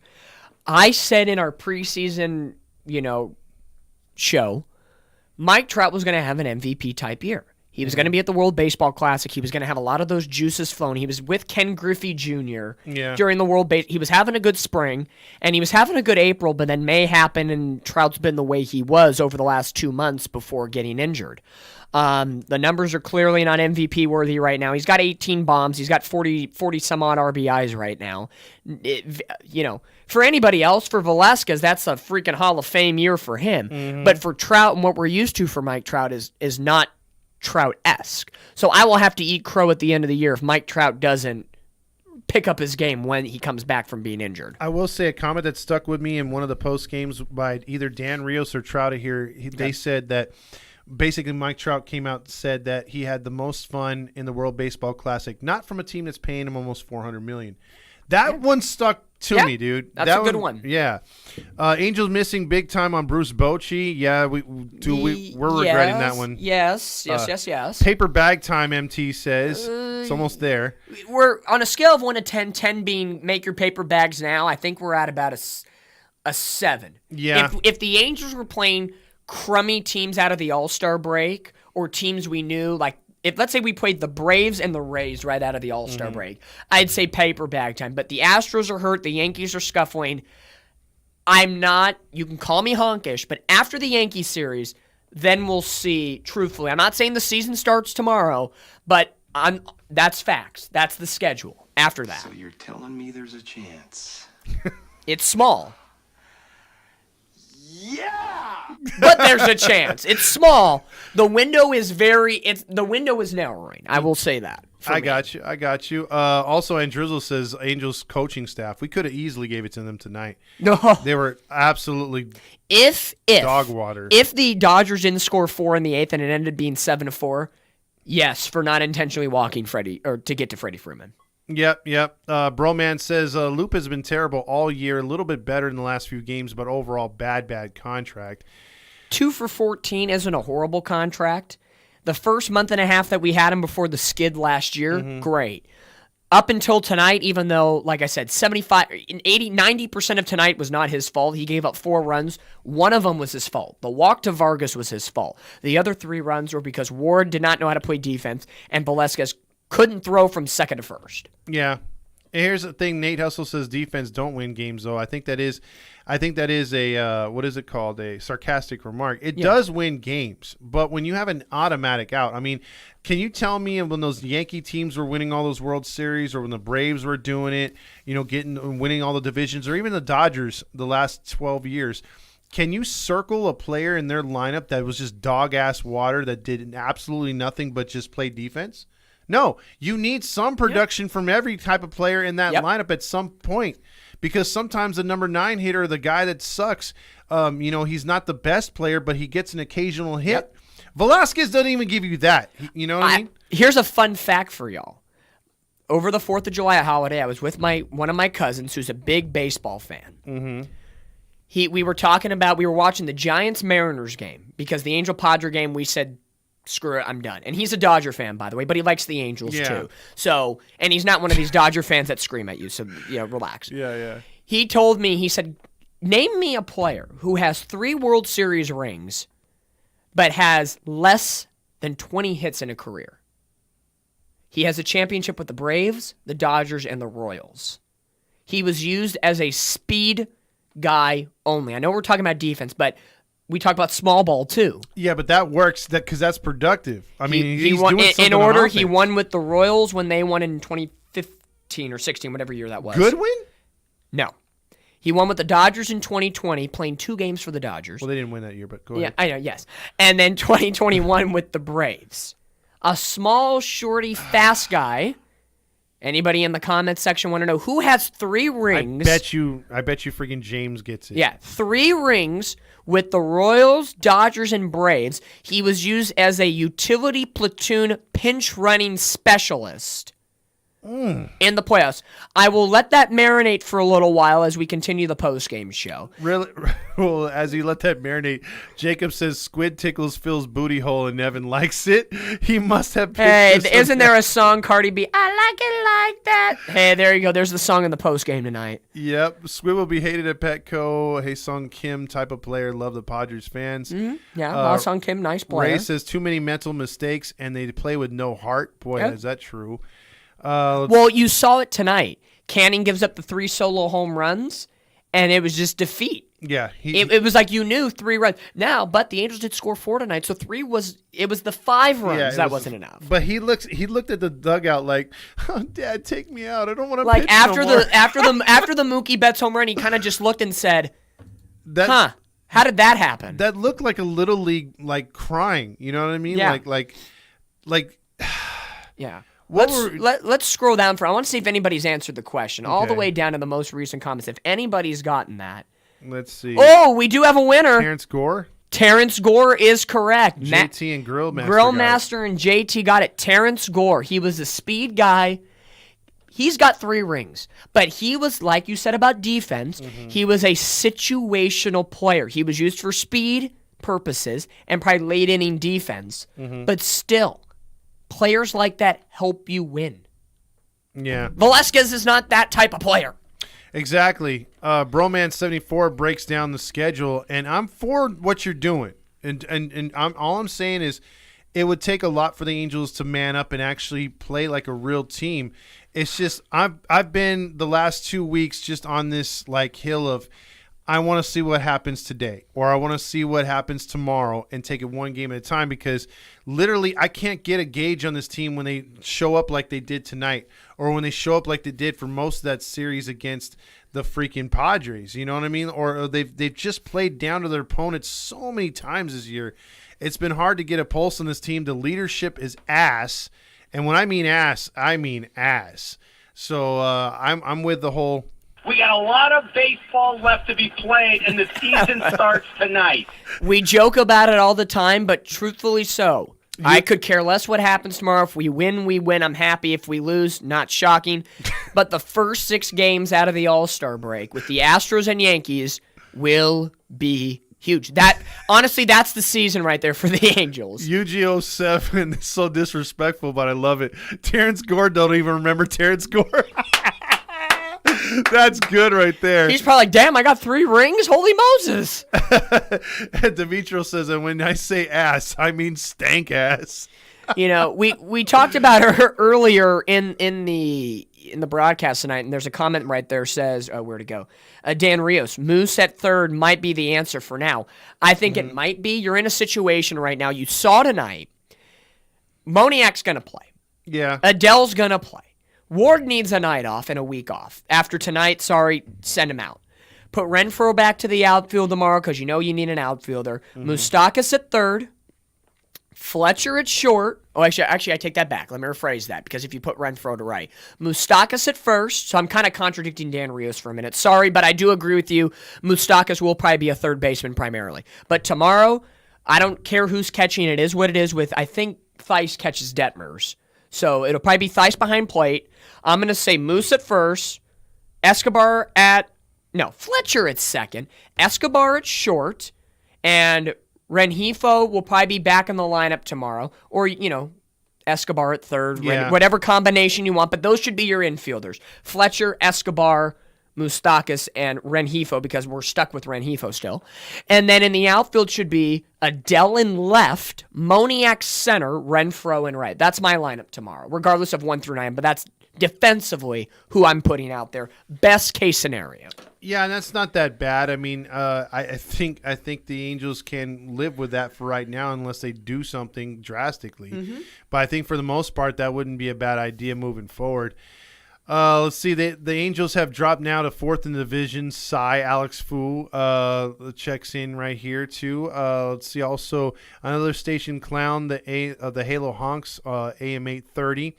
What do they think? What do you think they're saying right now on the postgame show? I don't even know if they have one because they sometimes do it and then they sometimes don't because Trent Rush is too scared. He's doing golf stuff too. Yeah, and other things. When they were doing the whole post game, they shied away with it. They did the tweets. They didn't want to take phone calls.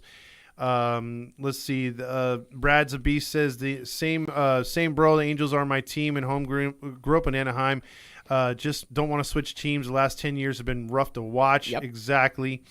Let's see. Also, let me go back down here because I'm just trying to catch up with some of these. Book it. This is to you right here, bro. Man, dude says, unfortunately, Angels will go 0-6 against Houston and New York. It's really sad but true. But as a fan, this is pathetic. Well, we know already. Ohtani made this clear. He's not pitching the All-Star game. He's only going to bat, so he'll probably get 2 at-bats and he's done. He already said he's going to pitch that first game out of the All-Star break. Yeah. So next Friday, Ohtani against the Astros. How does the rest of the rotation stack up? To me, if Ohtani's pitching game 1 against the Astros, then that probably knocks him out of pitching against the Yankees.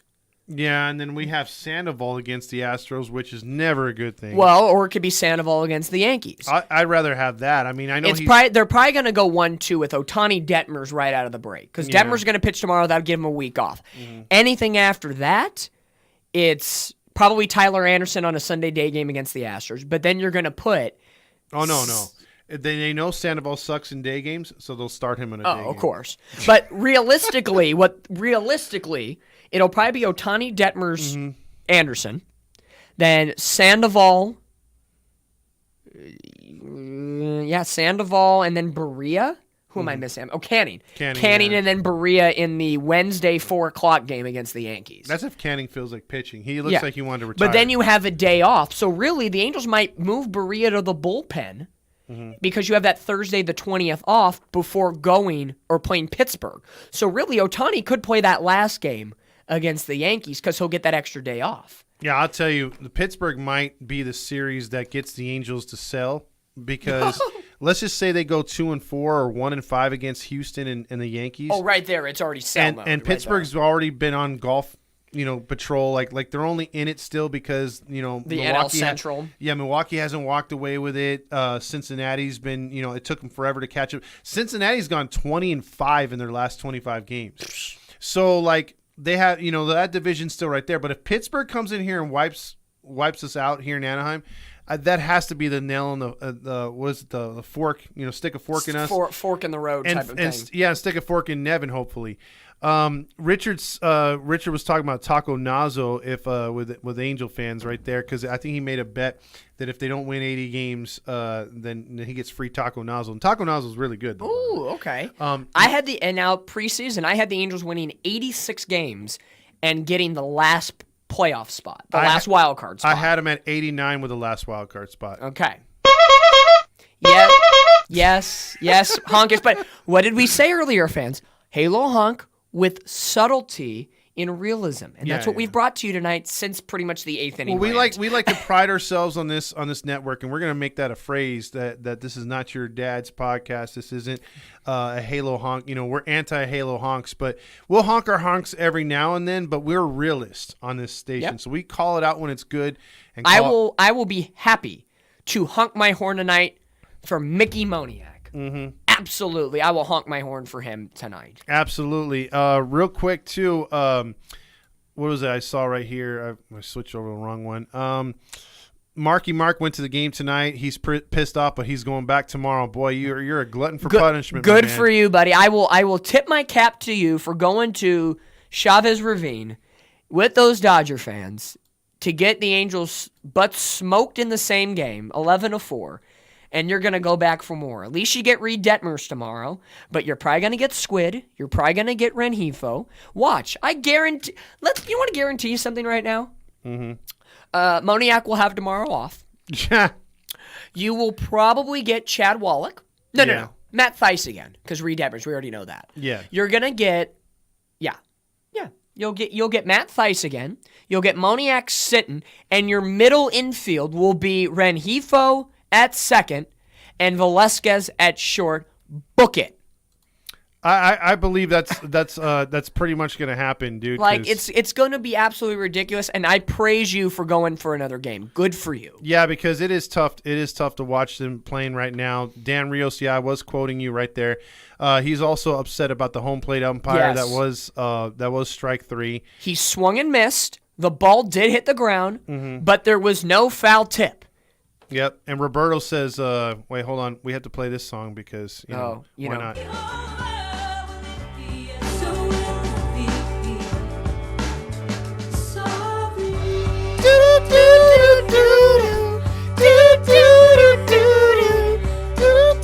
See, a guilty pleasure of mine, I don't know if you know this, but it came out on another podcast. I do a true crime podcast, too. Yeah. And it came out, and now everyone gives me shit for it. But a guilty pleasure of mine back in the day was watching Dawson's Creek. Yeah. Okay? That's like a lot of people on this earth. Goddamn Pacey. There's a lot of people on this earth. You know what? I've heard from a lot of people, and once in a great while, I've been immune to this just because if you're having such a bad day. Yeah. And I'm a proponent of if you have a bad day, go watch the rich and shameless people cry about their first world problems, and it makes you feel a lot better about yourself. Mm-hmm. I know a lot of people that watch like the Real Housewives and stuff like that to get to feel better about their day. Tonight would be a night I would flip on some Real Housewives show.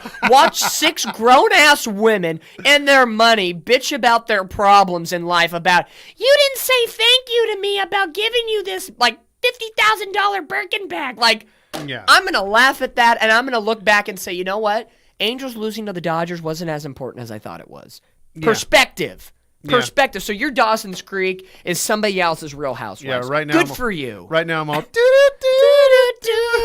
that's what Phil Nevin's going to say soon. Sorry. Yeah. That I didn't pull Velasquez. And what questions will he be asked? Like the other day, I'm not chasing wins. He doesn't give Well, just like strikeouts are better than double plays. Exactly. Or double plays are better than strike, or vice versa. Oh, no, we don't want to sacrifice because that's giving away an out. Maybe we should sacrifice. And I mean like the sacrifice as in like sacrifice the manager for the betterment of the team. Yep. Let's see. Fletch needs to be playing leadoff to the end of the season, Brad Zabis says. I'll take that. Fine. Okay, I'll take it. Yeah, that's fine. Let's see. Hold on. We just got a ton of comments, so I'm sorry if I'm not Everybody's reading coming on. And welcome to the post-game show rant, folks. Exactly. Heaty's here. Catella Chronicles is here. First off. Dan said there was no post-game for the Angels tonight. on there. No. Yeah. Well, they skipped. They're already on the All-Star break. Trent Rush is probably on vacation. Yeah, he's like, you can tweet at me anytime you want to.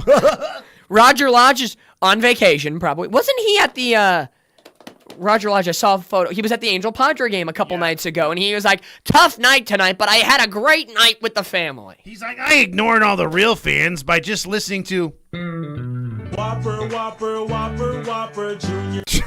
God, hey, the Angels had 7 Whoppers tonight. You know what the 7 Whoppers a lot are? of baseball left to be played, and the season starts tonight. What are they? And they didn't score in 7 of the 9 innings. That's what a Whopper is to me. When they put up a 0 in the inning, it's Whopper time. Oh, no!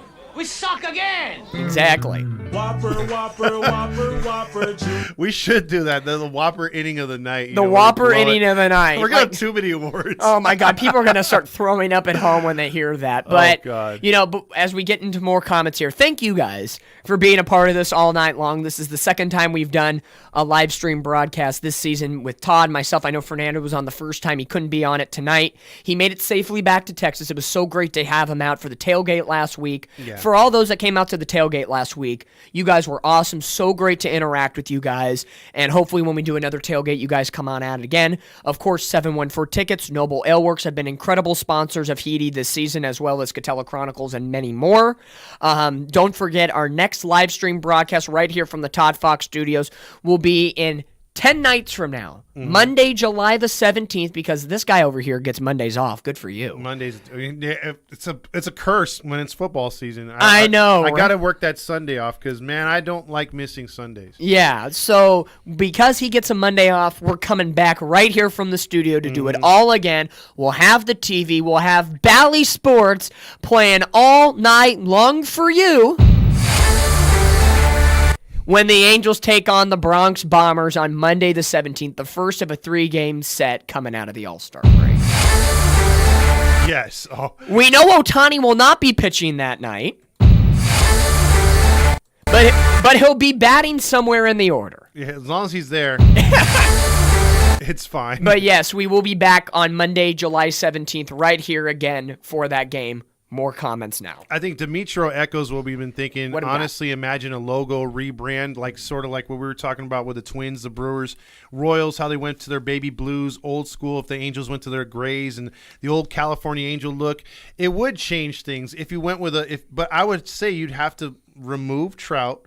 And I know it's not a popular opinion. I love the guy. He's not going anywhere. But I love the name on the front of the jersey. I do. And I've loved all the greats that wore it on the back as well. But at certain times, there's an expiration date. You can't play forever. Father Time's undefeated, like Fernando likes to say. Except Tom Brady sometimes. Yeah, Tom Brady did a deal with the devil. But, have you seen his wife? No. He eats guacamole ice cream, for God's sakes. I actually want to try that because I'm a big guac fan. I'm a guac fan, too, but I have my limitations. Anyway, Broman74 says, Alex agreed. Drury and Neto are the big factors. So missed is Urshela and single hit machine before he got injured. Again, those were guys that were driving in runs, not home run style. It wasn't all or nothing, and that's what this team misses so much. If Trout and Rendon were out like they are now, but Neto and Drury never went anywhere, I feel maybe the losing would have happened. Not this bad. Maybe they lose the series to the Rockies. True. But maybe they win 3 or 4 against the White Sox. Yeah. And maybe they take maybe 1 of 3 or 2. It wouldn't have been maybe as bad as it could have been. Absolutely. And real quick, Broman74 says he got tickets for the Yankees. If you guys haven't done it, even if you're not an Angel fan, go to 714 Tickets and purchase your tickets no matter where you go to see games. If Eric wants to see a game in Seattle, you could still use the 10% off code. It works everywhere. Yep. The price you see is the price you get. I'm telling you, 714 Tickets is the way to go. Let's see. Damn, you see how it jumps, bro? Like it jumps like 30 comments at a time because you guys. We appreciate your interaction. We're trying to get them all night. We can't always confirm 100%. We're gonna read all of them out, but you guys are always awesome for the post game show, coming on in and engaging with Todd and of course myself tonight. Yes, just got back from the stadium. If you're going to put Renfroe at first, you should have taught him some basic fundamentals in spring training. Velasquez should not be out there. He's an automatic out. Boy, it's like he was listening to us this entire game, although he was at the game. I will admit, Renfroe could have picked that ball better from Velasquez. But first and foremost, you can't pick a ball unless the throw is better. The throw comes before the pick here, folks, like the chicken before the egg, chicken before the egg or the egg before chicken. Yeah. The throw comes first. First baseman Renfroe could only do what he could. So I'm putting that, of course, on Velasquez. I get it. I saw a comment up there that said, a question for Dom and Todd. Which game do you think will be the Angels' get-right game? Well, we thought it was going to be the Rockies-White Sox era, and I thought personally losing 2 of 3 to the Rockies and then getting right on getting the first 2 against the White Sox, I thought, okay, and then Ohtani has that big game on the Tuesday, the multi-home runs. I thought that was the get-right game. But then you had the bad night game against the White Sox where pitching was awful, and then I thought the day game against the White Sox. But then one bad inning from Patrick Sandoval sends us in a bad direction, and knowing that the Diamondbacks were coming into town, I really thought it was going to be either the Ohtani 2-home run game on that Tuesday against the White Sox or the day game to get back on track was the get-right games, and they blew it. Now moving forward in the future, I think the get-right games there's a lot of them. But tomorrow could be a get-right game. You need to take at least one against your not divisional, but crosstown rival. If you don't, you definitely have to win that first game coming out of the All-Star break, especially if Shohei Ohtani's pitching. I agree because this team, look, the get-right series for me, if this team had heart, and another thing that's missing from this team, pride. If this team had pride, they'd go down there and they'd beat San Diego knowing that they're at least a SoCal rival, sort of. But real pride would be like, we're not going to let the Dodgers shut us out 2 times in a row at home. Yep. Fail. We're not going to let the Dodgers beat us up at their home. Fail so far.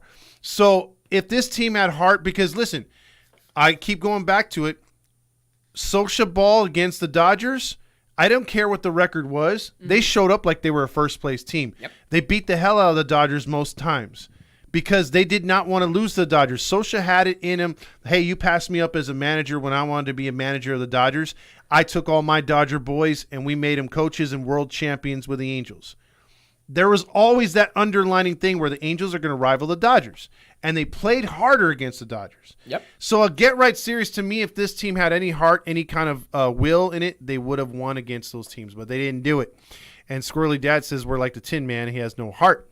Real quick, one more loss that could have been a win. I think that's a Danny Glover reference, which unfortunately it just plays out right now. One more loss, which could have been a win.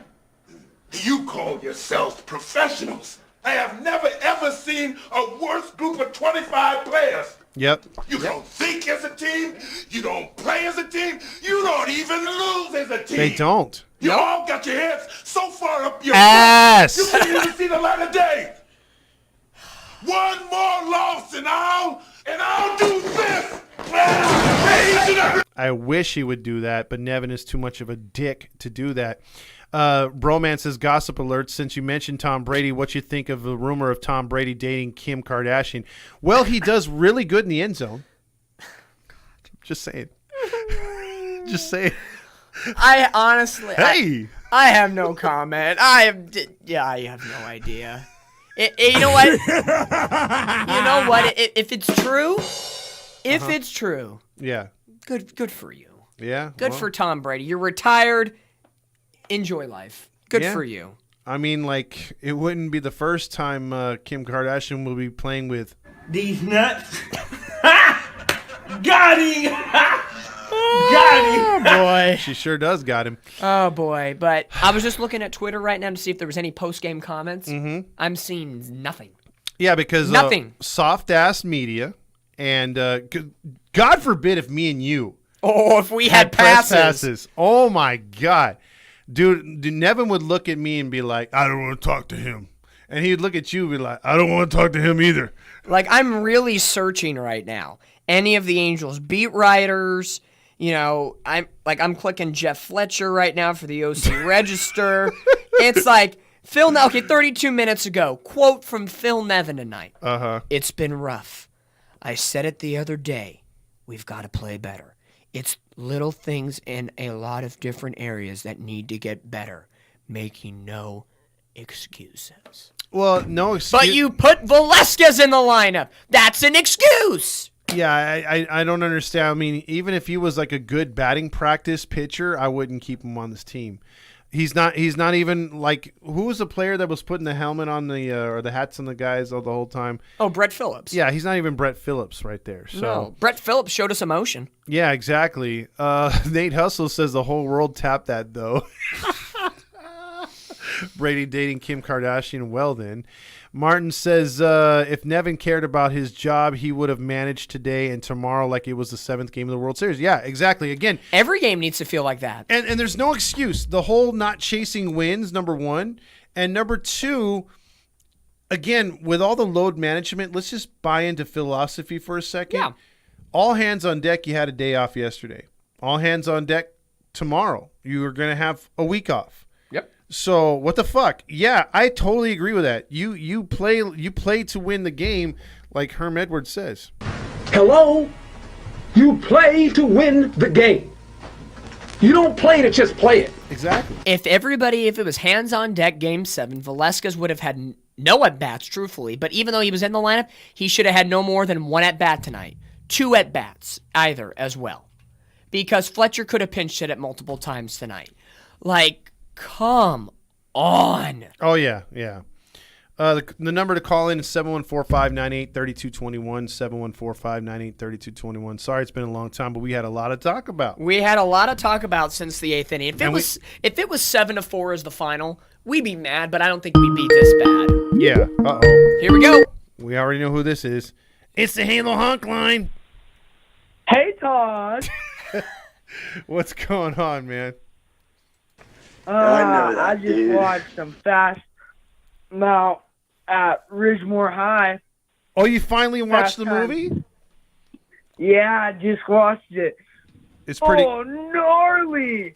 Yeah, I just see the waves, and I'm like, let's party, bro. Isn't that you though? I totally see that as you. It's a way of looking at that wave and saying, "Hey, bud, let's party." Where'd you get this jacket? Dude. Well, see, the only thing you don't, my God, like that is totally you. Except you can't drive yet. But I have a feeling like Spicoli in that movie, you would drive just like him. Oh my goodness gracious. Yeah, not high though. Oh, nice. That's the worst part about him. He drives high. Dude, he's high the whole time. I wouldn't put it past you to bring pizza into the freaking school too, in the classroom. I've eaten chips in the classroom before, but that's about it. Speaking of eating pizza delivery. Oh, we got some leftover pizza, so we got to eat our feelings here. Yeah. Yeah. But yeah, if the Angels don't start winning, I'm calling it in August. I'm not watching another game in August. I doubt it. I think you're still going to call in and just be telling us how much you party. Oh, yeah. Well, tonight I was thinking about doing a little partying, but I'm going to save it for tomorrow night, because tomorrow night I have another band party to go to. Damn, dude. Like, how hard will you party if the Angels win tomorrow? I will be super happy at that band party. Okay. That's good. We want to hear about a band party tomorrow. Come on, Angels. Yeah. And speaking of Tom Brady's wife, damn, she's hot. Which one? His ex? The ex-wife, Giselle. Oh, she is so hot. I followed the minute I saw that they were divorced. I went on IG and I looked her up and I was like, click, follow. He's gonna be the next Mr. Bunchen. I think Big Hammer, if he saw Kim Kardashian just in a bathing suit, I think he'd false start right away. Yes. Nah, yes. I think I would false start on Giselle right away. Either way, you'd false start before you even touch. Yeah, I'd be like, Oh, God, I'm touching Giselle. Oh, my God, I'm shaking. Oh, my God. Yeah. Oh, shit. Here we go again. But, yeah. But other than that, I wish Angels would win.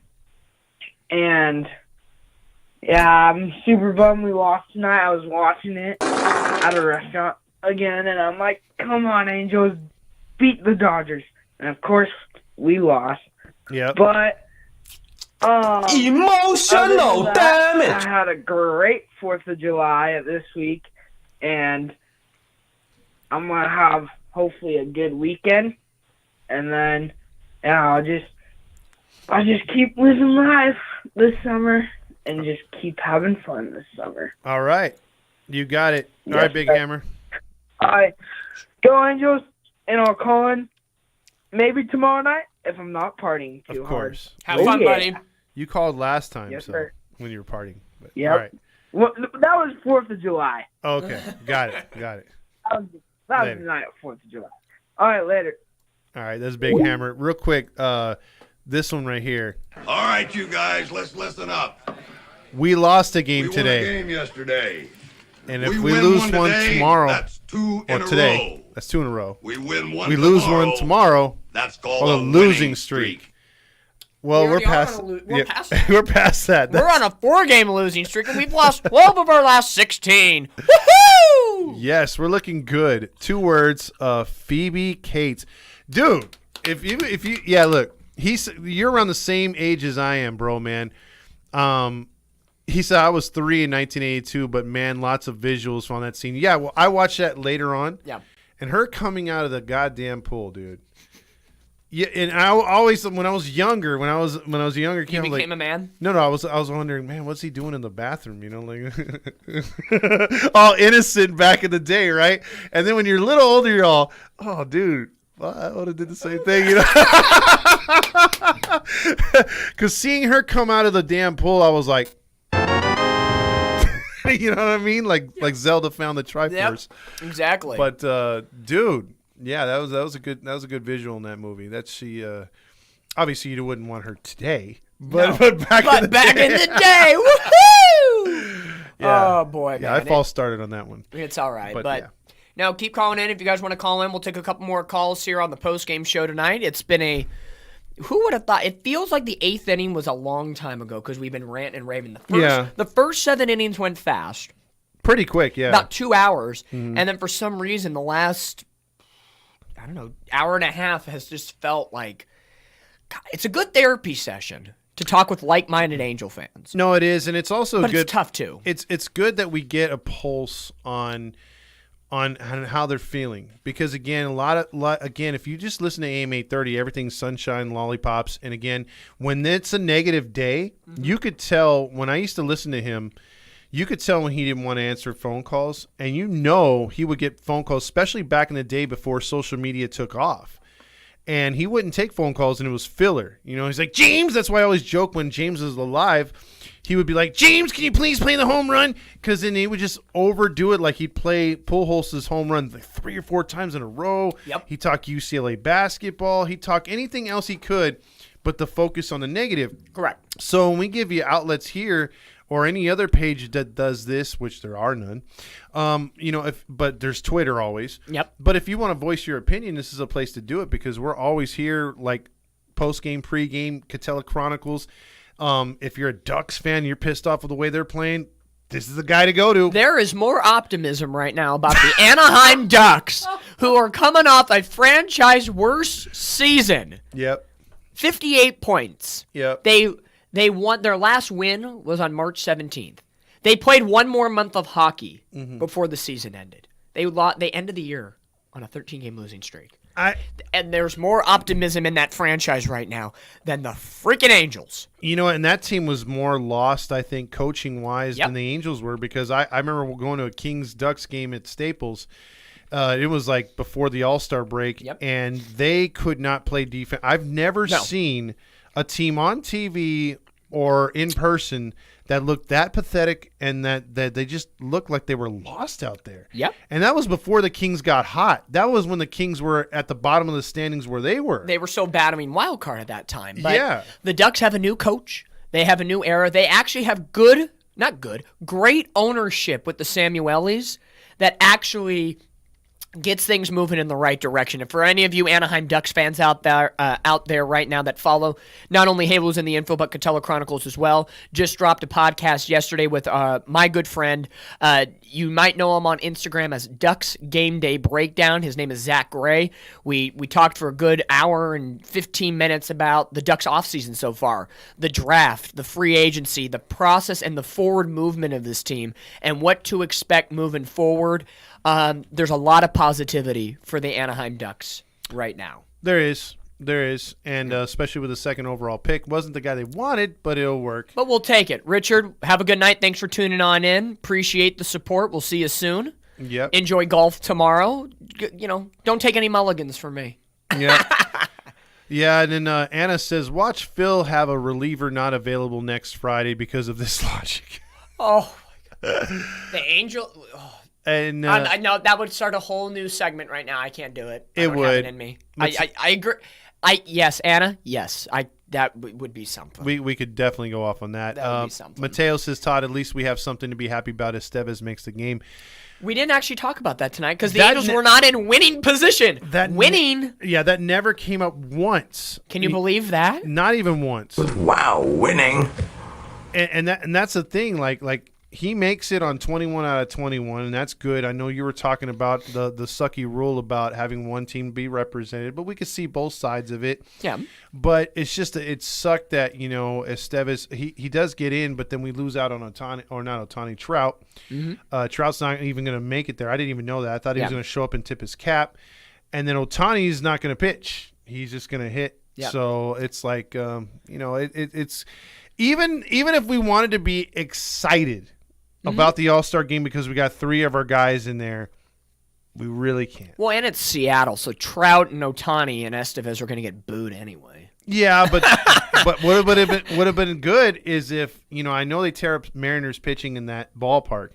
Imagine if Trout would have balled out, hit a home run or 2. Same thing with Ohtani. Yeah. Estevez gets the save. It would have been a big FU. Well, the conversation is going to be if Ohtani homers in the All-Star game, he's coming to the Mariners. Woohoo! Like, come on. Like, that's going to happen. And that's the thing I was talking about with there was another person that was like ranking the teams that he would go to. Mm-hmm. And I said, obviously, Dodgers are worst case scenario. Yeah. But second worst, in my opinion, would be the Mariners because obviously the Japanese ties with the owner of Nintendo, and then the fact that you would see him 12 to 13 times a season and 2 series here in the Big A with that Mariners jersey. DePoto's looking to get a guy like him, and if he were to get a guy like him with that roster, dude, I'm not saying they would tear it up, but I mean, look, a lot of guys have underperformed for that team this year. But imagine, though, dude, like if they were to get their crap together and get Ohtani. That's scary. It's a situation that's just super, super scary. Him and Castillo, 1-2 punch. We were talking about that here in Anaheim. Remember when Castillo was – we wanted them to trade to Cincinnati. Yep. Imagine if the Mariners get that rotation. What if Texas gets Ohtani? Oh, shit. I'm serious. Hey, they have a front office that's going to spend, and Bruce Bochy, you've seen what he's done before in San Francisco. Yeah. I don't know. But for a moment, let's talk about Carlos Estevez. Okay, let's do it. A well-deserving. Let's get some positivity here for a little bit. Positive. Here we go. But this is a well-earned Halo Hong positivity moment. Mm-hmm. We all were clamoring for Carlos Estevez to be in the All-Star game. He wasn't on the initial pick. People like Emmanuel Clase got in over him. Whit Merrifield got in over him. We have nothing but love for Michael Lorenzen, and I'm glad he's getting his first All-Star bid, but the numbers don't really look like it a little bit. Yeah. So, which is tough. Detroit has to have a representative, and I'm glad it's him. I'm glad it's Lorenzen. He was nothing but great when he came with the Angels, but it is what it is. But Estevez, perfect in save situations so far, 21 for 21 this year, an ERA below 2. Yes, he's had a few games where you're like, oh, shaky, pull him out, but he has been legit for the Angels this year. A figment, one of the better bullpen arms in Major League Baseball. He's better than my closer, Raisel Iglesias, this year, who only has 16. Mm-hmm. But yeah, props to Carlos Estevez. He deserved it. He was pretty pissed last week when he wasn't named to the All-Star team. He was like, yeah, it sucks, and yada, yada, yada. And then he kind of takes a pause. He's like, you know what? Now I'm pissed off. Now I talk about it, and now he's pretty happy about it. So good for him. Congrats to Carlos Estevez. Hopefully he gets the opportunity to pitch at the All-Star game, but we'll see what the American League Club will do. That has heavily Texas Rangered. Yeah, it's going to be one of those where, like, my dad hasn't been too much in on the Angels this year, which has been surprising. This is the first time that, he's been like, I'm waiting for his team. His team disappointed me too much. He's getting to a point where he's like, he's a super Angel fan. He'll watch the games and everything, but he's been so critical and so down on the team, and he talks a lot of crap. And I don't blame him because it's like one of those years where he got his hopes up, but he has been very high on Estevez. And he was happy that he got in, and he's actually pumped to see the All-Star game, which I'm like, really? Like All-Star games are not really my thing. I'll watch it for a little bit, but I'm not going to sit on the couch and just watch it from beginning to end. I'll be the casual viewer when it comes to that. I'm the guy that loves the the introductions and the beginning of the game. Yeah. To me, I'm kind of like, I wasn't on the same thing as Steve Lee. Steve Lee is like, it's kind of like lost its affection to me because they don't play for nothing now. So that's kind of part of it. I'm like, well, I see that, but loving the Lodge positivity, any family 4-packs in the 600 section. We do have some in the 800s, though. 800s level 7, 1-4 tickets. It's way up there on top of the Halo. In the parking lot. You can watch the game as we light up the Halo no matter what. And throughout everything we've been through tonight, you for the last probably 10 minutes, you've been seeing me eating leftover pizza. I'm Italian. It's called eating feelings. I'm eating my feelings. There you go. See, you're lucky, though. Don't shame me. You're eating your feelings, and it goes nowhere. I'm breathing, walking out of the studio tonight, and it will be gone. Yeah, you're losing weight. That's crazy. Asshole. Like me, I have to go on a diet right now. Like I've lost like 10 pounds, but I ate some pizza thanks to this guy tonight. But it was good though. It was good. See, coming in clutch. We had the perfect pregame meal. We were on time today, and the Angels just didn't want to show up. Like I was telling Fernando after he was at the Angel Padre game on Monday, I said, "It's not you. It's the Angels just don't want to play for you." And he got all upset for a second. He was like, "No." I'm like, no. It's their fault that they're not playing for you. Yeah. Fernando, unfortunately, Fernando's been 0-3 this year. I feel bad. And those all 3 games have been bad. Yeah, he's paid some money, too. He's paid some money. Like, at least I've seen the Angels win once this year. I'm 1-2 going to the Big A this year. Lost on opening day, beat the Boston Red Sox, lost to the Diamondbacks. You know what my record is? I've surprisingly gone to 12 games this year, 4-8. 4-8, dude. What are you going to do with that? And I was boasting because I was like, whoa, we went to a sweet last year. 1-0, baby. Played the Marlins again. Whoops. Took the L. Hey, there was a good time back in the heyday of the Angels in the late, 2009, 2010, somewhere in there. Yeah. I went to about 10 or 11 games that season. Perfect 11-0 or 12-0 or something. And I was like, oh, this is great. Now I'm like, who's pitching that day? What offense am I expected to? It's like a freaking fantasy football grid. Game, day, is Ohtani pitching? Who's pitching? You got to work it out. It's freaking mathematics now. It's insane. The best I ever went to, I think we went. I was 12-2 in 1 year. It was I think it was when the Angels went to the. Yeah, it was 2014. It was 2014 when they were 12. Yeah, they were 12-2 in games I went to. This year, even the Halo honk that I dress up as, I'm 1-2. Got a losing record with everybody. So myself, my alter ego, everything's got losses. Javier says I'm Mexican. I drink my feelings away. Eric says he'll call in tomorrow night. All right. Sorry about that earlier. We were just doing the show. We weren't taking calls yet. Jim says, but you ate well, Todd. Yeah, I did. Jim always provides a good little buffet over there in the 260 area. Yes, he does. Yep. Grillmaster says I'm now 0-5 in my last 5 games. One loss near the end of 2015 to Houston. One loss to Oakland in 19 in May. Opening night loss to Houston in 2022 in both games this year. Yep. I can't think of a remedy for that right now. I can't either. It's just the luck of the Angels right now. Maybe go to the game, but don't enter the stadium. Just sit with your radio on in the parking lot, listen to the game, play a little catch with your girl, bring your grill, and be a master and be a master of the grill in the parking lot, and just listen from afar and see if that works. Like that's the only thing I can think of. You know, it's hey, losing games is tough. It's a tough world out there. Yep. Jose says, didn't even know you was the clown suit. That's been me the whole time.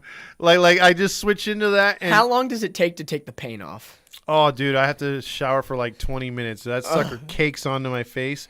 But it's cool the first 2 times. The last time pissed me off because they didn't let me give away all the stuff to the kids. We still have a whole bag of Thunder Sticks. I have so many Thunder Sticks. We were going to give away like something like 400 to 600 of them so that our whole section would have them. And I got a call. I emailed them, and they're supposed to call me Monday. Because I filed a complaint with the Angels staff because they said that they were supposed to. Artie's gonna kick you out. Yeah, well, I filed a complaint because I was like, bro, like you guys said it was okay, and then all of a sudden they switched up and said, the noise-making ring bells, the cowbells, those are okay, but the Thunder Sticks aren't. I'm like, bro, I literally have an email saying it's okay to bring them in. Cowbells are worse. Cowbells are worse. Like, oh my goodness. They said that the Thunder Sticks are distracting. They're more. If they would have said, okay, you flop them too much, you might hit people. You know what I mean? Like you know, I would be like, okay, but they're not painful or nothing. But you might distract somebody by hitting them. I get that, but they never said that. And then when they first originally told me about what you can and can't bring in, they said the cowbells are too loud. You know, they're too distracting. Okay, that's fine. I don't need a cowbell. Artie being Artie. Bring the Thunder Sticks. But no. Artie being Artie. He just doesn't want to hear it. It was literally when we walked down there, they saw the clown. I probably should have got dressed inside. But they saw me because, I mean, again, I'm bringing all these fucking shirts in there. They don't even know what they say. They probably think they're selling them. Yeah, I mean, I could have been selling them in there. But people in the 500 sections, when we were up there in the 4th inning, when Rendon hit a homer, were so amped when they saw the clown. They didn't even know what you were about. You could have been throwing Bibles up there. They were like, we want it. I could have been throwing coronavirus. Like, literally, the shirt, this beautiful shirt that said Heedy, could have said Bibles for free or anything that you see on the street. Or fuck whoever wears the shirt. Like, I'm with stupid. Or I love Rendon or Artie's my hero. Like something.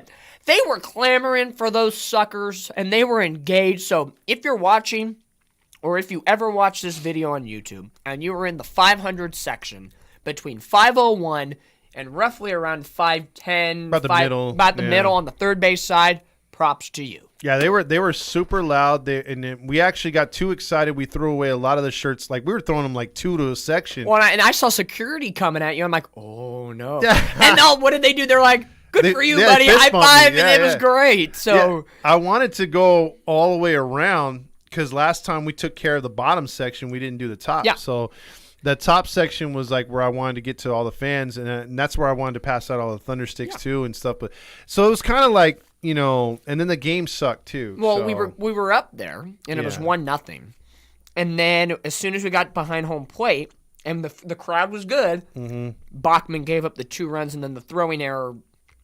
I forget who was playing first that night. There was a throwing error. Yeah, it was Moustakas. Yeah. There's a bad play, costed us a run, and it was 2-1 Diamondbacks, and just you felt the air deflated out of the ballpark. And that's the problem because any other year, I mean, you're like, except last year too, but I mean, this team is weak because, again, you play off of what the player's energy gives you. And if they're pumped up, they're jumping around, everyone else is doing the same thing. Yeah. And when they're down and they look down and they make a bad play or whatever, you could feel it. And so, like, yeah, you're kind of like, oh, shit, we're down 2 runs. And it feels like 6. Yep. You know what I mean? So, like, you don't have the faith. And so when they try to play that bullshit with a rally monkey again, I'm like, come on, man, save that for a team that's actually out there. Well, like tonight. Canning looked defeated down 3-0 in the third inning. Yeah. Second or third inning. He looked terrible. Yeah. So Eric Ward real quick says just don't go to the games, waste your money. You have Bally's. Come on, winning. I'm by winning. I win here and I win there. And tonight was we had the game on mute, and they never really flashed into the press box. It was Patrick O'Neill and Mark Gooby tonight. Oh. So it wasn't Randazzo because he had Apple TV tonight. Yeah, I didn't even realize that. We didn't even realize that. So you could have only imagined, if you were watching the game and not watching us, what Patty O was doing for the Adele robbing. Oh, yeah. The Moniak home run. Now, the Moniak home run could be a free pass because at least it got us back into the game 4-3. Yeah, but everything else after that, like talking about the Moniak home run in the 8th inning when you're losing 11-4. No. Yeah, in the 9th inning, Patty O was probably like, we just need 7 straight solo home runs. Yeah. Like, shut This up. lineup can do it. They can do it. It's fine. Yep. Come on. It's one of those situations, but... over the past, I'd say, hour and a half to 2 hours, we've vented a lot since the 8th inning meltdown of Ward and Velasquez forgetting how to play defense. Overall, it was still a fun night because Todd and I are here having a good time calling Angels ball. I'll take one more. Why not? It's the Halo Hunk line. Hey, what's up, bro? What's going on, my man? Yeah, just typical thing, Angels doing the same shit as always. Angels are gonna angel, right? Yep, they're in their own way. Yeah, man. I do disagree with you on one thing. Okay. I would not trade Ohtani to the Dodgers, not because like the Dodgers are the Dodgers and stuff, mainly because I do not trust the Dodgers farm system. They look overrated as hell to me. Like all those pitch, I think they're just living off like old Dodger prospects. That is a good point because isn't Day down with the Tommy John? Yeah, Dustin May, second time having Tommy John within the last 2 years. Outman's decent, but do we need an outfielder? Diego Cartera looks to be very good, but I think they have a lot of star minor leaguers, but that really haven't. Because if you think about it, Gavin Lux was supposed to be their big guy on the infield, gets hurt in spring training. He's gone all year. But his numbers before that have not been overly impressive. He's been good, but again, you had Justin Turner, Trey Turner, other players to be ahead of him and help him out. The Angels don't have that. So I would agree with you on that point where you would be optimistically cautious if a deal was done. I don't think it will get done, but yes, I can see that. I think he's right, and I don't want Dodger trash per se, but I'm just to this point though. I mean, who would you trade with? I just don't want to walk away with nothing. I don't want him to go. I mean, there's 100% of me that just I wish there was a way that we knew he could be re-signed, but I just don't see it. So I mean, if we're able to trade to get at least some talent back, I'm for it. Yeah, because you remember the Mookie trade, right, from the Red Sox one? Correct. Yes. Yeah, they got completely fleeced by that one. Like, it wasn't even comparable trades. Yep. Even right now, even the Machado one, all those prospects did nothing, absolutely nothing as well. That's true. I would say, what a team I don't know what their farm system looks like exactly right now, but a team that's getting hot at the right moment and could use at least, even if it's a rental of Shohei Ohtani until he goes to free agency, Cincinnati. Jeez. I'd have to look at their farm system right now. Let me do that just to get an idea. Most of the farm system's on the major league roster. That's the thing. I don't think it's a small market would make it move for him, but I've been wrong before because if you remember, CC Sabathia was a small market move by the Brewers back in the day. Hey, Baltimore's got the number one farm system. Which team do you think Ohtani would best fit if you were to get some prospects back, even if it was just one or two guys? Probably the Blue Jays, but I want upper guys, the guys that are actually playing with them. Okay, so who do you think they would be willing to give up if they were to take Ohtani straight up? I don't know, man. I haven't really thought of that far. Vlad Guerrero Jr.? Yeah, right. They would love those two together. Yeah. Well, no, I get them or... Oh, go ahead. Them or the, what's it called? What's that team in Florida? Tampa Bay? Oh, Tampa. Yeah. Yeah. Because they always have good guys right there. But it's probably mostly their coaching, though. Yeah, well, I think it's a combination. That's just a well-run organization. They don't pay out as much, although I was very surprised in a good way that they paid a Rosarina. that guy's the real deal. But yeah, if we can get a couple contact hitters for him, not even in pitching, dude, if we can just get a couple nice contact everyday players, I'd be good with that. Yeah, man. Yeah, it's a tough situation. Looking at the MLB ranking of the top 30 farm systems coming into the regular season, number 1 was Baltimore, number 2 was the Dodgers, 3 was who was number 3 here? 3 was the Diamondbacks, 4 was the Cleveland Guardians, and number 5 was the Cincinnati Reds, with Tampa Bay, as you mentioned, at the 6th hole. So those are your top 6 franchises with minor league depth. It depends what the Angels would want in return. For me, a lot of people are saying, you could get a prospect haul for Shohei Ohtani. Yes, but I would, if let's say it was a 5-for-1 deal. You got 5 players for Shohei Ohtani. 2 of those players need to be somebody I can insert into my starting lineup right now. And 3 would be higher level prospects for the future, just so you get something now and you're not waiting 2 or 3 years down the road to see, was that trade for Ohtani worth it? Yeah, because you don't want to get Boston with them. Oh yeah, they're paying the price for Mookie, and who else did they trade away? Geez, that was a huge haul. I forgot. I think that haul was pretty much their big haul. I know they lost Xander Bogaerts free agency. Yeah, they're stuck with Chris Sale and that contract. So they've had some tough goings on, but that Mookie Betts really started the. I don't want to say the end because they're still in wild card contention, but it's kind of started some bad rumblings for the Red Sox. Well, they had Verdugo, and then Boston dumped the Price contract. Broman was saying in the comments. But probably the only thing I'll give to the Dodgers, maybe they can take the Rendon contract, but I don't think they will do that now. That's what we were trying to say earlier too. And Rendon would then become a wonderful 300 hitter with multiple bombs. Oh yeah. Yeah, no, he would do what Pujols, because I remember what Pujols did. That's why I was like, dude, we really have to have this guy in the contract, because still in that 10-year contract. Because I remember he came out, he's like, I don't want to be a pinch hitter. I don't want to teach the kids or stuff like that. And what does he do over there? Pinch hitter, teaching the kids, not an everyday guy. It's like, I would say, I know the Dodgers would never do this because of where they are right now. Let's say it's Ohtani and Rendon in exchange for whatever from the Dodgers. Personally, I would have no fear of saying, give me Freddie Freeman. Because after this year, he has 4 years left on his 6-year deal. And that deal, as we talked earlier in the show, right before he hit his home run to start the game, was only 6 years, $160, $170 million, whatever that situation was. It was a very doable contract. So if 2 years are already gone, he probably have about 4 years, 120 left-ish, and that's about 30 a year. Rendon is 30-something a year, so you're pretty much shaving off. Now, maybe you don't get as many, maybe you get lower prospects in return.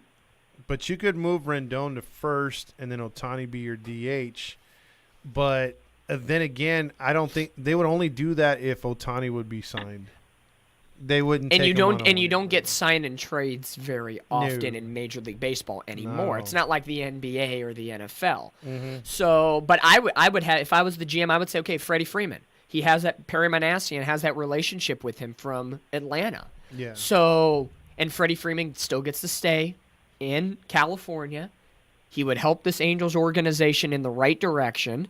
I think it would be an awesome opportunity. It's 99.9% not happening, but just looking at it straight from the money-wise, Rendon and Freeman have very similar money on my first instinct reaction. True. All right, bro, you got anything else tonight? Not really, but all right, take care, guys. All right, you too, man. Have a good night. Have a good night, buddy. Angels. Thank you. All right, bye. All right. We'll call right there. You get any final thoughts, my man? Final thoughts as we get ready to exit another great broadcast. But like I was saying before the call, it's fun doing this. Games like this, unfortunately suck. Yeah. And it's kind of, it feels like a situation where you're just venting for 3 hours, and it feels like that the last 2 hours. But, hey, it is what it is. The Angels are who they are right now. And like I said, tomorrow it is what it is. Get to the All-Star break, clear your head some way, shape, or form. And you got to really get ready for the Astros and the Yankees, because after those 6 games, doomsday is coming. And if the Angels, as we always say, the good old phrase, F around and find out type mentality against the Astros and the Yankees, there will be no choice. You will be forced into, yet again, another seller's mentality. Mm-hmm. And that will absolutely suck, because a month ago we were saying we're going to be buyers and Ohtani's not going anywhere at the trade deadline. That was, oddly enough, the kiss of death. Yeah, It's funny enough. Positives tonight. Mickey Moniak was definitely a positive tonight. I think he was the lone positive for the Angels tonight. He had the ability to get us back into the ballgame, a 3-run home run, had another hit in the contest. He had a multi-hit game. Hopefully he gets to stay in the lineup tomorrow. Phil doesn't do something stupid and pulls him out of the lineup. But Angel fans, we just got to get through tomorrow. Get us through to the All-Star break. We're going to see what happens at the draft on Sunday. Like I said, for fans out there, keep your eyes on a gentleman named Ralph. They call him, based on this on the draft, Ralphie Velasquez from Huntington Beach High School. He is going to make an organization better. I can tell you that right now, calling games for Huntington Beach High School this year. He is a legit catcher-first baseman combination. Hitting, power, drive, running. I would be absolutely thrilled if the Angels could go get him. He's projected to go 30 right now. Angels, come on, do something. Bring a kid from, you do it all the time later in their careers. Moustakas coming back home, and this guy coming back home. Yeah. Do it from the onslaught. Come on now. But, we appreciate you guys for sticking along all night long.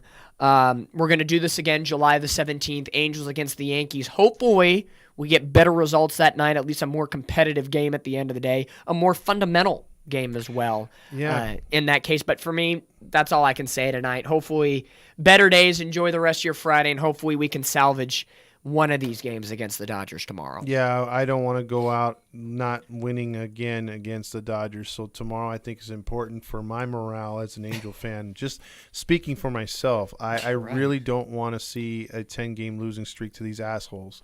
And I will say assholes. So I'm spent right now. I want to see a victory and just snap the losing streak. Snap the losing streak, go into the All-Star break, at least a game over, and what happens after, who knows? Can they turn the corner? I hope so. Will they? Doubt it. But there's always that hope, right? Yeah. And that's what I want to happen in the second half, and there's important games to be played. The season starts tomorrow. We are the realist, hard-headed Halo honks. Yeah. We love our Halos no matter what, but we're a glutton for punishment. We're a glutton for punishment, but we are still real. We know what we have on the table.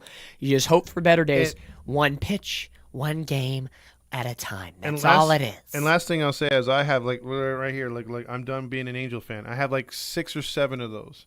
Of my friends just being pissed off or just being frustrated. And I know it's not I don't think they're done. They're just frustrated. Yeah, it's frustration. Yeah, but it's venting, you know what I'm saying? So if that's what floats your boat to get you out of the funk and turn the page to the next day, let's do it. Who would have thought when we woke up this morning, all y'all, even Todd, was going to get a Dominic rant in the middle of a game? No, I thought. Who would have thought that was happening? Because you guys have never seen me like that before. I thought I was going to be the one to blow up only, and we both blew up. So yeah, fundamentals, baby. That is what will get me any time. Fundamentals. And don't do something right fundamentally when you get paid. And I don't care if you're the Velasquez's of the world or the Trouts of the world. I will get on you for basic fundamentals. I legit saw you start to blow like a volcano, slowly start to erupt. And I was just like, hold on. I was like, back it up. I need the moment. I need the mic. I need the moment. But that's pretty good. Hey, as a broadcaster, I have to keep my cool most of the time, even if I can be frustrated. But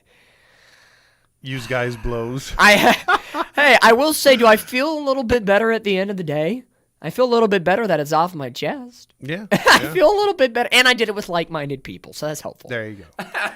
All right, my man. Love it, baby. Good game. We will see you guys on the flip side tomorrow. Check out Catella Chronicles and check out his hockey content and Major League Baseball content because we do a lot of stuff with him, and he has his own stuff going on with Catella Chronicles as well. Yeah. So we make the time for it all with Halos in the Infield, which is great. And don't forget to come back out July 17th, Monday, July 17th.